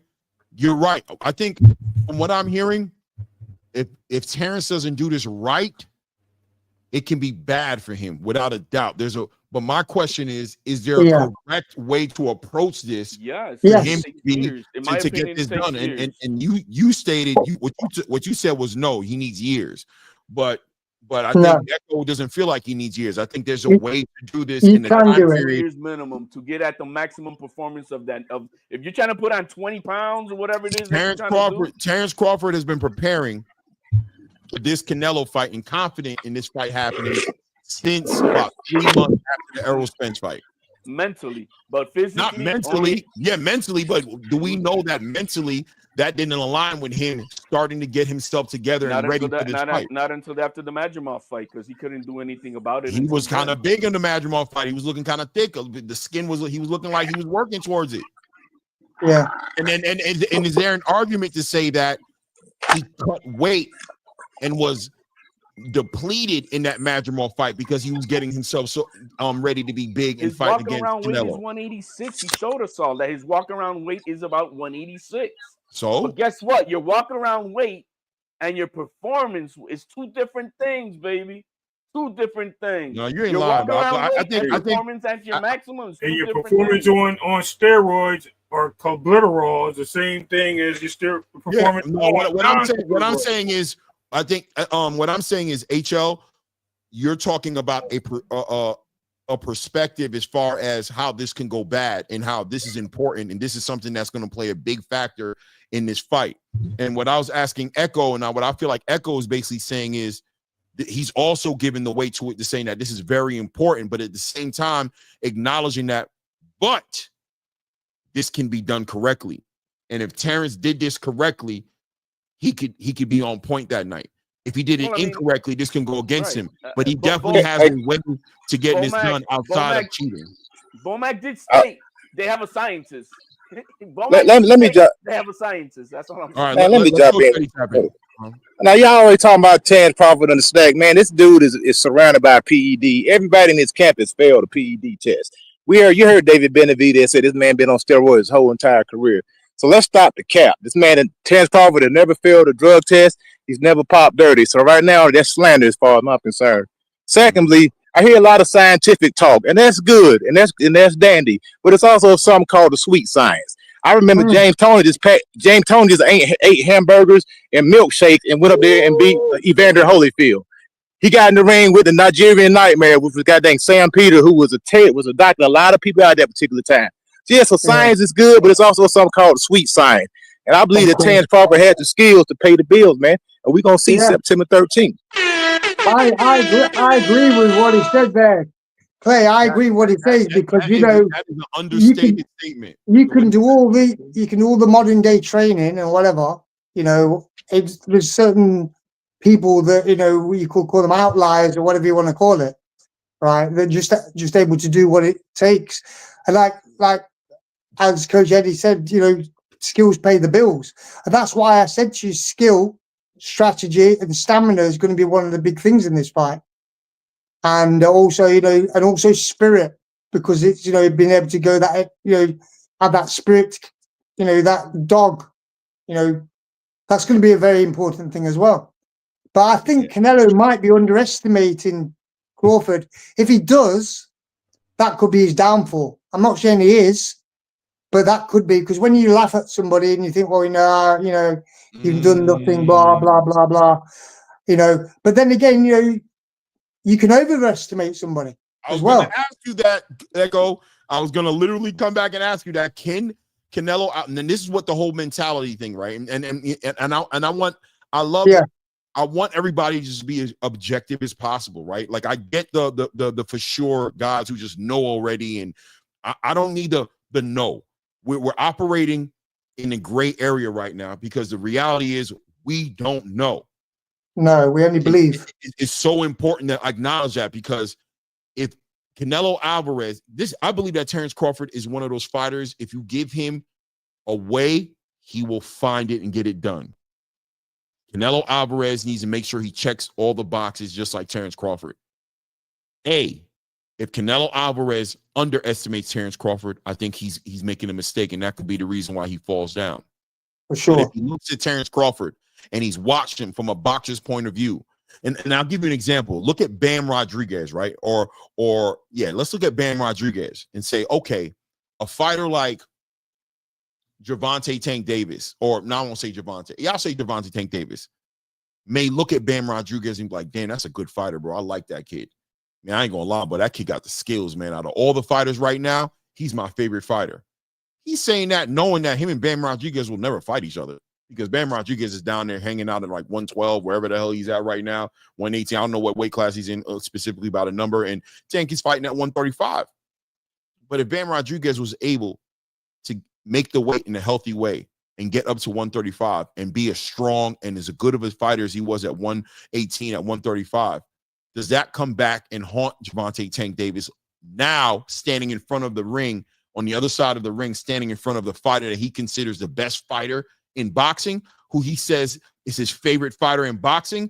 Does he now face his nightmare of fighting Bam Rodriguez, or is he just as confident as he was when he fought Lamont Roach, when he fought Frank Martin, when he fought Hector Luis Garcia, when he fought Ryan Garcia? Or is this a different fighter standing in front of him?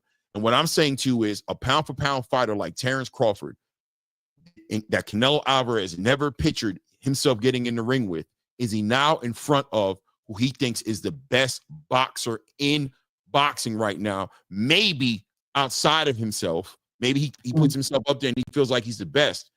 Or does he believe he's sitting in front of the best? And how does he mentally and physically, how does he prepare to get in the ring with this guy? Does he overestimate Terrence Crawford and say, damn, I got to really be on point? And does this take him out of his game and get him to lose this fight? Put him in a space to where he's fighting in a way he doesn't normally fight because the amount of respect he gives Terrence. And on the opposite side of the spectrum, if he doesn't respect Terrence, does that hurt him as well? I think, well, Canelo did. Go ahead, bro. I'm just saying we're going on how long now, and we're discussing everything that Crawford needs to do. While Canelo is the Formula F1, he's the F1 car fine-tuned at 168. He don't got to do a damn thing but just show up and do what he does. Does he feel that way? Yes, absolutely. While this guy is over here trying to soup up his car to try to make it rev at that 12,000 RPM to the level of Canelo Alvarez. You see that there's so many. Oh, Crawford got to do this. HLD, let me salute somebody brand new to the channel. Jihoon456. I appreciate. He says new to the channel, was sent here by a friend. Just want to enjoy great boxing conversations. Man, thank you, Jihoon. I would ask who sent you here, but maybe it's top secret. Did Rachel send you here? I don't know. But yo, welcome to the channel. Racist. Yeah, we definitely. I know, right? Oh, Jihoon, man. All love, man. It's all love, Jihoon. Welcome to the channel, man. Definitely, we building on boxing. That's why I said that. You heard him, right? That was racist. HL said, man, that was racist.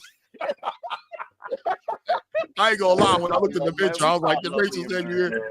Salute, fam. Hey, you know what though? I did hear Canelo Alvarez refer to Terrence Crawford that this is basically his Floyd Mayweather rematch. So that lets you know regard how he looks at Terrence Crawford as similar or on the level as a Floyd Mayweather. He said, "If I beat," that's what he said out of his own doggone mouth. But he can't have it both ways.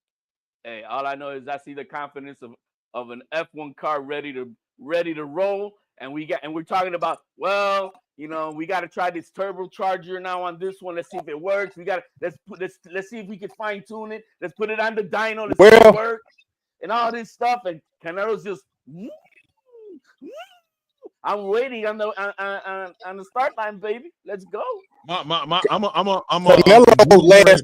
Canelo's last fight looked like a guy called the fat tires. I don't know. That kind of went left on us. But anyway, you got fast forward. You was in that F1 car with HLD. That went crazy. That went crazy for half a second. But I'm just saying that the intangible is in HL. I want to go on record to say I see exactly why you would think the way you think. I think, how could you think any other way? You're acknowledging the data you have. This is who Canelo Alvarez has been. This is what he's delivered. I cannot knock what you're saying, but I'm definitely operating in the what if. I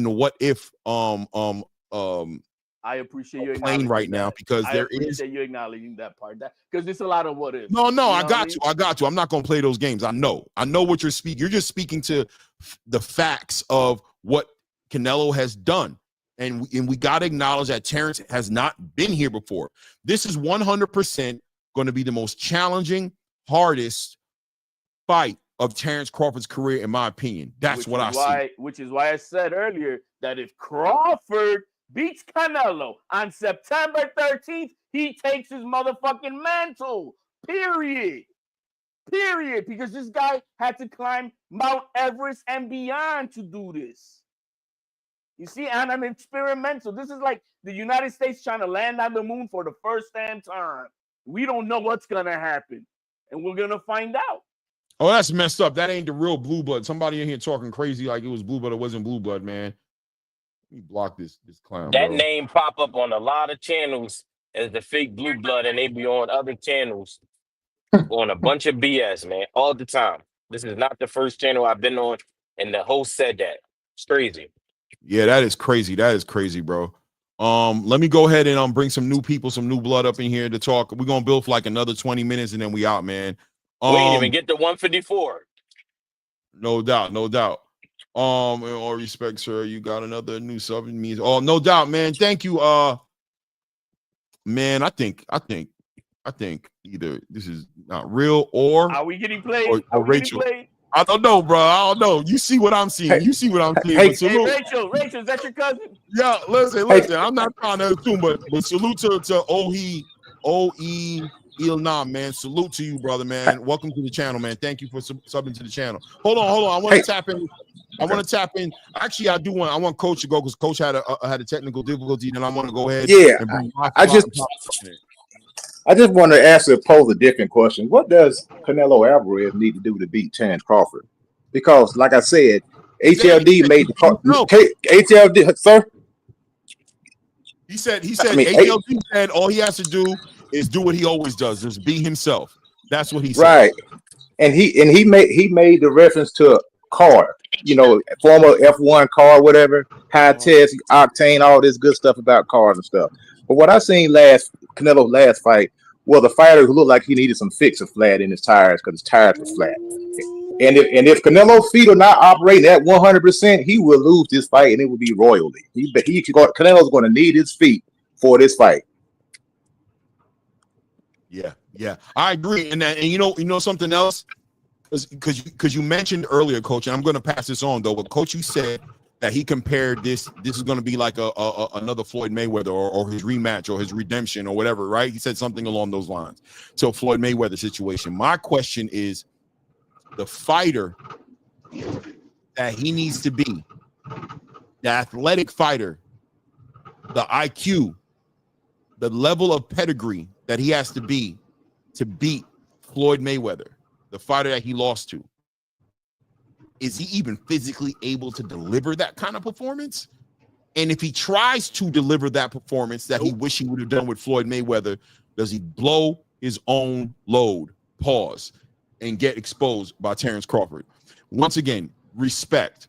If he compares Terence Crawford to Floyd Mayweather, he's giving Terence Crawford the ultimate respect. You don't fight that guy the way you fought Edgar Berlanga. You don't fight that guy the way you fought John Ryder. You don't fight that guy the way you fought Jaime Munguia. You don't fight that guy the way you fought any of the fighters you fought in your last 7 fights. You fight that guy differently. Is he changing his game in the 9th inning? It is what it is. But go ahead. Let me pass the mic to Ross Scott. Ross Scott, speak to me. Hey, can y'all hear me? The reception is bad where I'm at, but can y'all hear me? We hear you. I just want to say I'm gonna be short and sweet. I'm gonna be short and sweet, man. Salute to everybody. I just want to say it's a lot of confidence with a lot of these Canelo fans for this Crawford fight, and the way they break it down, and they even break down Crawford's resume and his opponents and his accolades and him, acclimating to that weight class. But they didn't have this confidence when Benavidez was on the table. I mean, it's amazing to me how the amount of confidence that Canelo fans have over this former 140-pound undisputed. So I just want to say, if Canelo is going to fight with the high guard, throwing one punch at a time, and Crawford is a little bit more active, he's going to win this fight by decision. He can't fight with the stupid high guard, throwing one body shot here and there, one hook here and there. And I believe that once Crawford start picking him off and being more active, he's going to lose on the card. He's going to lose on the cards. That's what I believe. Also, let's not talk about Crawford possibly being on steroids, because Canelo actually tested positive and was suspended. Hold on. Pop Shop. Go ahead, Bill, right quick, and then we can come back. I just want to get him in before we start going crazy. Go ahead, Pop Shop. Yeah, you was asked the question on what he has to do. I think only way Canelo I think can win this fight is if Terence Crawford takes chances. He needs Terence to open up and take chances. I think Terence has a lot of, too much skill and too much boxing IQ and wherewithal, because he has the respect for Canelo.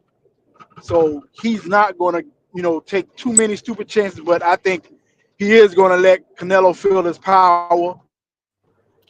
The difference between this fight and Canelo's last fight is that Canelo hasn't been pressured. since before.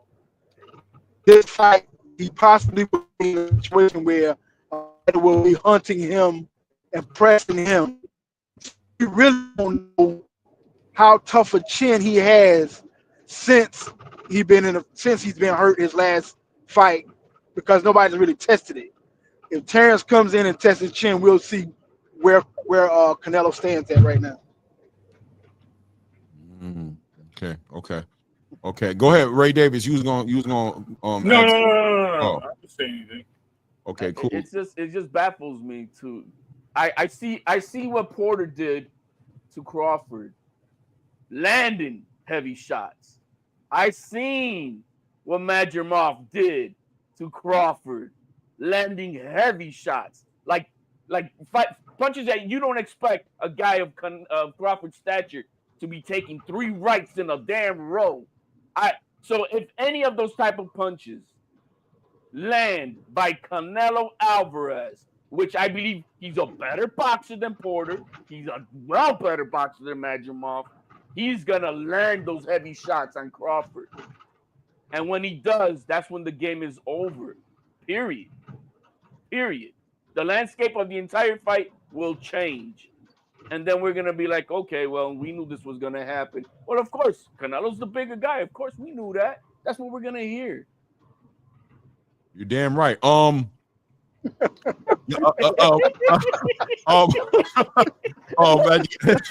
bro, Canelo, I said it from the beginning, Canelo don't got nothing to gain from this, bro. Everything to lose, nothing to gain.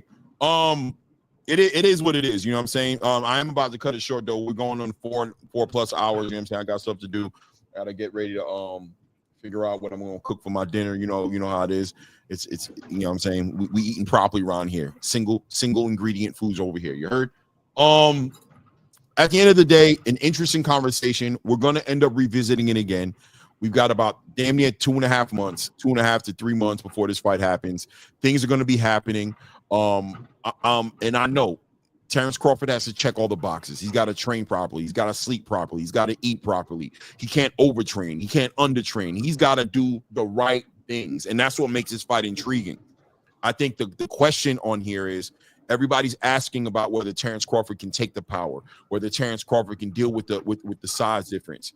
But the question is, and maybe you guys can do some studying, or maybe somebody can answer the question, because I don't think we got it today.